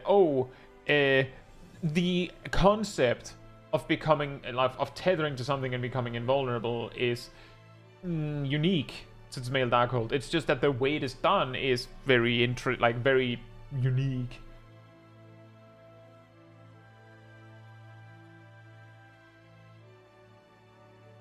Just to be clear, Viek, the gem draft gives you about 7% more DPS for its duration. So over the course of a fight, it would be less.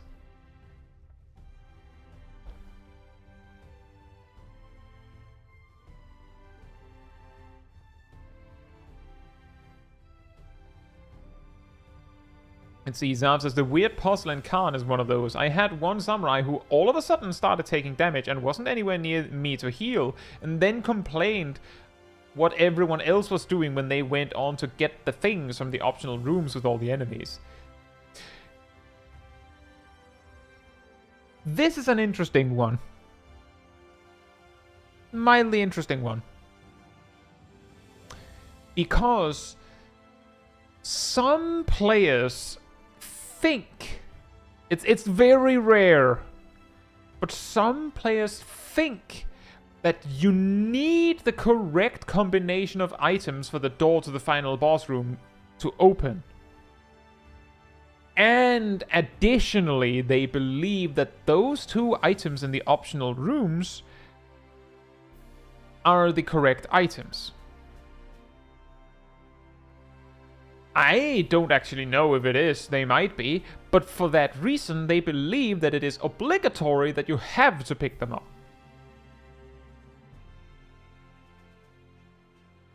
Hey Ninetales, hope you're doing well.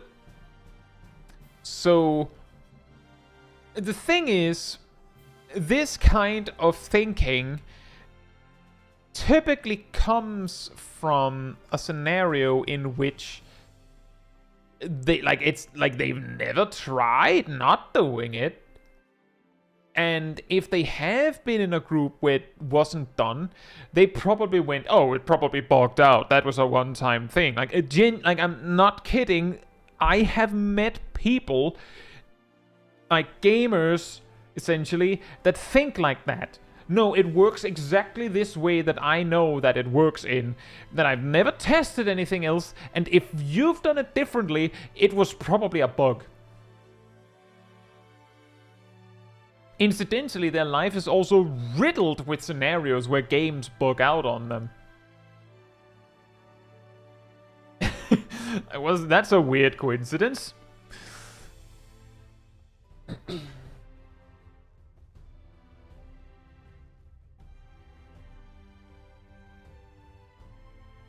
It worked like this once, so it must be like this. I'm pretty sure. Now, I haven't been around Final Fantasy XIV long enough to know for certain if that's the case, but I'm pretty sure that the Sunken Temple of Khan never required that you brought anything to the scales at the end.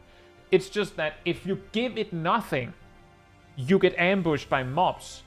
Whereas if you give it something, you might not have to fight anything, or you might get the bonus room.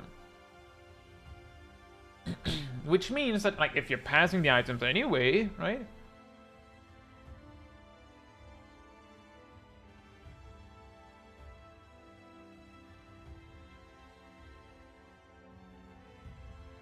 But it becomes a pretty difficult sell when then people discover that you don't have to fight the heads that block those optional side paths. If you just keep running, they'll reset.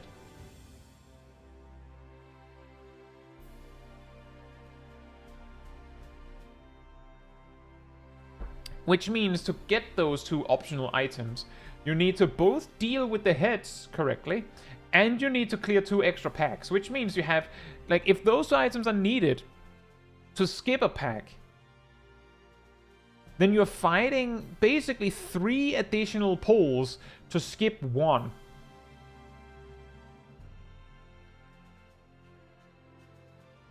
You always need the 2 blocked by the heads. The 2 before the first boss are for entirely optional chests right before the final boss. Oh.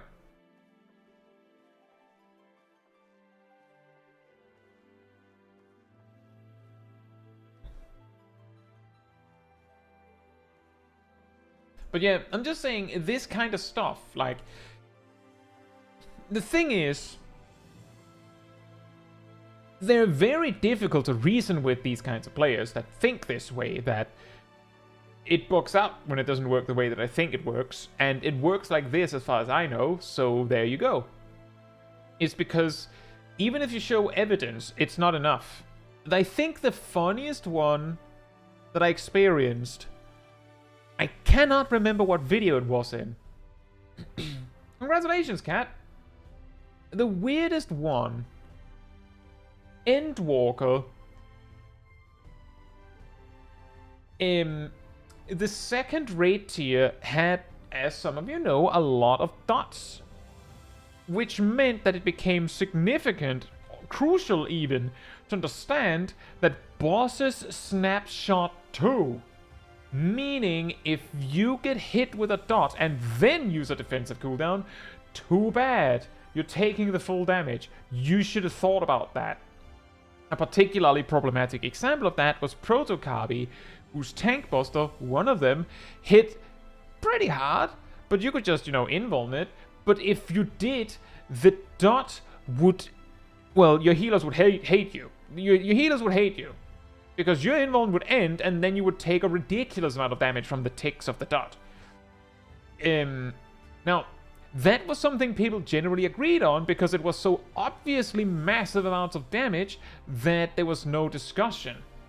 Now, Hegemony, the boss after that, P6S, had a tank buster that, as far as I understand, I believe some tanks used both invuln and other defensive cooldowns because it did a ludicrous amount of upfront damage, but there was also a dot involved, I believe. The funny part of the story was that because you typically used, for instance, Holmgang, FF logs would look weird, and damage, the battle log would look weird in game as well, because the thing is, when the actual damage number that appears when a boss hits you or dot ticks shows exactly how much damage it does. But the log itself will write how much actually connected. Which means that I believe, like, see, the thing is, it comes up so rarely that I'm actually not 100% sure, but I believe if a warrior is hit for 2 million damage, but they have Holmgang running, and they have 200,000, or 200,001 point of HP, it will say that they took 200,000 damage. And that some damage was lost. This led to a situation where people said, I kid you not, that Hegemony's dot worked like black magic and was completely unpredictable on how much damage it did.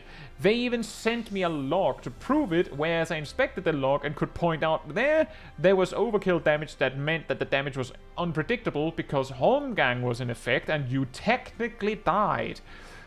On that tick, it did actually full damage because you were healthy. On that tick, it did less damage because you had a barrier. Like, weird stuff like that. And people looked at it and concluded that it was black magic, which I thought was hilarious. When I then had gone through the motions of explaining that, if I recall correctly, they never came back to me.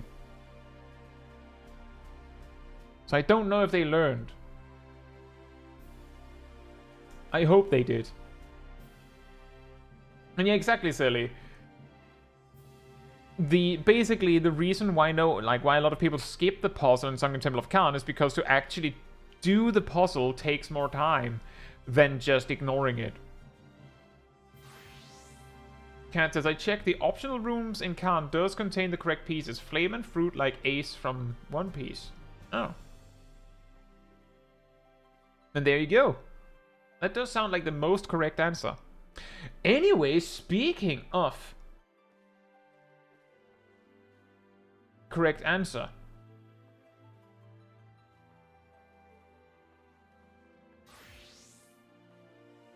I'm gonna say, I can't believe Black Mage mains killed this poor warrior. Ah, black magic. Yeah, I also remember that, silly. I remember, like, that's the thing. I remember being like, well, we need 2 items to tip the scales, right? And then one day someone was just like, no, and tipped the scales with nothing on them. And now it's like, what? So we don't need to pick up anything? Nope. Huh. But yeah,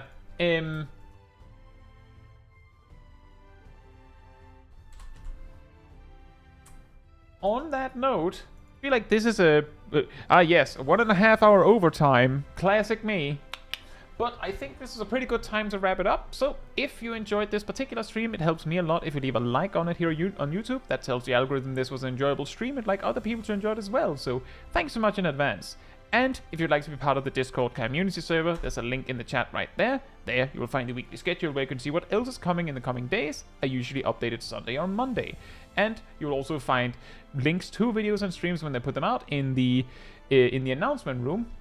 And if you grab the reminder role in the role assignments room, you'll get a notification whenever I post these videos and streams, as well as an extra one around 15 minutes before stream starts, so you can catch it right when we go live.